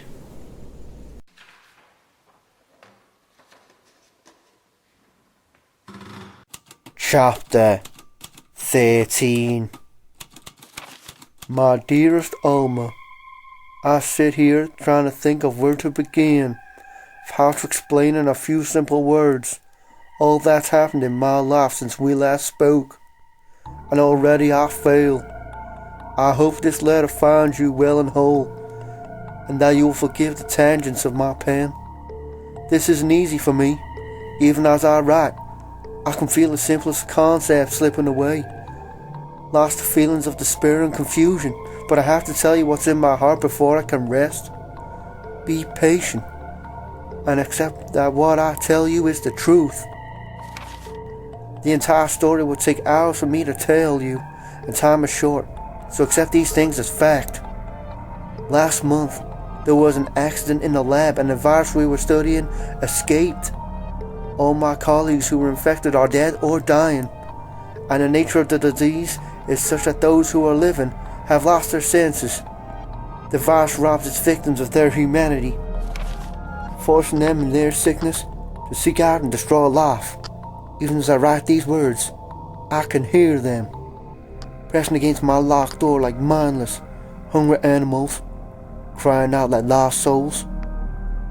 There aren't words true enough, deep enough, to describe the sorrow and shame that I feel knowing that I had a hand in their creation. I believe that they feel nothing now, not fear or pain, but they can't experience the horror that they've become. Doesn't free me of my terrible burden. I am, in part, responsible for this nightmare that surrounds me. In spite of the guilt that is burning into my very being, that will haunt my every breath, I might have tried to survive, if only to see you again, but my best efforts have only delayed the inevitable. I am infected, and there is no cure for what will follow, except to end my life before the only thing that separates me from them, my love for you. Please understand. Please know that I am sorry. Martin Crackhorn. Jill sighed, laying the crumpled paper gently on the desk. The creatures were victims of their own research. It seemed she had the right idea about what had happened in the mansion, though reading the half-felt letter put a serious dampener on any pride she might have taken from her deduction skills. After placing the suncrest, she decided that the upstairs office merited a closer look, and with a little digging, she found the final scroll testament of Crackhorn tucked in a drawer. Crackhorn. Martin Crackhorn. That was one of the names on Trent's list. Jill frowned, walking slowly back to the office door. For some reason, Trent wanted the stars to figure out what had happened in the mansion before anyone else did. But with as much as he obviously knew about it, why not just tell them outright? And what did he stand to gain by telling them anything at all? She stepped through the office's small foyer and back out into the hall, still frowning. Barry had been acting strange before, and she needed to find out why. Maybe she could get a straight answer if she just asked him outright. Or maybe not. Either way, it'll tell me something. Jill stopped by the back stairs, taking a deep breath, and realised that something was different. She looked around uncertainly, trying to figure out what her senses were telling her. It's warmer, just a little, but it's definitely warmer, and the air isn't quite as stale. Like someone had opened a window, or maybe a door. Jill turned and jogged down the stairs, suddenly anxious to check the puzzle lock. Reaching the bottom of the steps, she saw that the door connecting one hall to the next was standing open. She could hear the crickets singing faintly, feel the fresh night air wafting toward her through the frigid mustiness of the house. She hurried to the darker corridor and hooked a right, trying not to get her hopes up. Another sharp right, and she could see the door that led to the covered walkway standing open. Maybe that's all it is. Doesn't mean the puzzle's solved. Jill broke into a run, feeling the clean warmth of summer air against her skin as she rounded the corner at the stone path and let out a short, triumphant laugh as she saw the four-place crest next to the open door. A warm breeze was flowing through the room that the puzzle had unlocked, a small storage shed for gardening tools. The metal door on the wall opposite was standing open, and Jill could see the moonlight playing across a brick wall just past the rusted hinges. Barry had been right. The door led outside.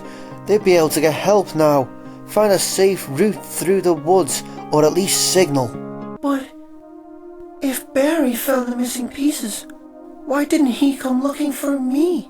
Jill's grin faded as she stepped into the shed, absently taking in the dusty boxes and barrels that lined the grey stone walls. Barry had known where she was, had suggested himself that she take the second floor of the west wing. So maybe it wasn't Barry who opened the door. True, it could have been Chris or Wesker or one of the Bravos. If that was the case, she should probably go back in and look for Barry. Or investigate a little first. Make sure it's worth the effort. It was a bit of a rationalisation, but she had to admit to herself that the thought of returning to the mansion with a possible escape in front of her wasn't all that enticing. She unholstered her Beretta and walked toward the outer door, her decision made. The first thing she noticed was the sound of rushing water over the soft forest noises that filled the cooling air, like a waterfall. The second and third were the bodies of the 2 dogs that lay across the irregular stone path, shot to death. Pretty safe bet that one of the stars came this way. Jill edged out into a high-walled courtyard, low hedges set into brick planters on either side. Dark clouds hung oppressively low overhead. Across the open space was a barred iron gate, just past an island of shrubs. To her left, a straight path overshadowed by the 10-foot-high brick walls that bordered it. The gentle waterfall sound seemed to come from that direction, though the path ended abruptly in a metal gate a few feet high. Stairs going down? Maybe. Jill hesitated, looking back at the arched, rusty gate in front of her, and then at the curled bodies of the mutant dogs. They were both closer to the gate than the walkway, and assuming they'd been killed while attacking, the shooter would have been headed in that direction. There was a sudden sound of water splashing wildly, making the decision for her. Jill turned and ran down the moonlit walk, hoping to catch a glimpse of whatever was making the noise. She reached the end of the stone path and leaned over the gate, then drew back a little, surprised by the sudden drop-off. There were no stairs. The gate opened into a tiny platform elevator and a huge open courtyard 20 feet below. The splashing was off to the right, and Jill looked down across the wide yard, just in time to see a shadowy figure walk through the waterfall she'd heard, disappearing behind the curtain of water that cascaded down the west wall. What the hell? She stared at the small waterfall, blinking, not sure if her eyes were playing tricks on her. The splashing had stopped just as soon as the person disappeared, and she was fairly certain that she wasn't hearing things, which meant that the rushing water concealed a secret passage. Great! That's just what this place needs. Lord knows I didn't get enough of that inside. The controls for the one-man lift were on a metal bar next to the rusting gate. The platform itself, down in the courtyard. Jill toggled the power switch, but nothing happened. She'd have to get down another way, wasting time while the mysterious splasher got farther away. Unless... Jill looked down the narrow elevator shaft, and into that square only 3 feet across and open on the side facing the yard. Coming up would be a bitch, but descending? Cake. She could crouch her way down in a minute or less, using her back and legs to support her weight. As she unstrapped a shotgun from her back in preparation for the climb, a disturbing thought occurred to her. If the person who'd gone through the waterfall was one of the stars, how had they known the passage was even there? Good question, and not one she wanted to linger over. Holding the shotgun tightly, Jill pushed the gate open and carefully started down the shaft. They'd given Barry a full 15 minutes before heading through the winding halls of the West Wing and finding the open back door. They stood there now, looking at the slab of copper and its 4 engraved crests. Chris stared at the crescent moon that Barry had taken, feeling confused and more than a little worried. Barry was one of the most honest, straightforward guys that he had ever known. If he said he was going to look for Jill and then come back for them, then that's what he meant to do. But he didn't come back. And if he ran into trouble, how did the piece I gave him end up here? He didn't like any of the explanations his mind was giving him to work with. Someone could have taken it from him. He could have placed it himself and then been injured somehow. The possibilities seemed endless, and none of them good. Sighing, he turned away from the diagram and looked at Rebecca. Whatever happened to Barry, we should go ahead. This may be the only way off the estate. Rebecca smiled a little. Fine by me. It just feels good to get out of there, you know. Yeah, no kidding, he said, with feeling. He hadn't even realised how accustomed he'd grown to the cold, oppressive atmosphere of the house until they'd left it. The difference was truly amazing. They walked through the tidy storage room and stopped at the back door, both of them breathing deeply. Rebecca checked her Beretta, For about the 100th time since they'd left the main hall. Chewing at her lower lip nervously, Chris could see how tightly wound she was, and tried to think if there was anything she needed to know, anything that would help her if they were forced into a combat situation. Star's training covered all the basics, but shooting at a video screen with a toy gun was a far cry from the real thing. He grinned suddenly, remembering the words of wisdom he'd gotten on his first operation, a standoff with a small group of whacked out survivalists in upstate New York. He'd been terrified, and trying desperately not to show it. The captain for the mission had been a tough-as-nails explosives expert, an extremely short woman named Kayla. She pulled him aside just before they went in, looked him up and down, and given him the single best piece of advice he'd ever received. "Son," she said, "no matter what happens, when the shooting starts, try not to wet your pants." It had surprised him out of his nervousness, the statement so totally weird that he'd literally been forced to let go of the worst of his fear to make room for it. "What are you grinning about?" Chris shook his head, the smile fading. Somehow he didn't think it would work on Rebecca, and the dangers they faced didn't shoot back. "Long story. Come on, let's go." They moved out into the calm night air, crickets and cicadas buzzing sleepily in the surrounding woods. They were in a kind of courtyard, high brick walls on either side, an offshoot walkway to their left. Chris could hear rushing water nearby, and the mournful cry of a dog or coyote in the distance, a lonely faraway sound. "Speaking of dogs," there were a couple of them sprawled out across the stones, soft moonlight glistening against their wet, sinewy bodies. Chris edged up to one of them and crouched down, touching its flank. He quickly pulled his hand back, scowling.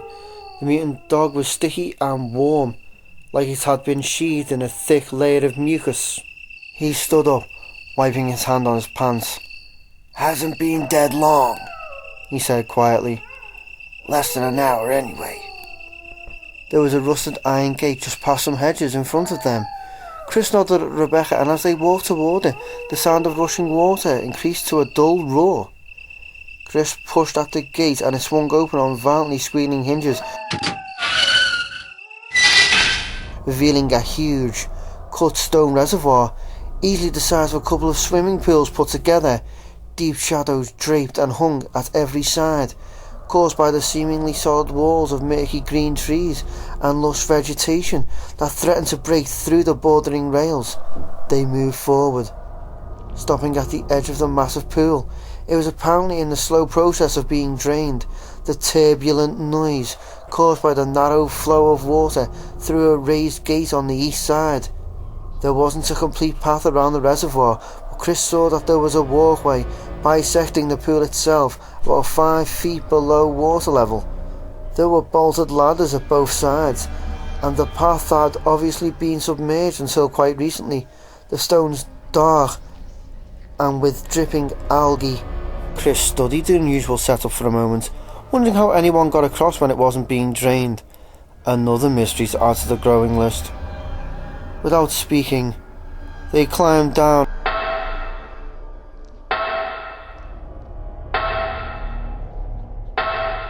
and hurried across, boots squelching against the slimy stones and clammy humidity enveloping them. Chris quickly scaled the second ladder,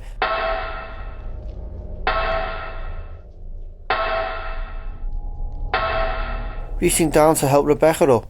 The heavily shaded path was littered with branches and pine needles and appeared to border the east end of the reservoir. Passing over the open floodgate, they started toward the forced waterfall and had only gone a few feet when it started to rain. Chris frowned, and in a voice informing him coolly that he shouldn't be able to hear raindrops over the roar of draining water, he looked up and saw a twisted branch fall from the stretching foliage hanging over the rail, a branch that hit the stones and slid smoothly away. "That's not a branch!" And there were dozens of them already on the ground, twisting across the dark stones, hissing and writhing as they fell from the trees overhead. He and Rebecca were surrounded by snakes. "Oh shit!" Startled, Rebecca turned to look at Chris and felt cold terror shoot through her. Her heart squeezed in its icy grip as she took in the path behind him. The ground had come to life, black shapes coiling toward their feet and dropping from above like living rain. Rebecca started to raise her gun, realizing numbly that there were too many, even as Chris roughly grabbed her arm. "Run!" They stumbled forward, Rebecca crying out involuntarily as a thick, writhing body fell across her shoulder and touched the cool scales against her arm as it slid heavily off and hit the stones. The path zigzagged and they ran through the shifting shadows, heels crunching on rubbery moving flesh, throwing them off balance. Snakes darted forward to strike at their passing boots as they ran over a steel grate, black foaming water thundering below. The sound of their boots hitting metal lost the liquid roar. Ahead of them the stones were clearer, but the path was also dropped off sharply, a small elevated platform marking its end. There was no place left to go. They crowded onto the tiny platform as Rebecca snatched the controls, her breath coming in panic gasps. Chris turned and fired repeatedly, the shots blasting over the crash of water as Rebecca found the operating button and slammed it down. The platform shuddered and started to descend, slipping down past the rock walls toward a massive empty courtyard below. Rebecca turned, raising the Beretta to help Chris, and felt a jaw drop, her throat locking at the gruesome scene. There had to be hundreds of them, the path almost completely hidden by the slithering creatures, hissing and squirming in an alien frenzy as they struck wildly at each other. By the time she managed to unfreeze, the loathsome sight had risen past eye level and was gone. The ride seemed to last forever, both of them staring up at the edge of the path they'd left behind, tensely, breathlessly waiting for the bodies to start falling. When the lift was within a few feet of the bottom, they both jumped off, stumbling quickly away from the wall. They both leaned against the cool rock, gasping. Rebecca took in the courtyard they'd escaped to, in between the shuddering breaths, letting the sound of the splashing waterfall soothe their nerves. It was a huge, open space, made out of brick and stone, the colours washed out and hazy with the frail light. The water from the reservoir above tumbled down into the stone pools nearby, and there was a single gate across from them. "And no snakes?" She took a final deep breath and blew it out, then turned to Chris. "Were you bit?" He shook his head. "You?" "No," she said. "Though if it's all the same to you, I'd rather not go back that way. I'm more of a cat person. Really." Chris stared at her for a moment and then grinned, pushing away from the wall. "Funny. I would have figured you for lab rats, The radio!" Rebecca grabbed at the unit hooked to her belt, the snake suddenly forgotten. It was a sound she'd been hoping to hear ever since they found Richard. They were being hailed, maybe by the searchers. She fumbled the receiver and held the radio up so they could both hear. Static crackled through the tiny speaker, along with the soft whine of a wavering signal. "This is Brad. Alvatine. Read. If you can hear this." The voice disappeared in a burst of static. Rebecca hit the transmit button and spoke quickly. Brad, come in!" The signal was gone. They both listened for a moment longer, but nothing else came through. "He must have gotten out of range," Chris said. He sighed, walking farther out into the open yard, gazing up at the dark, overcast sky. Rebecca clipped the silent radio back to her belt, still feeling more hopeful than she had all night. The pilot was out there somewhere, circling around and looking for them. Now that they were clear of the mansion, they'd be able to hear him signal. "Assuming he comes back." Rebecca ignored the thought and walked over to join Chris, who had found another tiny elevator platform, tucked in the corner across from the waterfall. A quick check showed it to be without power. Chris turned toward the gate, slapping a fresh clip into his Beretta.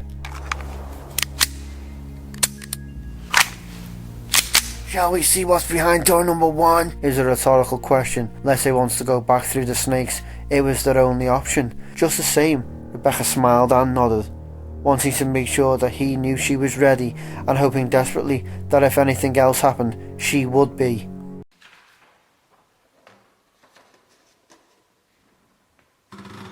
Chapter 14. Jill stood at the edge of a yawning open pit in the dark tunnel, staring helplessly at the door on the other side. The pit was too wide to safely jump and there was no way to climb down. At least not that she could see. She'd have to go back and try the door by the ladder. Her frustrated sigh turned to a shiver. The damp chill emanating from the stone walls would have been bad enough without it being dripping wet. Great secret passage. To use it, you have to catch pneumonia. A glint of metal caught her gaze as she turned, with feet squelching in her boots. She peered down at it, brushing a wet strand of hair out of her eyes. It was a small iron plate set into stone, a six-sided hole about the size of a quarter at the centre. She looked back at the door thoughtfully. Maybe it works a bridge. Or lower stairs? It didn't matter, since she didn't have whatever tool it required. It was as good as a dead end. Besides, it was unlikely that whoever she'd seen walking through the waterfall had managed to get across. Jill walked back through the twisting passage towards the entrance to the tunnel, still in awe of what she'd found behind the curtain of water. It appeared there was a whole network of tunnels running beneath the estate. The walls were rough and uneven, chunks of sandy limestone protruding at odd angles, but the sheer amount of work that had gone into creating the underground path was mind-boggling. She reached the metal door next to the ladder, having to make a conscious effort not to make her teeth chatter. As a cold draft swept down from the courtyard above, the sound of the waterfall was strangely muted. The steady, echoing rhythm of water dripping to the rock was much louder, giving the tunnels a somewhat medieval feel. She pulled the door open and froze, feeling a rush of mixed emotions as Barry Burton wailed around to face her, revolver in hand. Surprise won. Barry? He quickly lowered his weapon, looking as shocked as she felt and just about as wet too. His t-shirt clung to his broad shoulders, his short hair plastered to his skull. Jill, how did you get down here? Same way you did, apparently. But how did you know how? He held up his hand, shushing her. Listen.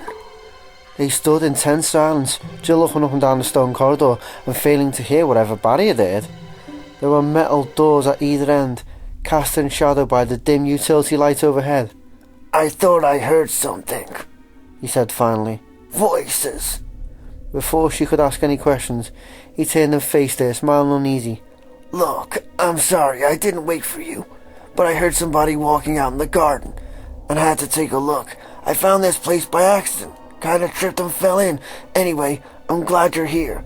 Let's check around, see what we can dig up. Jill nodded, but decided to keep a close eye on Barry for a while. Maybe she was paranoid, but in spite of his words, he didn't seem all that happy to see her. Watch and wait, her mind whispered, for now there was nothing else she could do. Barry led them toward the door to the right, holding his Colt up. He pulled the handle, revealing another gloomy tunnel. A few steps into the right was another metal door, and across from it, the passage veered sharply into almost complete darkness. Barry motioned at the door and Jill nodded.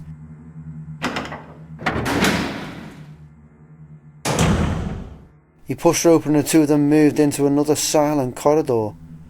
Jill sighed inwardly as she studied the bare rocky walls, wishing she had a piece of chalk with her.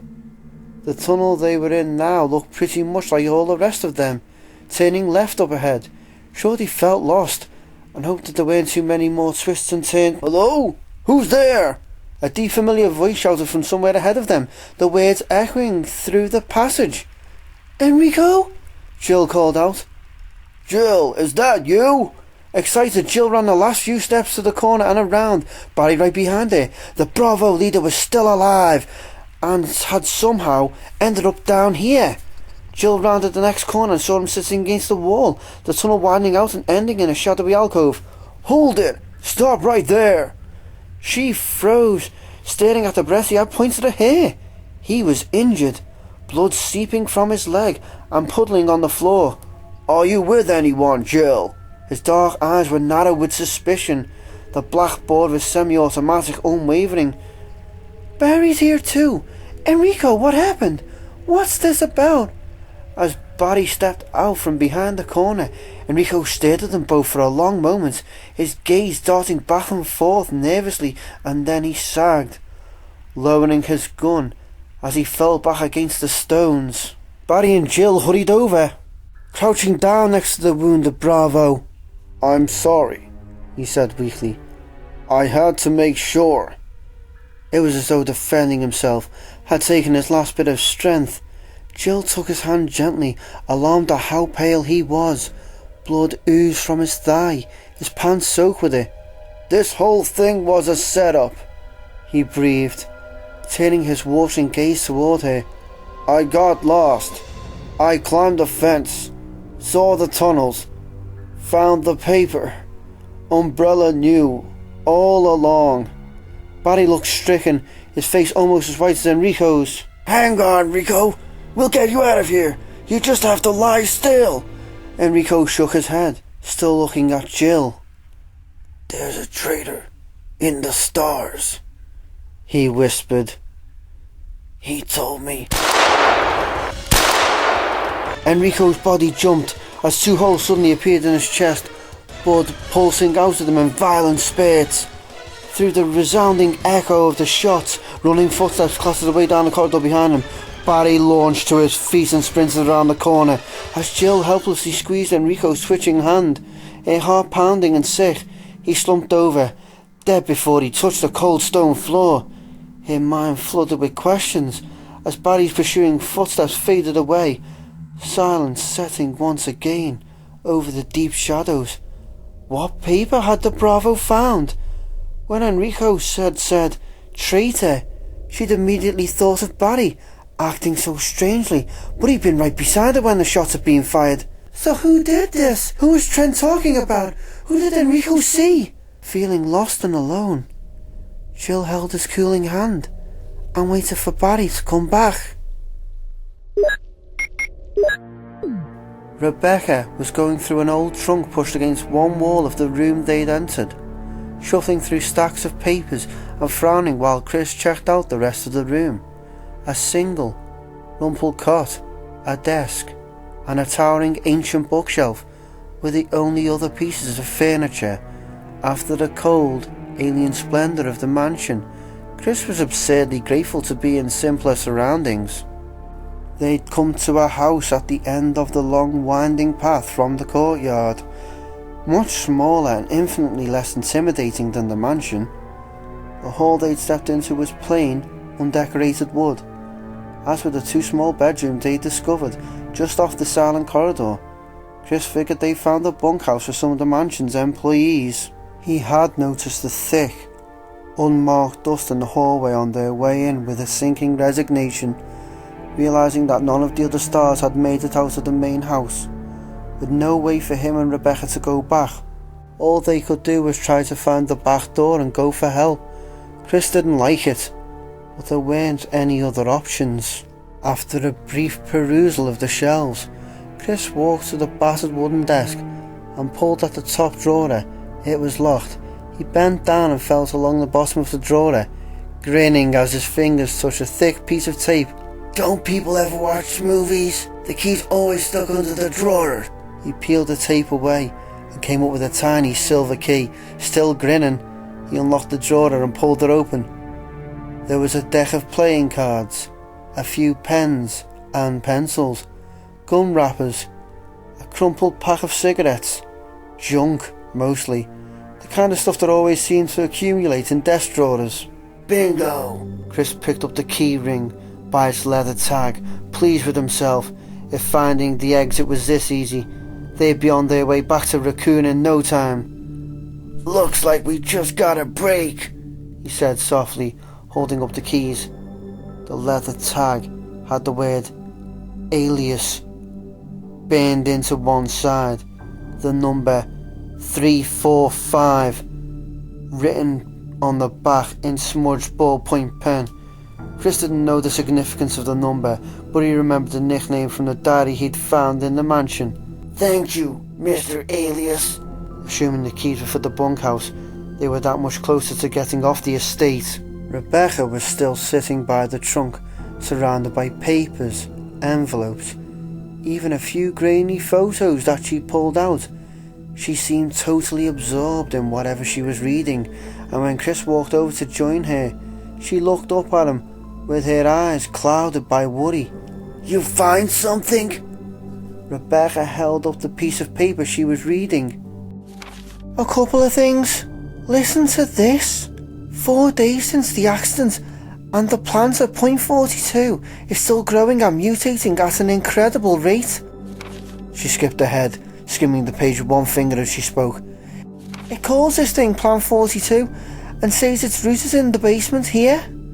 Shortly after the accident, one of the infected members of the research team became violent and broke the water tank in the basement, flooding the entire section.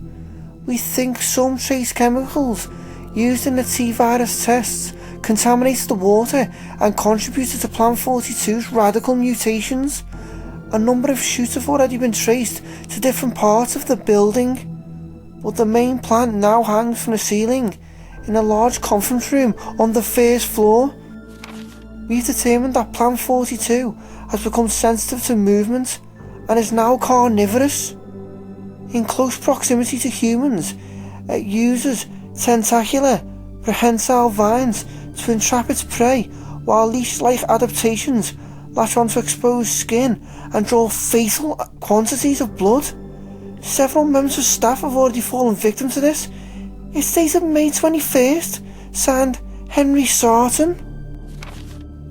Chris shook his head, wondering again how someone could invent a virus like the one they had come across. It seemed to infect everything it touched with madness, transforming its carrier into a deadly carnivore hungry for blood. God, now a man-eating plant. Chris shuddered, suddenly twice as glad they'd be leaving soon. So, it infects plants too, he said. When we report this, we'll have to... No, that's not it, she said. She handed him a photo, her expression grim. It was a blurry snapshot of a middle-aged man wearing a lab coat. He was standing stiffly in front of a plain wooden door, and Chris realised that it was the very door they'd come through not 10 minutes ago, the front entrance to the bunkhouse. He flipped the picture over, squinting at the tiny script on the back. H. Sarton, January 98.42. He stared at Rebecca, finally understanding her fearful gaze. They were standing in .42. The carnivorous plant was here. Wesker stood in the darkness of the unlit tunnel, his irritation growing as he listened to Barry stumble through the echoing corridors. Jill wouldn't wait forever, and the raging Mr. Burton couldn't seem to grasp that Enrico's killer had simply slid into the shadows just around the corner, the most obvious place there was. Come on. Since they'd left the house, he finally started to feel like things were going in his favour. He'd remembered the underground room near the entrance to the labs, and was almost certain that the wolf medal would be there, and the tunnels were clear. He had expected the 121s to be out, but apparently no one had messed with the passage mechanisms since the accident. They split up to search for the lever that worked the passages, and it had been in plain sight, propped up next to the very mechanism that it controlled. Everything would have been perfect, except goddamn Enrico Marini had wandered along, happening across a very important paper that Wesker had accidentally dropped, his orders, straight from the head of White Umbrella. And then to complicate matters, Jill had blundered into the tunnels before Wesker could finish taking care of the problem. Wesker sighed inwardly. If it wasn't one thing, it was another. In truth, this whole affair had been a massive headache from the beginning. At least the underground security hadn't been activated, though he'd had no way of knowing that until they'd reached the tunnels. And having dragged Barry along as insurance, he now had to deal with the consequences if the money wasn't so good. He grinned. Who was he kidding? The money was great. After what felt like years, Barry huffed into the dark room, blindly waving his revolver around. Wesker tensed, waiting for him to walk past the generator's alcove. This part could be tricky. Barry and Enrico had been close. As Barry stormed past the small chamber, Wesker stepped out behind him and jammed the muzzle of his Beretta into Barry's lower back hard. At the same time, he started talking, low and fast. I know you want to kill me, Barry, but I want you to think about what you're doing. I die, your family dies, and right now, it looks like Jill may have to die too, but you can stop it. You can put a stop to all the killing. Barry had stopped moving as soon as the gun touched him, but Wesker could hear the barely contained rage in his voice, the pure, driving hatred. You killed Enrico! He snarled. Wesker pushed the gun deeper into his back. Yes, but I didn't want to. Enrico found some information he shouldn't have. He knew too much. And if he'd told Jill what he knew about Umbrella, I'd have to kill her too. You're going to kill her anyway! You're going to kill all of us! Wesker sighed, allowing a pleading note to creep into his voice. That's not true. Don't you get it? I just want to get to the laboratory and get rid of the evidence before anyone finds it. Once that material is destroyed, there's no reason for anyone else to get hurt. We can all just walk away. Barry was silent, and Wesker could tell that he wanted to believe him, wanted desperately to believe that things could be that simple. Wesker let him waver for a moment before pressing on. All I want you to do is keep Jill busy. Keep her and anyone else you run into away from the labs. At least for a little while. You'll be saving her life, and I swear to you that as soon as I get what I need, you and your family will never hear from me again. He waited, and when Barry finally spoke, Wesker knew he had him. Where are the labs? Good boy. Wesker lowered the gun, keeping his expression blank just in case Barry had good night vision. He pulled a folded paper out of his vest and slipped it into Barry's hand, a map from the tunnels to the first basement level. If for some reason you can't keep her away, at least go with her. There are a lot of doors with locks on the outside down there. Worst comes to worst, you can lock her up until it's over. I mean it, Barry, no one else has to get hurt. It's all up to you. Wesker sat back quietly, reaching for the lever with the six-sided tip that he'd left next to the generator. He watched Barry for a few seconds longer, saw the sag in the big man's shoulders, the submissive hang of the head. Satisfied, Wesker turned and walked out of the room. On the very slight chance that any of the stars made it to the lab, Mr. Burton would ensure that there wouldn't be any more trouble. He hurried back through the entrance tunnel, silently congratulating himself on getting things back under control. As he headed toward the first passage mechanism, he'd have to move fast from here on out. There were a few things he'd neglected to mention to Barry, like the experimental security detachment that would be released into the tunnels once he turned that lever for the first time. Sorry, Barry. Slipped my mind. It would be interesting to see how the team fared with the 1-2-1s, the Hunters. Watching the stars pit their strength and agility against the creatures would be quite a show, and sadly, one he'd have to miss. It was too bad, really. The Hunters had been caged for a long time. They'd be very, very hungry.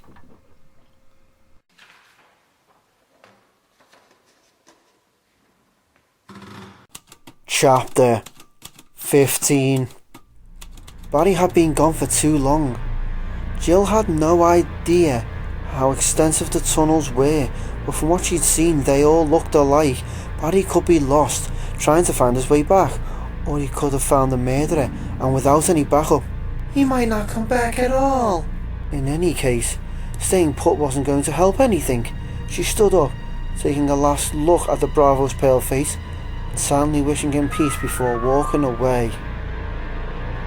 What did he find out that got him killed? Who was it?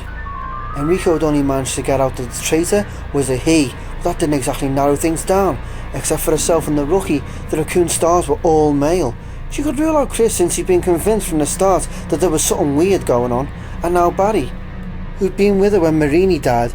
Brad Vickers simply wasn't the type to do anything dangerous, and Joseph and Kenneth were dead. Which leaves Richard Aiken, Forrest Speyer, and Albert Wesker. None of them seemed likely, but she had to at least consider the possibility. Enrico was dead, and she no longer doubted that Umbrella had one of the stars in their pocket. When she got to the door, she quickly leaned down and tightened her damp bootlaces, preparing herself. Whoever had shot the Bravo could just as easily taken her and Barry out, and since he hadn't, she could only figure that he didn't want to kill anyone else, and wouldn't be looking for more targets, assuming that he was still in the underground system. She'd have to be as quiet as possible if she wanted to find him. The tunnels were perfect sound conductors, amplifying even the tiniest sound. She eased open the metal door, listening, and then edged out into the dim tunnel. Staying close to the wall in front of her, the corridor was unlit. She opted to head back the way she'd come instead. The darkness was a perfect spot for an ambush. She didn't want to find out she was wrong about the killer's intentions by taking a bullet. A low, grinding rumble reverberated through the heavy stone walls. A sound like something big moving. Jill instinctively used the sound as cover, taking several sliding steps forward and reaching the next metal door. Just as the rumbling stopped, she slipped back out into the tunnel, where she'd run into Barry, gently closing the door behind her. What the hell was that? It sounded like an entire wall moving. She shuddered, remembering the descending ceiling of that room in the house. Maybe the tunnels were rigged too. She needed to watch every step. The idea of being crunched to death by some bizarre mechanism underground, like the one next to that pit, with the hexagonal hole. She nodded slowly, deciding that she needed to go take another look at those doors she couldn't get to before. Maybe the killer had the tool it required, and the noise she'd heard had come from him operating it. She could be wrong, but there was no harm in checking. And at least I won't get lost. She reached for the door that would lead her back and stopped. Her head cocked to catch a strange sound coming from the tunnel behind her. It was a rusty hinge. Some kind of bird, maybe. It was loud, whatever it was. That sound she knew. Footsteps, headed in her direction. And it was either Barry or someone built like him. They were heavy, plodding, but too far apart, too deliberate. Get out of here, now! Jill grabbed at the metal latch and ran into the next tunnel, no longer caring how much noise she made, although sometimes she misread them. Her instincts were never wrong, and they were telling her that whoever or whatever was making that sound, she didn't want to be there when it showed up. She took several running steps down the stone corridor, away from the ladder that led back to the courtyard, and then forced herself to slow down. Taking a deep breath, she couldn't just go sprinting ahead either. There were other dangers than the one she'd left behind. Behind her, the door opened. Jill turned, raising her beretta, and stared in horror at the thing standing there. It was huge, shaped like a man, but the resemblance stopped there. Naked but sexless, its entire muscular body was covered with a pebbled, amphibious skin shaded a dark green. It was hunched over so that its impossibly long arms almost touched the floor. Both its hands and feet were tipped with thick, brutal claws. Tiny, light-coloured eyes peered out at her from a flat reptilian skull. It turned its strange gaze toward her, dropped its wide, hinged jaw, and let out a tremendous high-pitched screech, like nothing she'd ever heard before, the sound echoing around her, filling her with a mortal terror. Jill fired. 3 shots smacking into the creature's chest, and sent it reeling backwards. It stumbled, fell into the tunnel wall, and with another terrible shriek it sprang at her, pushing off the stones with powerful legs, its claws outstretched and grasping. She fired again and again as it flew toward her, the bullets tearing into its puckered flesh, ribbons of dark blood coiling away, and it landed in a heaving crouch only a few feet in front of her. Screaming, one massive arm snake out to swipe at her legs. A musky, mouldy animal smell washed over her, a smell like dark places and feral rage. Jesus! Why won't it die? Jill trained the beretta on the back of its skull and emptied the clip. Even as the green flesh splattered away and bones splintered, she continued to fire. The hot slugs ripping into the pulpy, pinkish mass of its brain. No more bullets. She lowered the weapon, her entire body shaking. It was over. The creature was dead, but it had taken almost an entire clip. 15 9mm rounds, the last 7 or 8 at close range. Still staring at the fallen monster, she ejected the empty magazine and loaded a fresh clip before holstering the beretta. She reached back and unstrapped the Remington, taking comfort in the solid, balanced weight of the shotgun. What the hell were you people working on out here? It seemed that the Umbrella researchers had invented something more than just a virus, something just as deadly, but with claws. And there could be more of them. She never had a more horrifying thought. Holding the Remington close, Jill turned and ran. Chris and Rebecca walked down a long, wooden hallway. Wearily glancing up with every other step, there was what looked like dried, dead ivy poking out of every crack and crevice where the walls met the ceiling, a bone-coloured growth that scaled across the planks like a fungus.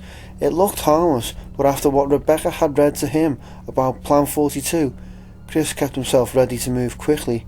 After going through the rest of the papers in the trunk, Rebecca had come up with a report on some kind of an herbicide that could apparently be mixed in point 42 called V-Jolt. She brought it along, though Chris doubted it would be useful. All he wanted was to find an exit, and if they could avoid the killer plant, so much the better. The front hall had been clear of the growth, though Chris wasn't prepared to call it secured. Besides the 2 bedrooms by the front door, there had been a rec room that had been distinctly creepy. Chris had looked inside and immediately felt his internal alarms going off, though he hadn't known why. There had been no danger that he could see, just a bar and a couple of tables. In spite of the seeming calm, he had closed the door quickly and they'd moved on. His gut feeling was enough of a reason to leave it alone. They stopped in front of the only door in the long, meandering stretch of hallway, both of them still glancing nervously at the scaling ivy near the ceiling. Chris pushed at the knob and the door swung open. Warm, humid air flooded out of the shadowy room, thick and tropical, but with a nasty undertone, like the taint of spoiled fruit. Chris instinctively pushed Rebecca behind him as he saw the walls of the chamber. They were completely covered in the same kind of strange, straggling growth that was in the hall, but here the scaling ivy was lush and bloated, a bilious verdant green. There was a faint whispering coming from inside the room, a subtle sense of movement, and Chris realised that it was coming from the sticky plant matter itself, the walls quivering in a weird optical illusion as the draping tendrils crept and grew. Rebecca started to step past him, and Chris pushed her back. "What are you, nuts? I thought you said this thing sucks blood." She shook her head, staring at the whispering walls. That's not Plan 42. At least not the part the report talked about. Plan 42 is going to be a lot bigger and a lot more mobile. I never did much with phytobiology, but according to that study, we'll be looking for an angiosperm with a motile foliage. She smiled a quick, nervous smile. Sorry. Think of a great big plant with a bulb, with 10 to 20 foot vines waving around it. Chris grimaced. "Great. Thanks for putting my mind at rest." They edged into the large room, careful not to walk too closely to the hissing walls. There were 3 doors besides the one they came through, one directly across from the entrance, and another 2 facing each other to their left. Mid the room opened up. Chris led them toward the door opposite the entrance, figuring it as the most likely to lead out of the bunkhouse. The door was unlocked, and Chris started to push it open. The door slammed shut, causing them both to jump back, weapons raised. A series of heavy, sliding thumps followed, like someone on the other side was kicking at the walls, except the sounds were everywhere, above and below the door's sturdy frame, beating against every corner of the sealed room. "Lots of vines, you said?" Chris asked. Rebecca nodded. I think we've just found Plan 42. They listened for a moment, Chris thinking about the kind of strength and weight it would take to slam a door so solidly. "No kidding. Bigger and more mobile, and maybe blocking the only exit to this place. Terrific." They backed away, turning into the open area and looking at the other 2 doors. The one to their right had the number 002 above it. Chris fished out the keys he'd found and flipped through them. Finding the one with a matching number, he unlocked the door and stepped inside. Rebecca behind him. There was a smaller door to the left that opened to a bathroom, quiet and dusty.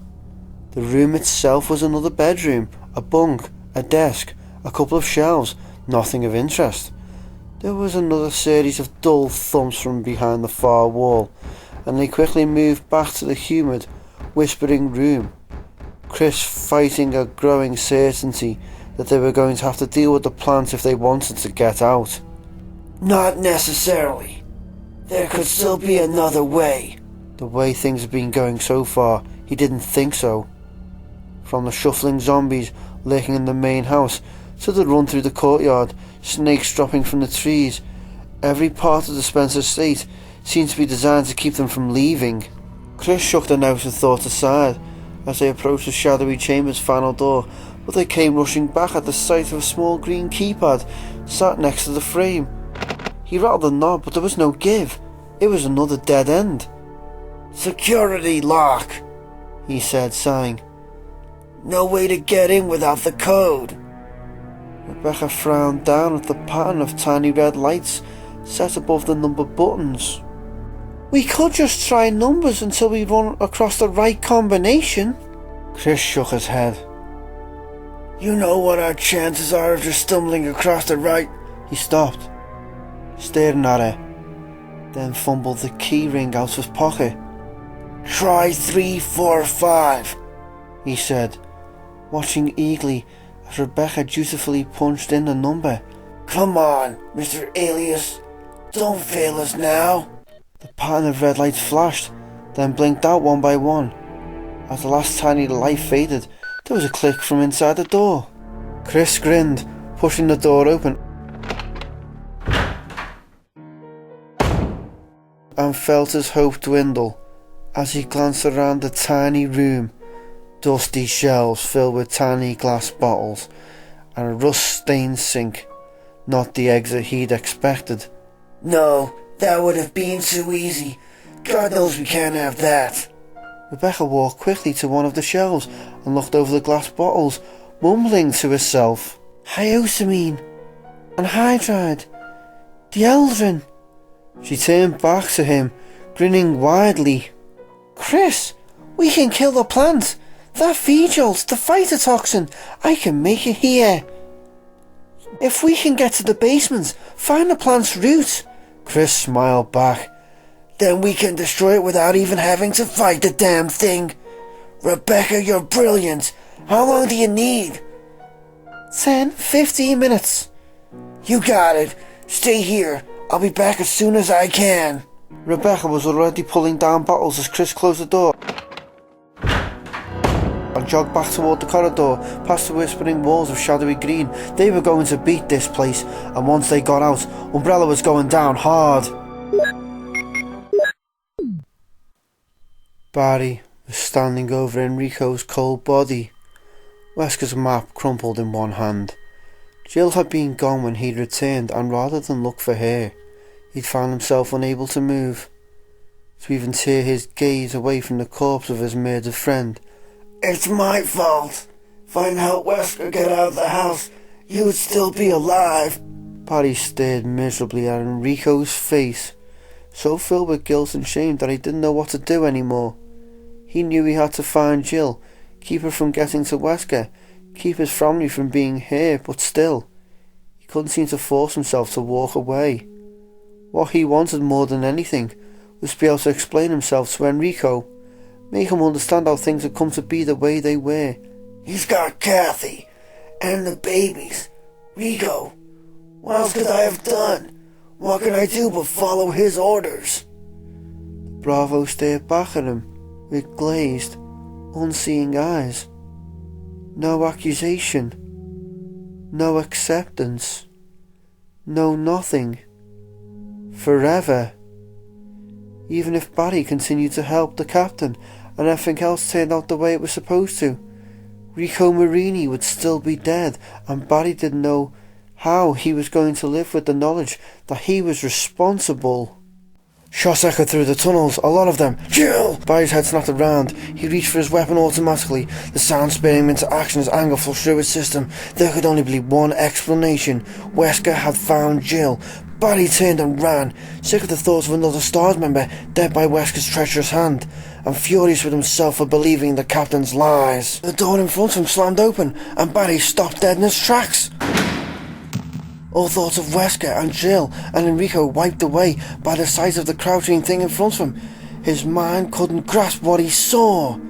His stunned gaze feeding him bits of information that didn't make sense. Green skin, piercing, orange-white eyes, talons. It screamed. A horrible, squealing cry, and Barry didn't think anymore. He squeezed the trigger, and the shriek turned into a bubbling, choking gasp as the heavy round tore into its throat and knocked it down.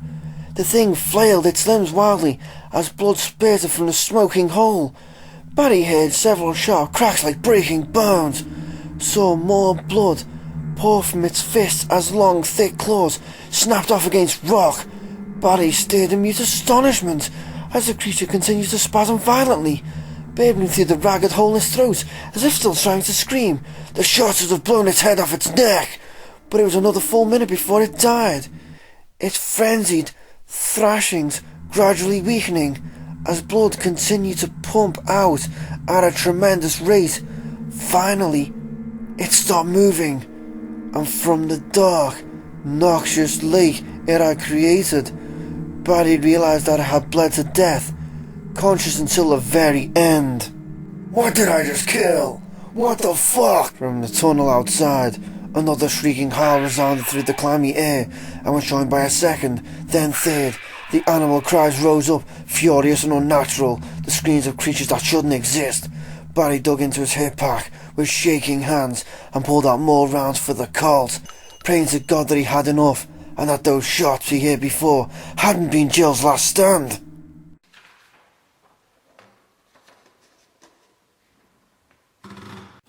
Chapter 16. It could have once been a spider, if spiders ever got to be the size of cattle. From the thick layer of white web that covered the room, floor to ceiling. It couldn't have been anything else. Jill stared down at the curled, bristling legs of the abomination, her skin crawling. The creature that had attacked her by the courtyard entrance had been terrifying, but so alien. She hadn't been able to relate it to anything. Spiders, on the other hand, she already hated them. Hated their dark, bustling bodies and skittering legs. This one had been the mother of all of them, and even dead, it frightened her. It hasn't been dead long, though. She forced herself to look at it, at the slick puddles of greenish ichor that dripped from the holes in its rounded, hairy body.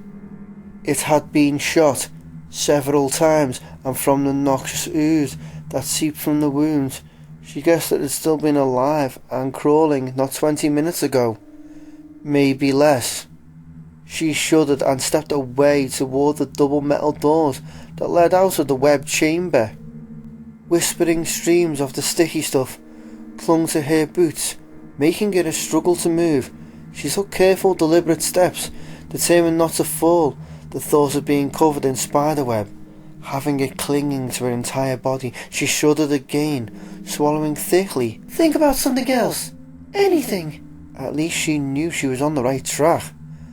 And close behind whoever had triggered the tunnel mechanism. Neat trick, that.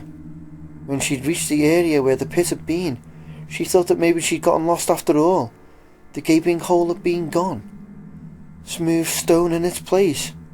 Looking up, she'd seen the ragged edges of pit, suspended overhead.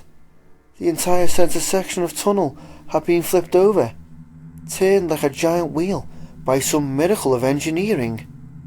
The doors had led to another, straight empty tunnel. A giant boulder stood at one end, and past that, the room she was about to leave. Jill grabbed the handle of one of the doors and pushed it open. Stumbling out into yet another gloomy passage, she leaned back against the door and breathed deeply, barely resisting the urge to brush wildly at her clothes. I can blow away zombies and monsters with the best of them. Show me a spider, and I lose my freaking mind. The short, empty tunnel ran left to right in front of her, a door at either end.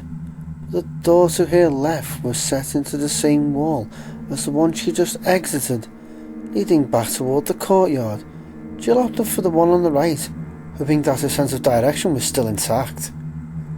The metal door creaked open.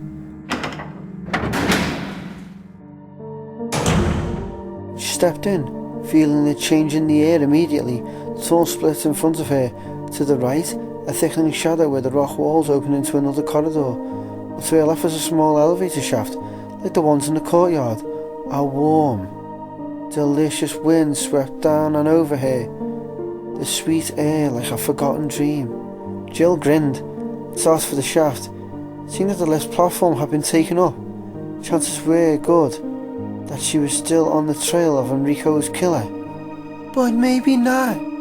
Maybe he went the other way, and you're about to lose him. Jill hesitated, gazing wistfully at the small shaft, and then turned around, sighing.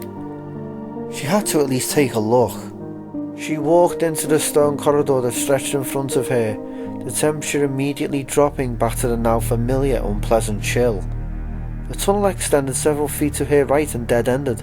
To her left, a massive, rounded boulder like the one she'd seen before marked the other end, a good 100 feet away, and there was something small laying in front of it, something blue. Frowning, Jill walked toward the giant rock, trying to make out the blue object. Halfway down the dim tunnel was an offshoot to her left, and she recognised the metal plate next to it as the same kind of mechanism that had moved the pit. She stepped into the small offshoot. Examining the worn stones at its opening, there was a small door to her right, and Jill realised that the passage and room could be hidden by way of the mechanism. The walls turned to block the entrance. Jeez, it must have taken them years to set all this up. And to think I was impressed with the house. She opened the door and looked inside. A mid-sized square room of rough stone. A statue of a bird on a pedestal, the only decoration. There was no other exit, and Jill felt a sudden rush of relief as the implications sank in. She could leave the underground tunnels. The killer had to have left already. Smiling, Jill stepped back out into the corridor and started toward the giant rock, still curious about the blue thing. As she got closer, she saw that it was a book, bound in blue dyed leather. It had been thrown carelessly against the base of the stone, laying face down and open. She slung the remnants across her back and crouched down to pick it up. It was a book box. Her father had told her about them, though she'd never actually seen one. There was a cutaway section of pages behind the cover where valuables could be hidden, though this one was empty. She flipped it closed, tracing the gold leaf letters of the title: Eagle of East, Wolf of West. As she started back toward the elevator, didn't sound like much for Thriller, though it was nicely bound. Jill froze the stone beneath her left foot, sank down a tiny bit, and she realised at the same instant the entire tunnel gently sloped away from where she was standing. Oh no! Behind her, a deep, thundering sound of rock grating against rock. Dropping the book, Jill sprinted for cover, arms and legs pumping as the rumbling grew louder. The tripped boulder picking up momentum. The dark opening of the offshoot seemed miles away. Don't make her gonna die! And she could almost feel the tons of stone bearing down on her, wanting desperately to look, but knew that the split-second difference would kill her. In a final, desperate burst of speed, she dove for the opening, crashing to the floor and jerking her legs in as the massive rock rolled past, missing her by inches. Even as she drew in her next gasping breath, the boulder hit the end of the tunnel with an explosive bone-jarring crunch that shook the underground passage. For a moment, it was all she could do to huddle against the floor and not throw up. When that passed, she slowly got to her feet and dusted herself off. The heels of her hands were abraded and both her knees bruised from a running dive, but compared to being smashed flat by a big rock, she thought she had definitely made the right choice. Jill unstrapped the Remington and headed for the elevator shaft. very much looking forward to leaving the underground behind and keeping her fingers crossed that whatever came next, it wouldn't be cold and there wouldn't be any spiders. The basement was flooded alright. Chris stood at the top of a short ramp that led to the basement doors, staring down at his own unsmiling face, reflected off of the shimmering water. It looked cold and deep. After he'd left Rebecca, he'd continued down the hall and found room 003 at the end. The ladder to the basement level took discreetly behind a bookcase in a neatly kept bedroom. He descended into a chill concrete corridor with buzzing fluorescent lights overhead, a dramatic change from the plain wood and simple style of the bunkhouse above. At least I found the basement. It appeared that killing Plan 42 was their only option for escape after all. He'd seen no other exit from the bunkhouse, which meant that it had to be past the plant's room or else there was no back door, a thought that left him distinctly unsettled. It didn't seem possible, but then, neither did the carnivorous plant. And you won't find out until you get this over with. Chris sighed and stepped into the water. It was cold and had an unpleasant chemical smell. He waded down to the door, the water sliding up over his knees and finally stopping at mid-thigh, sloshing gently, shivering. He pushed the door open and moved inside. The basement was dominated by a giant glass-fronted tank in the centre of the room that extended floor to ceiling, a large, jagged hole toward the bottom right-hand side. Chris wasn't good at judging volume, but to fill the whole area with water, he figured that the tank had to have held several thousands of gallons. What the hell were they studying that they needed that much? Tidal waves? It didn't matter, he was cold, and he wanted to find what he needed to find and get back to dry land. He started off toward the left, slowly, straining against the push and pull of the gently lapping waves. It was totally unreal, wading through a well-lit concrete room, though he supposed it was no stranger than anything else he'd experienced since the Alpha Copter had set down. Everything about the Spencer estate had a dream-like feel to it, as if it existed in its own reality, far removed from the rest of the worlds. Try nightmare-like. Killer plants, giant snakes, The Walking Dead. All it's missing is a flying saucer. Maybe a dinosaur. He heard a soft sloshing behind him and glanced over his shoulder to see a thick, triangular fin rise up 20 feet away and slide toward him. A wavering grey shadow beneath. Panic shot through him, an all-encompassing panic that seared away at rational thought. He took a giant running step and realised that he couldn't run as he plunged face first into the cold, chemical water and came up gasping, spluttering, tainted liquid from his nose and mouth. Hoping to God that Rebecca was right about the virus having burned itself out, he whipped his head around, eyes burning, searching for the fin, and saw it as it halved the distance between them. He could see it now, a shark, its rippling distorted body sliding easily through the water, 10 or 12 feet long, its broad tail lashing it forward, the black, soulless eyes set above its pointed grin. Wet bullets misfire. Chris stumbled away backwards, knowing he didn't stand a chance of outrunning it. Wheeling his arms for balance, he sloshed heavily through the dragging water, swinging himself sideways and managing a few more steps before the shark was on top of him, and he leaped to the side, dodging the animal and slapping the water as violently as he could, churning it into the foaming waves. The shark slid past him, its smooth, heavy body brushing against his leg. As soon as it was past, Chris stumbled after it, splashing wildly to keep up as he turned the corner in the flooded room. If he could stay close enough, it wouldn't be able to turn, to get at him, except that in seconds the shark would have room to manoeuvre. He could see 2 doors ahead on the left, but the giant fish was already leaving him behind, heading toward the next corner, to turn around and come back for him. Chris took a deep breath and plunged into the water, knowing it was crazy but that he didn't have a better chance. He stroked desperately toward the first door, kicking off against the cement floor to propel himself forward in great bounding leaps. He hit the door just as the shark was turning up ahead and grabbed for the handle, choking, and it was locked. Shit. Chris jammed his hand in his wet vest and came up with Alice's keys, fumbling through them as the thing guided closer, the wide pointed grin opening, and he shoved the key into the lock, the last key on the ring that he hadn't found the room for, and slammed his shoulder against the door. At the same time, the shark, now only a few feet away, and a door flew open and Chris stumbled in, falling and kicking frantically, his boot connected solidly with the shark's fleshy snout, deflecting from the opening. In a flash he was on his feet. He threw his weight against the door, and in a slap of water, it was closed. He sagged against the door, wiping his stinging eyes with the back of his hand.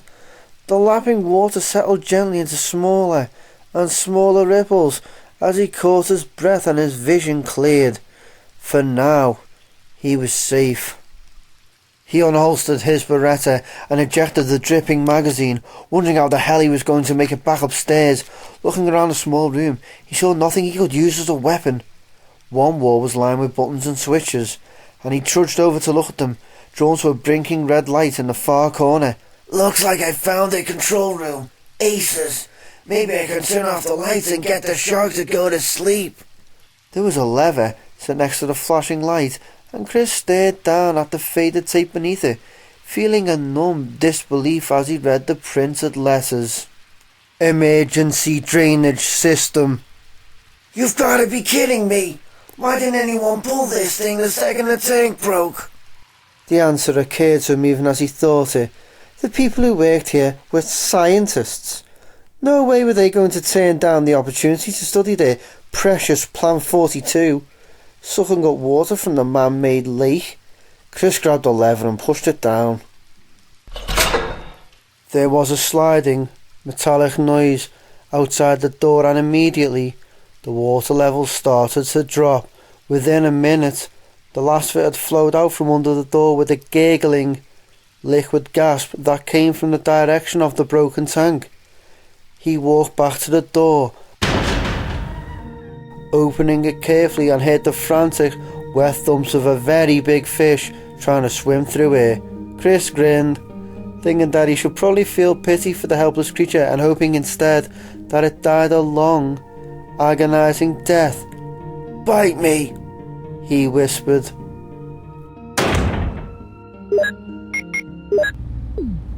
Wesker had shot 4 of the shuffling, gasping umbrella workers on his way to the computer room on level 3. He hadn't recognised any of them, though he was pretty sure that the second one he'd taken out had been Steve Keller, one of the guys from Special Research. Steve always wore penny loafers, and the pallid, dried up husk that had reached for him by the stairs had been wearing Steve's brand. It appeared that the effects of the viral spill had been harsher in the labs. Less messy, but no less disquieting. The creatures that roamed the hall outside seemed to have been totally dehydrated, their limbs withered and stringy, their eyes like shriveled grapes. Wesker had dodged several of them, but the ones he'd been forced to put down had scarcely bled at all. He sat at the computer in the cool, sterile room and waited for the system to boot up, feeling truly on top of things for the first time all day. He'd had earlier moments, of course. The way he'd handled Barry, finding the wolf medal in the tunnels, even shooting Ellen Smith in the face had given him a momentary sense of accomplishment, a feeling that he was in control of what was happening, but so much had gone wrong along the way that he hadn't had time to enjoy any of his successes. But now I'm here. If the stars aren't already dead, they will be soon, and assuming I don't suffer some massive lapse of skill, I'll be out of here within half an hour. Mission complete. There were still dangers, but Wesker could handle them. The mesh monkeys, the MA2s, were undoubtedly loose in the power room, but they were easy enough to get past, as long as you didn't stop running. He should know. He'd helped come up with the design. And there was the big man, the tyrant, waiting one level down in his glass shell, sleeping the sweet, dreamless sleep of the damned, from which he'll surely never wake. What a waste. So much power, crossed off as a failure by the boys at White. A gentle musical tone informed him that the system was ready. Wesker pulled a notebook out of his vest and opened it to the list of codes, though he already knew them. John Howard set the system up months ago, using his name and the name of his girlfriend, Ada, as access keys. Wesker tapped out the first of the passwords that would allow him to unlock the laboratory doors, feeling a sudden, vague wistfulness for the excitement of the day. It would be over so soon, and there would be no one to witness his achievements, to share his fond memories after the fact. Now that he thought about it, it was a shame that none of the stars would be joining him. The only thing better than a grand finale was a grand finale with an audience.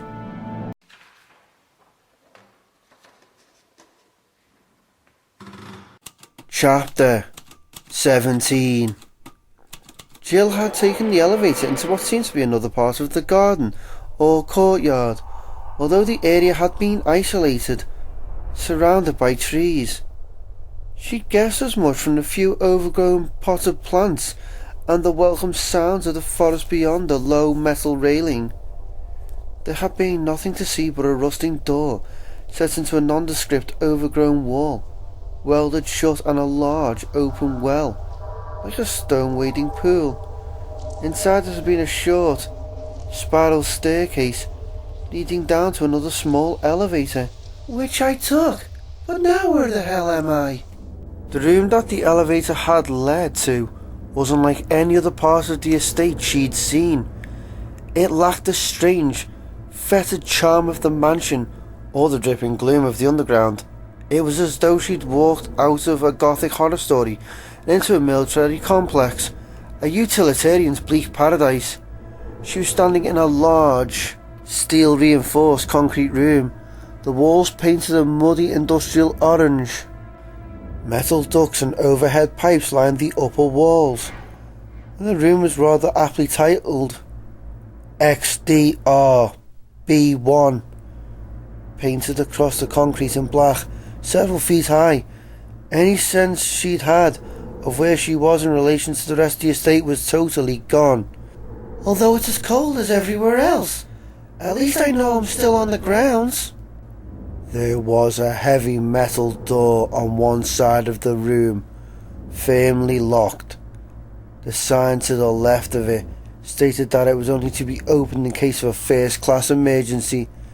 She figured that the B1 on the wall stood for basement level 1, a theory confirmed by the bolted ladder that led down through a narrow shaft in the concrete, where there was a B1, B2 naturally followed.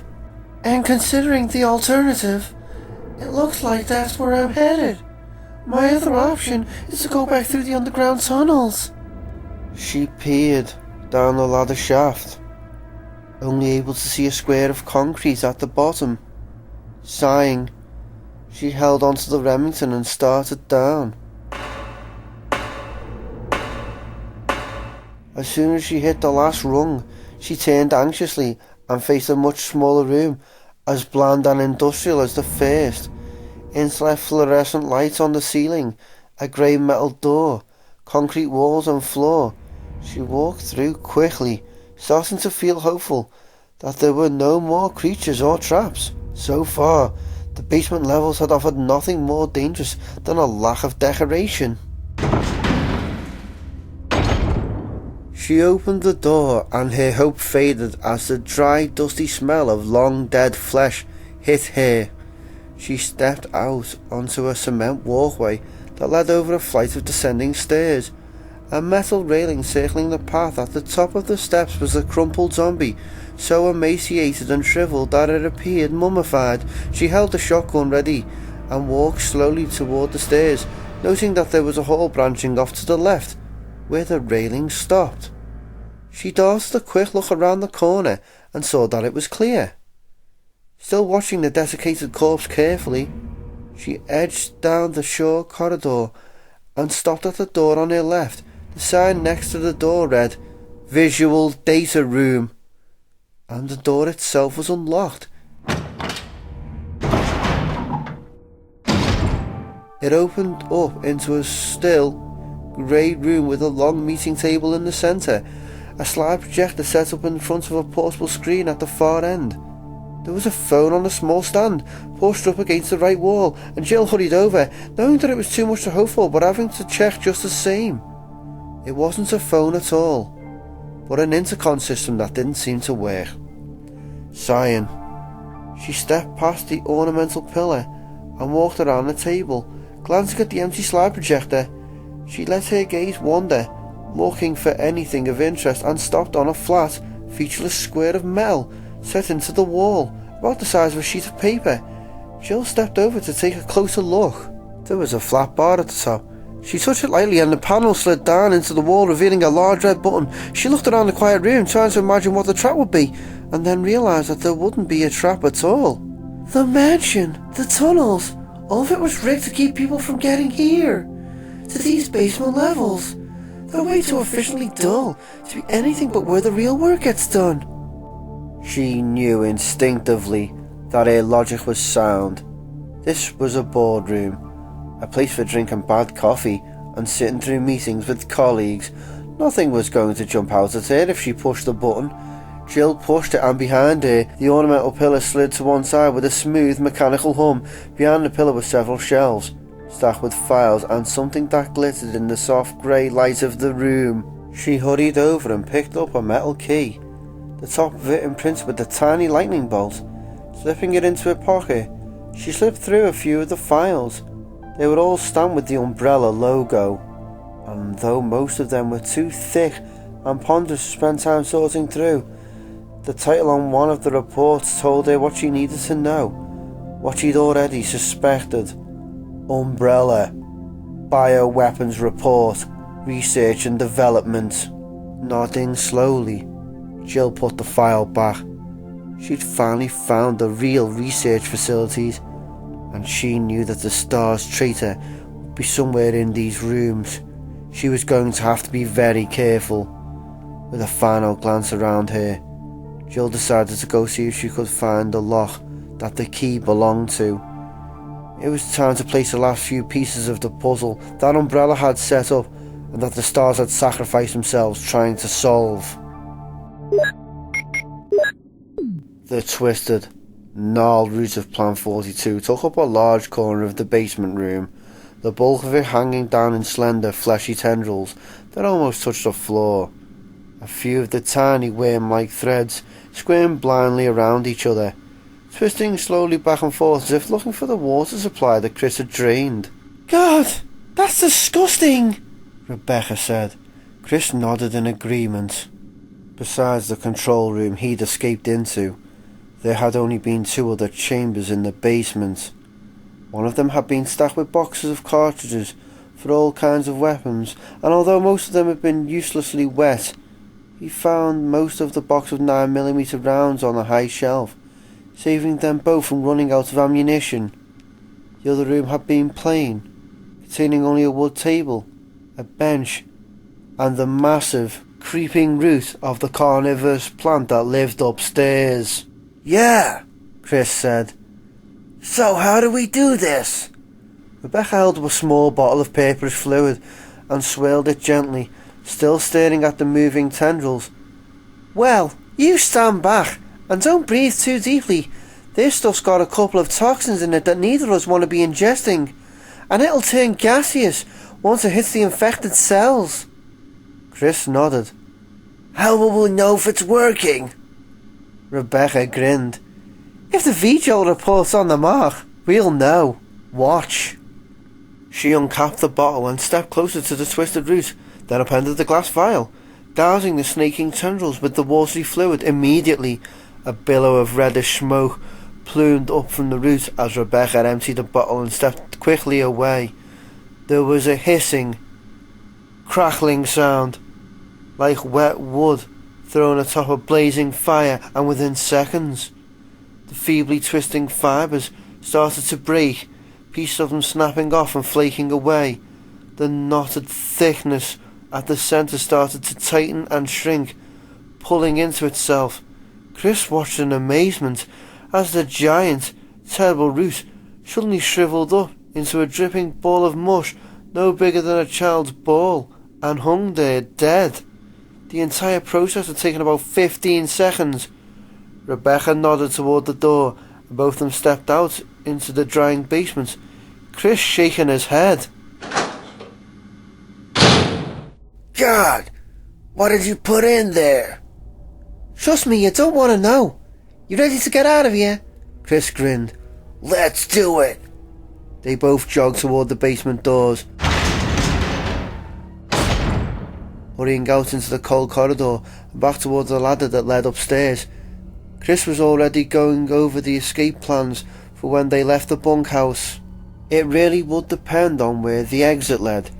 If they ended up in the woods, he was thinking that they should head to the closest road and light a fire, then wait for help to come. Though maybe we'll get lucky, run across a damn parking lot for this place. We can hotwire a car and drive out and get Irons to do something useful for a change, like call in reinforcements. They reached the wood corridor and headed toward the plant room, both of them taking long, easy strides past the hissing green walls and finally stopping at the room that held Plan 42. Breathing deeply, Chris nodded to Rebecca. They both unholstered their weapons and Chris pushed the door open, eager to see what lay beyond the experimental plant. They stepped into a huge, open room, the smell of rotting vegetation thick in the damp air. Whatever it had looked like before, the monster that had been Plan 42 was now a massive, steaming lake of dark purple goo in the centre of the room. Bloated dead vines, the size of fire hoses, draped limply across the floor, extending out from the livid, gelid mass. Chris scanned for the next door. Saw a plain fireplace against one wall, a broken chair in a corner, and a single door that apparently led back into the bedroom he'd searched earlier. A hidden passage that he'd missed, and that led into the very room which they stood. Must have been behind the bookcase. There was no way out. Killing the plant had been a waste of time. It hadn't been blocking anything. Rebecca looked as disappointed as he felt. Her shoulders slumped, an expression grim, as she studied the bare walls. I'm sorry, Rebecca. They both walked slowly around the room, Chris staring at the dead plant and trying to decide what to do next. Rebecca walked to the fireplace and crouched down next to it, poking at the blackened ash. You wouldn't drag her back to the mansion, neither of them were up for it. Even with the extra ammo, there were too many snakes. They could wait in the courtyard for Brad to fly by again. Hope that he got into range. Chris, I found something. He turned and saw her pull a couple of pieces of paper out of the ashes. The edges scorched, but both sheets otherwise intact. He walked across the room and leaned down to read over her shoulder and felt his heart start pounding as the first words sank in. Security protocols. Basement level 1.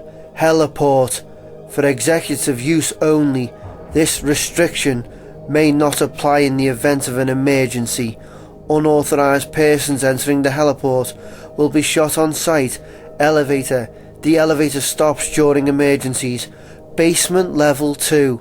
Visual data room. For use by the Special Research Division only. All other access to the visual data room must be cleared with Keith Arving, room manager. Basement level 3. Prison Sanitation Division controls the use of the prison. At least one consultant researcher, E. Smith, S. Ross, A. Wesker, must be present if viral use is authorized. Power room, access limited to headquarters supervisors. This restriction may not apply to consultant researchers with special authorization. Basement level 4, regarding the progress of tyrants after use of T-virus. The rest of the paper was burned, the words lost. A. Wesker, Chris said softly. Captain Albert Goddamn Wesker. Barry had said that Wesker disappeared, right after the Alphas had made it to the house. And it was Wesker who led us here in the first place, when the dogs attacked. Cool, competent, unreadable, Wesker working for Umbrella. Rebecca flipped to the second page, and Chris leaned in, studying the neatly typed labels underneath the drawn boxes and lines. Mansion, courtyard, guardhouse, underground, laboratories. There was even a compass drawn next to the sketch of the mansion to show them what they'd missed, a secret entrance to the underground hidden behind a waterfall. Rebecca stood up, eyes wide and uncertain. Captain Wesker is involved with all this? Chris nodded slowly. And if he's still here, he's down in those labs, maybe with the rest of the team. If Umbrella sent him here, God only knows what he's up to. They had to find him, had to warn whoever was left of the stars that Wesker had betrayed them all. Everything was done.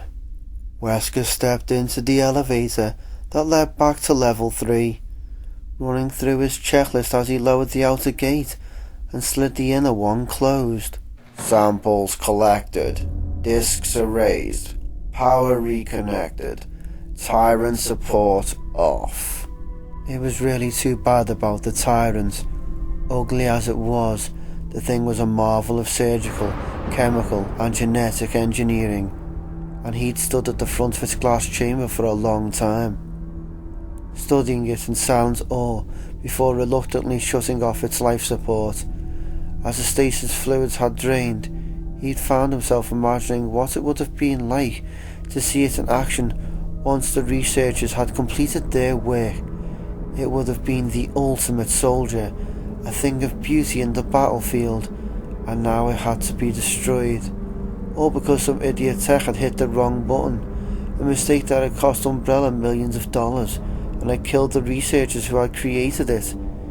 He hit the switch and the elevator thrummed to life, carrying him back up for his final task, activating the triggering system at the back of the power room. He'd given himself 15 minutes to make sure he was clear of the blast radius, climbed down the heliport ladder, hit the back road toward town, and boom, no more hidden Umbrella facility, at least not in Raccoon Forest. Once he got back into the city, he'd pack a bag and head for Umbrella's private airstrip. He could make the necessary calls from there, let his contacts in the White Office know what had happened. They'd have a clean-up crew standing by to comb through the forest and take out the surviving specimens, and they'd be most eager to get their hands on the tissue samples he'd taken. 2 of everything except for the Tyrant. With the Tyrant scientists all dead, Umbrella had decided to shelve the project indefinitely. Wesker had thought it was a mistake. But then, he wasn't getting paid to think. As the elevator slid to a stop, Wesker opened the gates and stepped out. Setting down the sample case, he unholstered his Beretta, going over the twisted layout of the power room in his mind.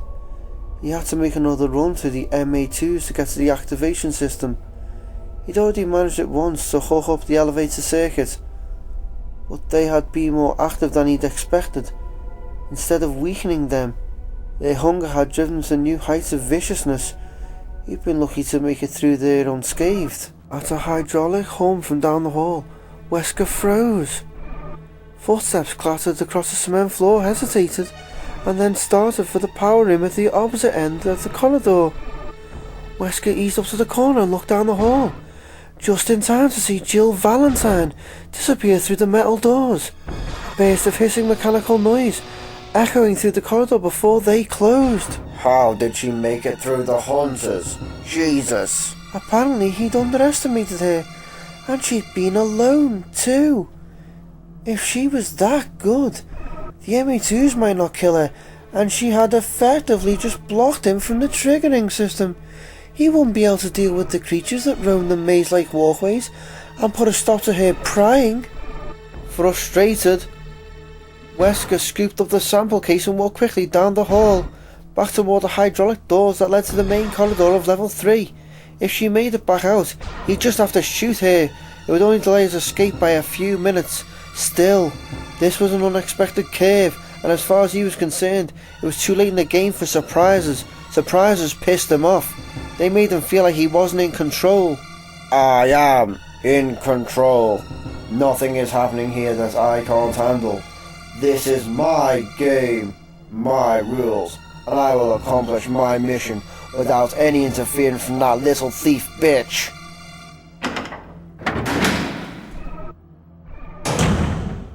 Wesker stalked out into the main corridor, saw that Jill had managed to take out a few more of the wizened, withered scientists and technicians that wandered the basement labs.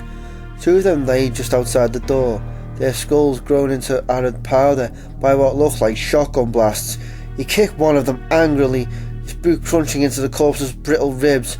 The dry snap of bone louder than the sounds, except that suddenly he heard the heavy boots coming down the metal stairs from B2, the hollow clump echoing through the hall, and then a rough, hesitant voice calling out, "Jill?" Barry Burton, as I live and breathe. Wesker raised his weapon coolly, ready to fire when Barry stepped into view, and then lowered it thoughtfully. After a moment, a slow grin spread across his face.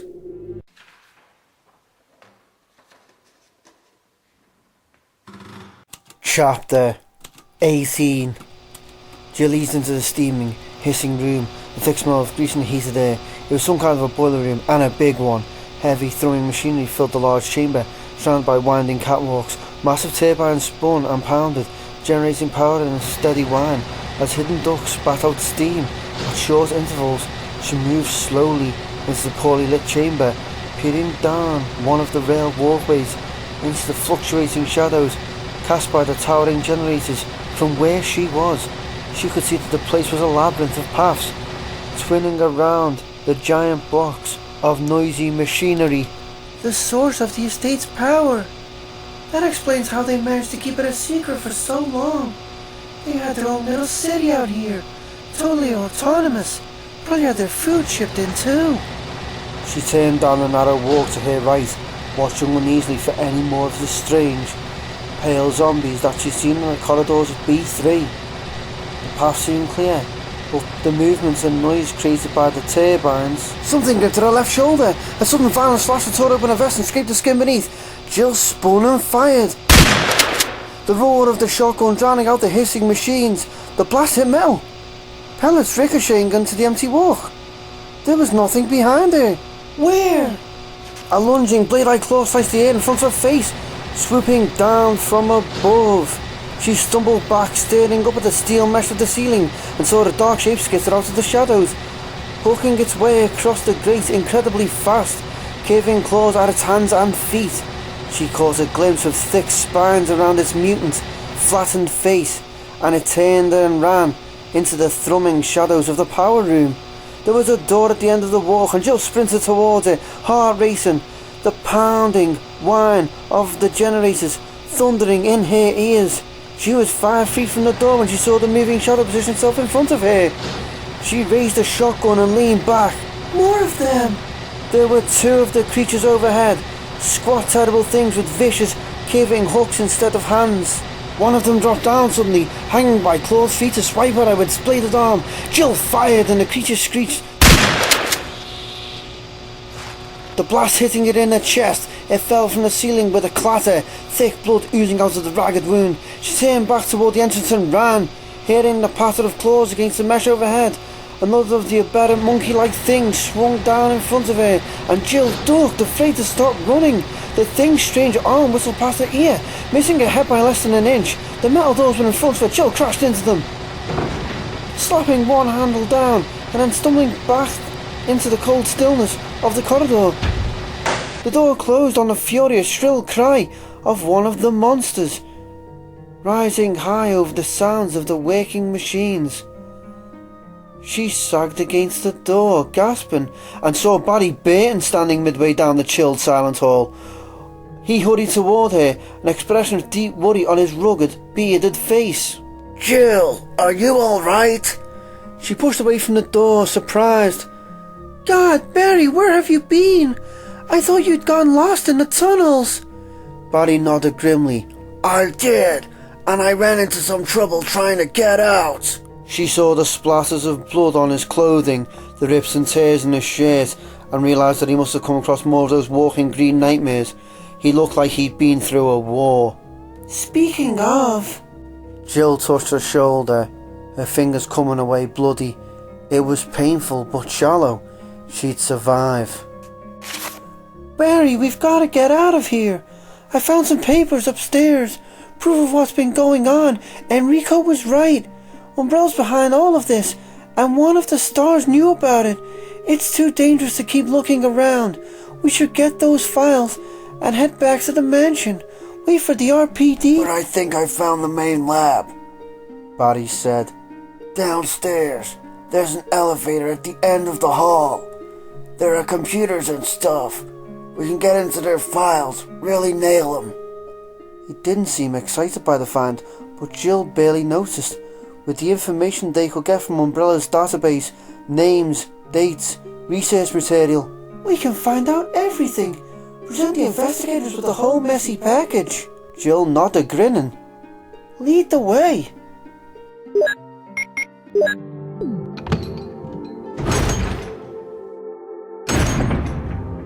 The tunnels had been a cold, miserable maze, but the map had led them through quickly. Rebecca and Chris had reached the first basement level, both of them shivering and wet and not a little freaked out by the dead creatures they passed along the way.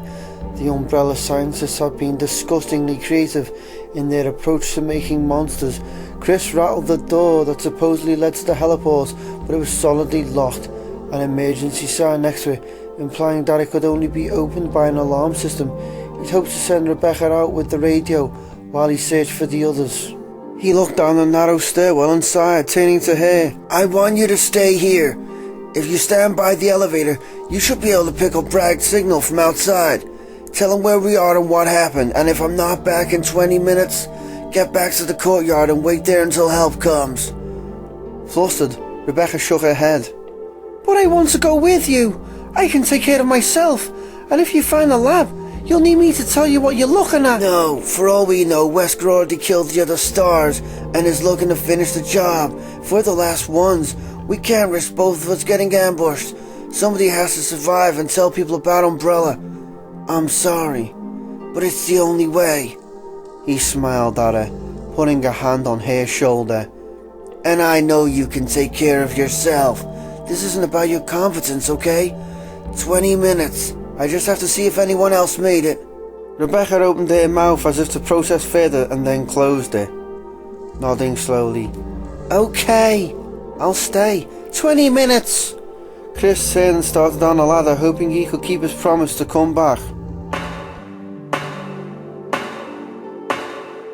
The captain had successfully deceived them all, acting the part of concerned leader for weeks while the people in Raccoon City had died, and all along he'd known why. The man was a sociopath. It seemed that Umbrella had created more than one kind of monster, and it was time to find out how much damage he'd done.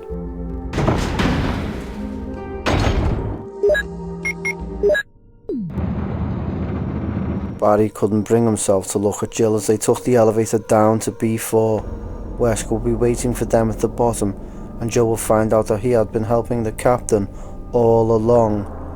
He killed 3 more of the violent, springing creatures down the tunnels before making it to the lab, only to run into Wesker, who had insisted that he lure Jill down to B4 and assist him in locking her up.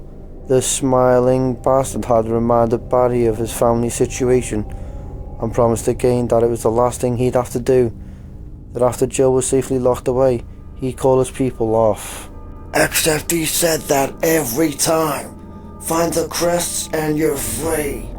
Help me in the tunnels, you're free. Betray your friend. Barry, are you okay? He turned to her as the elevator stopped, looking miserably into her concerned, thoughtful eyes. I've been worried about you ever since we got to the mansion, she said, laying a hand across his arm. I even thought... Well, never mind what I thought. Is something wrong? He pulled the gate open and raised the mesh outer door, an excuse to look away. Yeah, something's wrong, he said quietly. But now's not the time. Let's just get this over with. Jill frowned, but nodded, still looking concerned. Okay, when this is over, We can talk. You won't want to talk to me when this is over. Barry stepped out into the short hallway, and Jill followed, her boots clanking across the steel grate. The hall turned to the left just ahead, and Barry slowed down on the pretense of checking his weapon, letting Jill get in front of him. They turned the corner and Jill froze, staring into the muzzle of Wesker's raised Beretta. He grinned at them, his sunglasses hiding his eyes, his smile smug and leering. Hello, Jill. Nice of you to drop by, he said smoothly. Nice work, Barry. Take her weapons. She turned her startled gaze to him as he quickly plucked a shotgun from her hands, then reached around to unholster her Beretta, his face burning. Now get back up to B1 and wait for me by the exit. I'll be up in a few minutes. Barry stared at him. But you said you just wanted to lock her up. Wesker shook his head. Oh, don't worry. I'm not going to hurt her, I promise. Now get going. Jill looked at him.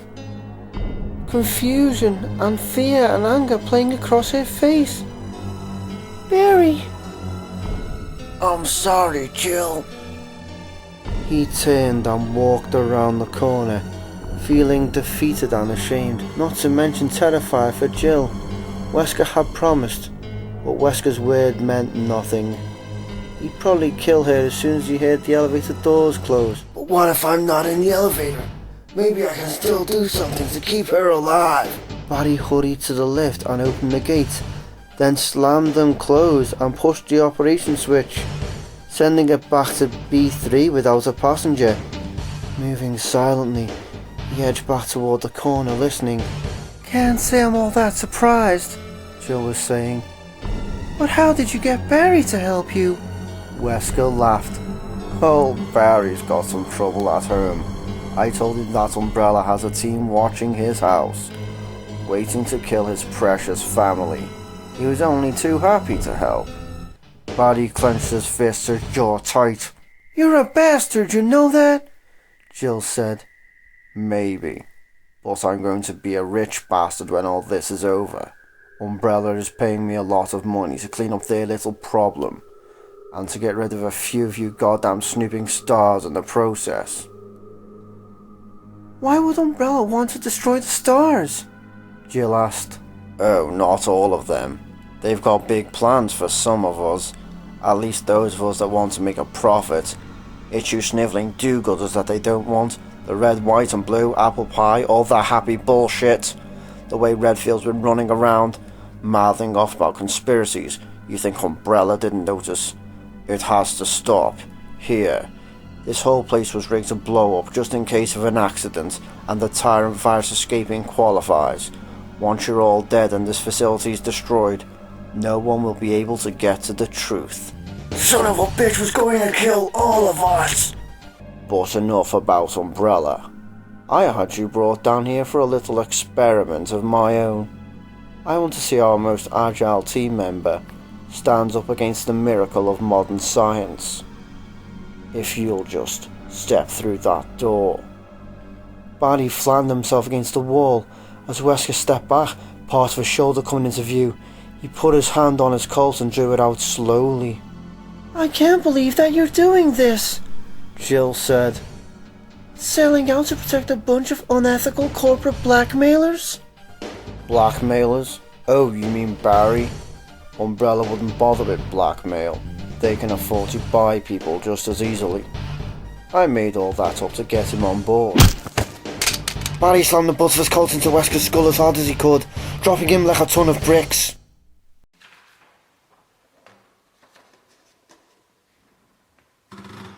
Chapter 19. Jill stared in astonishment as Wesker suddenly stopped talking and crumpled to the floor, and Barry stepped into view, staring down at Wesker's body with a look of intense hatred, Colt in hand. She crouched down next to Wesker and pried the Beretta from his fingers, tucking it into her waistband. Barry turned to look at her, his eyes swimming with apology. Jill, I'm so sorry. I never should have believed him. Jill stared at him for a moment, thinking about his daughters.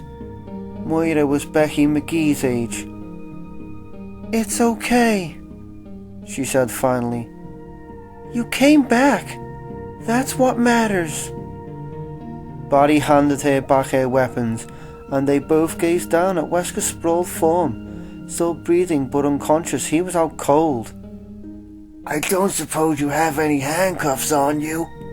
Barry asked. Jill shook her head. Maybe we should check out the lab. There's bound to be some cable or cord we can use. Besides, I'm kind of curious about this miracle of modern science he was talking about. She turned and found the switch that operated the hydraulic door. Noting the biohazard symbol painted across the front, the door slid open, and the two of them stepped inside. Wow! It was a huge, high-ceilinged chamber, lined with monitoring consoles, cables snaking across the floor and connecting to a whole series of standing glass tubes. There were 8 of the tubes lined in the centre of the room, each one big enough to hold a grown man. They were all empty. Barry reached down and scooped up a handful of cable, digging into his pocket for a knife while Jill walked toward the back, gazing at the technical and medical equipment, and stopped, staring, feeling a jaw drop. Against the back wall was a much larger tube, at least 8 or 9 feet tall, hooked up to its own computer console, and the thing inside filled it, top to bottom. It was monstrous. Jill, I got the cable, Barry stopped next to her, his words faltering as he saw the abomination. Silently, they both walked toward it, unable to resist a closer look. It was tall, but proportionally correct, at least through the broad, muscular torso and long legs. Those parts appeared human. One of its arms had been altered into a cluster of massive, dragging claws, hanging past its knees, while the other seemed ordinary if overly large. There was a thick, bloody tumour protruding from where its heart would be, and Jill realised, staring at the bulbous mass, that it was the thing's heart. It was pulsing slowly, expanding and contracting in slow, rhythmic beats. She stopped in front of the tube, awed by the abomination. She could see lines of scar tissue snaking across its limbs, surgical scars. It had no sexual organs, they'd been cut away. She looked up at its face and saw the part of the flesh there had also been removed. The lips were gone, and it seemed to grin broadly at her through the sliced red tissue of its face, all of its teeth exposed. Tyrant, Barry said quietly. Jill glanced over at him, saw him frowning down at the computer that was hooked up to the tube by multiple cables. She looked back at the tyrant, feeling nearly overwhelmed by pity and disgust. Whatever it was now, it had once been a man. Umbrella had turned him into a freakish horror. "We can't leave it like this," she said softly, and Barry nodded. She joined him at the console, looking down at the myriad switches and buttons. There had to be a switch that would put an end to its life. It deserved that much. There was a set of 6 red switches in a row along the bottom, and Barry flipped one of them down. Nothing seemed to happen. He glanced at her, and she nodded for him to continue. He used the side of his hand to flip all of them. There was a sudden dull. They both whirled around, saw the tyrant pull back its human hand and hit the glass again. Cracks swept out from the impact, though the glass had to be several inches thick. Oh shit! Barry grabbed her arm as the creature drew its bleeding knuckles back for another blow. run! They ran. She wished God they left her alone. Panic welled up from deep inside of her. Barry slammed his hand down on the door control and it slid open as behind him. Glass shattered. They stumbled through the door, terrified. Barry hit the lock and saw that Wesker was gone. Wesker stumbled toward the power room, his head pounding, his limbs feeling strangely distant and weak. He felt like he was going to throw up. Goddamn Barry. They'd taken his gun. He'd come to as they'd walked into the lab and reeled toward the elevator. Cursing them both. Cursing Umbrella for creating such a screwed up mess. Cursing himself for not simply killing the stars when he could have. It's not over. I'm still in control. This is my game. The sample case was down in the lab, probably being destroyed right now by one of those idiots. Tyrant 2, that magnificent creature, powerless without the adrenaline injections, dead. They'd shoot him in his sleeping heart. He'd die without ever tasting battle. Wesker reached the door to the room and leaned against it, struggling to catch his breath. Blood dribbled out of his ears and he shook his head, trying to clear it of the strange fog that had settled into his brain. He didn't have the tissue samples, but he could still complete his mission. It was important, very important, that he complete his mission. It was about control, and control was his game. Triggering system. Watch out for the monkeys. The MA2s, he'd have to be careful. Wesker opened the door and pitched forward, the ground seeming too far away and then too close. The machines were hissing at him, whining and hissing in the hot, oily air. His hand found the railing and he pulled himself toward the back of the room, trying to hurry but finding that his legs weren't interested. A claw shot down from above and tore into his scalp, yanking away a clump of hair. He felt the warm liquid trickle down the back of his neck and stumbled on. The pain in his head sharper now. Took my gun. Stupid assholes took my gun. He reached the door and had just managed to get it open when something heavy landed on his back, knocking him into the next room. He fell on the cold metal floor and a terrible shriek sounded in his ear. Thick talons punctured the skin on his back and Wesker slapped at it, at the grinning, screaming thing that was trying to kill him. He hit the creature as hard as he could, shoving the heel of his hand into its throat. It leaped away, landing on the mesh wall and clambering back up to the ceiling. Wesker pulled himself up and stumbled on, fresh waves of pain and nausea washing over him. The air was too hot, the turbines loud and relentless in their spinning, throbbing frenzy, but he could see the door to the back now, the door that led to the completion of his mission.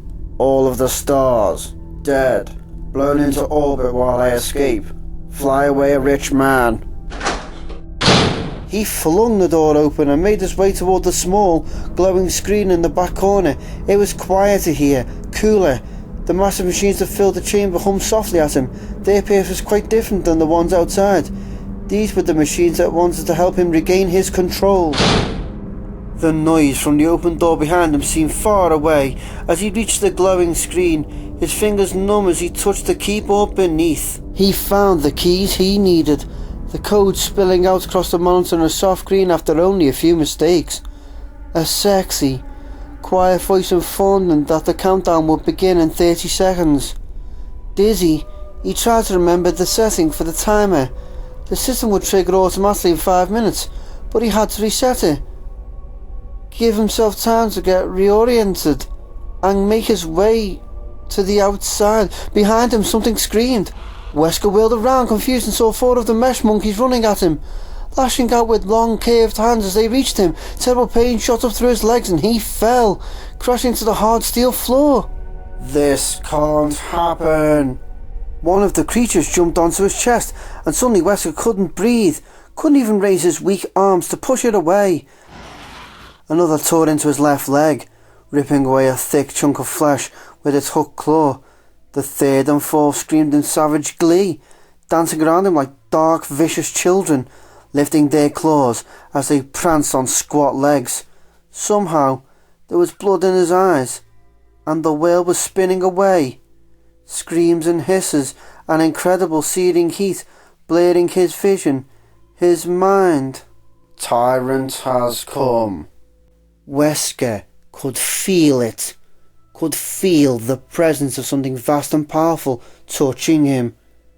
Grinning through the pain, he searched for it through the red haze of his failing vision, wanting more than anything to see it slaughter his attackers in a glory of perfect motion. But he could only make out the immense shadow that seemed to float over him, through him.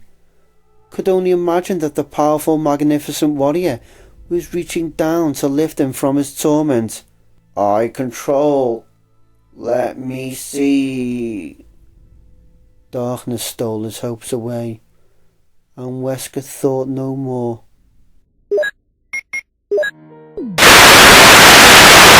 Stars! Stars, Alpha Team, Bravo, anybody. If you can't answer, try to signal. I'm running out of fuel. Do you read? This is Brad. Repeat. Stars, Alpha Team. Rebecca hit the button, talking fast. Brad, there's a heliport at the Spencer estate. You have to get to the heliport. Brad, come in. There was a high, whining squeal, and Rebecca heard what must have been the word copy, but the rest was lost. I copy, or do you copy?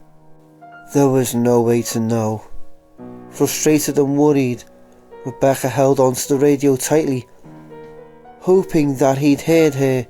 Suddenly, a shrill alarm blared out into the silent room. Through some hidden speaker in the ceiling, Rebecca jumped, staring around the cold chamber helplessly. There was a buzzing click from inside the door that led to the heliport, and she hurried over, grabbing the handle and pulling it open. It had unlocked. A cool, female voice began to speak, slowly and clearly, over the jangling alarm. The triggering system has now been activated. All personnel must evacuate immediately or process deactivation. You have 5 minutes. The triggering system has now been activated. As the recorded message repeated, Rebecca stood in the open doorway and watched the open ladder shaft, her blood racing, waiting to see Chris emerge from the levels below. He'd only been gone a few minutes, but their time had just run out.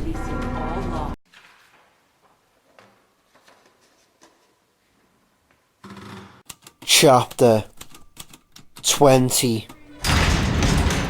Jill and Barry ran from the elevator back toward the main hall of B3, the cool voice informing them that they had 4.5 minutes. They hit the open corridor at a dead run, sprinting around the corner, and saw Chris Redfield halfway up the metal stairs. Chris! Jill shouted. He spun around, his face lighting up as he saw them, dashing toward him. Hurry! He shouted. There's a heliport on B1! Thank God!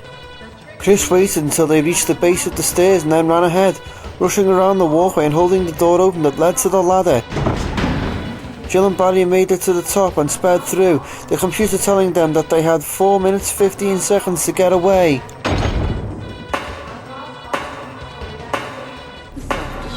Barry went up the ladder first and Jill followed, Chris right behind. They piled out into B1.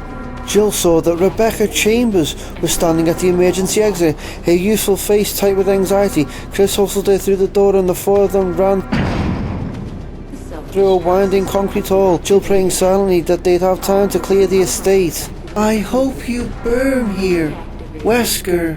There was a large elevator at the end of the corridor and Barry slammed the gate open, holding it as they rushed inside. He jumped in after them. They had 4 minutes even. The elevator seemed to crawl upward and Jill looked at her watch, heart pounding, as the seconds ticked past. Not gonna make it. We'll never make it. The lift hummed to a stop and Chris yanked the gate open. The cool air of early morning sweeping over them, and the sweet, wondrous sound of a helicopter overhead, circling. He heard me! Rebecca shouted, and Jill grinned, feeling a sudden wave of affection for the rookie. The helicopter port was huge, the wide, flat space surrounded by high walls, a circle of yellow paint on the asphalt showing Brad where to set down. Barry and Chris both waved their arms frantically, signalling the pilot to hurry as Jill looked at her watch again. Little over 3.5 minutes remained, more than enough time. Jill whirled around, saw chunks of concrete and tar fly into the air and rain down over the northwest corner of the landing pad. A giant claw stretched up from the hole, fell across the jagged lip, and the pale, hulking tyrant leaped out onto the heliport, rose smoothly from its agile crouch, and started toward them. What the hell is that? It had to be 8 feet tall. Parts of its giant body mutilated and deformed. Its grinning face focused on them even as it stood up. It moved toward them at a slow walk, the massive claw of its left arm flexing. No time! Brad can't land! Chris targeted the dog, tubing a sting on its chest and fired. Pulling the trigger 5 times in rapid succession, 3 of the rounds finding their mark, the other 2 within an inch from the pulsing redness, and the creature didn't even slow down. Scatter! Barry yelled. The stars split, Jill pulling Rebecca to the farthest corner from a towering monster. Chris springs in toward the southern wall. Barry stood his ground, pointing his Colt at the approaching beast.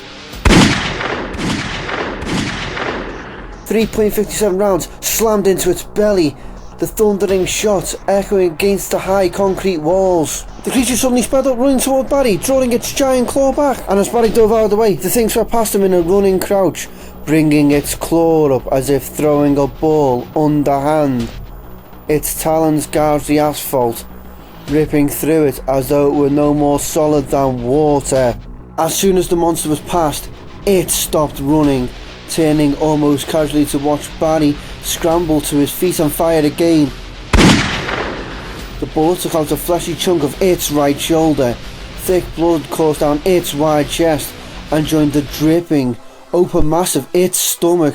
Overhead the Alpha Copter still circled, unable to land, and there was still no sign that the immense creature felt the injuries. It started its run again, dropping a terrible inhuman hand down as it went for Barry, just as the revolver clicked on empty. Barry sprinted away, but the charging monster veered with him, and its sweeping claw glanced against his side, tumbling him to the ground. Barry!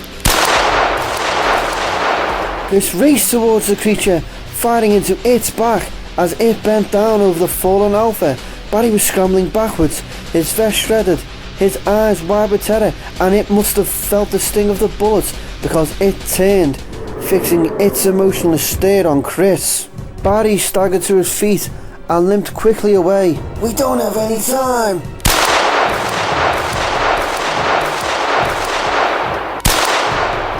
Chris emptied the clip, the last several rounds hitting it in the face.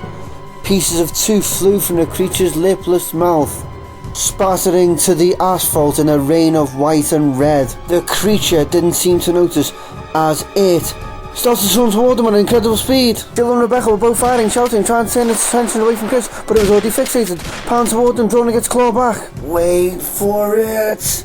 He dove to the side at the last possible second, and the monster went flying past, its claw mulching the asphalt where he'd just been standing. Chris ran, the horrible awareness dawning on him as the seconds were slipping past, and that they couldn't kill it in time. Barry felt the blood seeping from his thigh, the top several layers of his skin sliced neatly away by the tyrant's brutal swipe. The pain was bearable, the knowledge that they were going to die wasn't. We'll blow up if we don't get shot to pieces first. Tyrant turned its attention to Jill and Rebecca, both them firing again at the seemingly invulnerable monster. It started its smooth, easy walk toward them, still indifferent to the bloody holes in its body. Shotgun blasts hit it in the legs and chest. 9mm bullets speckled its pasty flesh, and it didn't falter, kept on walking. Wind whipped down over Barry as the roar of the helicopter's blades suddenly got louder. He heard the screaming shouts come from above. Incoming! Barry stared up at the copter, hovering only 20 feet from the ground, and saw a heavy black object fly out of the open door on the side, hitting the tar with an audible. Chris was closest. He ran for it. The tyrant had almost reached Jill and Rebecca. The two of them split, each headed in a different direction, and the creature turned toward Jill without hesitating, tracking her with its strange fixed gaze. Jill, this way! Chris screamed. Barry spun and saw that Chris had the bulky rocket launcher propped on his shoulder. Yes! Jill veered towards Chris, the tyrant close behind. Clear! She leaped to one side and rolled as Chris fired. The whoosh of the rocket-propelled grenade almost lost to the thundering beat of the copter's rotors. The explosion wasn't. The grenade hit the tyrant square in the chest, and in a huge burst of incendiary light and deafening sound, it blew the monster to a million smoking pieces. Even as the tattered shreds of flesh and bone hailed down over them, Brad lowered the copter back toward the ground, and all four of the stars ran for it. The rails hadn't even touched yet, and Jill dove into the open cavern. Chris and Rebecca and Barry all thrown themselves in after her. "Go, Brad! Now!" Jill screamed. The bird lifted into the air and sped away.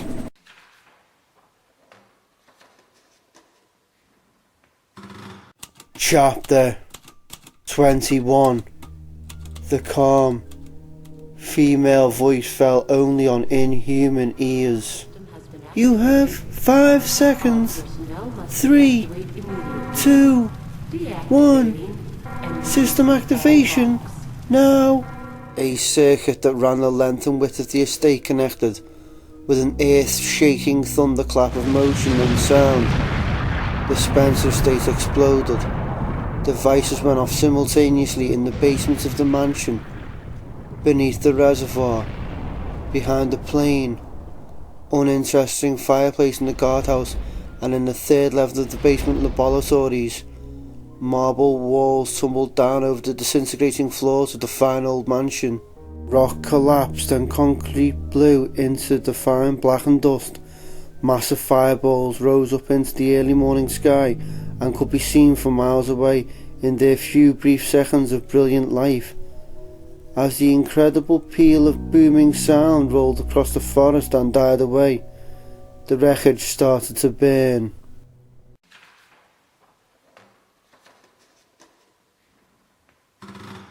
Epilogue. The four of them were quiet as Brad piloted the copter back toward the city, and though he had a million questions, something about their silence didn't invite conversation. Chris and Jill were both staring out the hatch window at spreading fire that had been the estate, their expressions grim. Barry was slumped against the cabin wall, looking down at his hands like he'd never seen them before. The new girl was quietly moving among them, treating their wounds without saying a word. Brad kept his mouth shut, still feeling crappy about taking off earlier. He'd been through hell since then, flying around in circles and watching the fuel gauge slowly drop. It had been a total nightmare, and he had to take a piss like nobody's business. And then that monster. He shuddered. Whatever it had been, he was glad it was dead. It had taken all of his nerve not to fly away the second he'd laid eyes on it. And as far as he was concerned, he deserved a little consideration for managing to kick the launcher out of the door. He glanced back at the silent foursome, wondering if he should tell them about the weird call he'd gotten over the radio. Right after the rookie had screamed something about a heliport through the static, a clear, solid signal had come in. A male voice calmly giving him the exact coordinates. The guy had been listening in, which was weird, but the fact that he knew the location well enough to give Brad directions was downright spooky.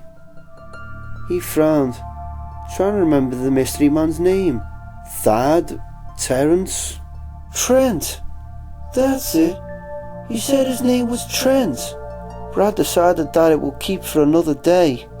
For now, he just wanted to go home. This is just a final piece, where I say thank you for listening to Resident Evil, The Umbrella Conspiracy, written by S.D. Perry, based on the famous game series Resident Evil by Capcom. All accolades go to them. This audiobook adaptation was made purely for the fans, and thank you for listening. Take care and goodbye.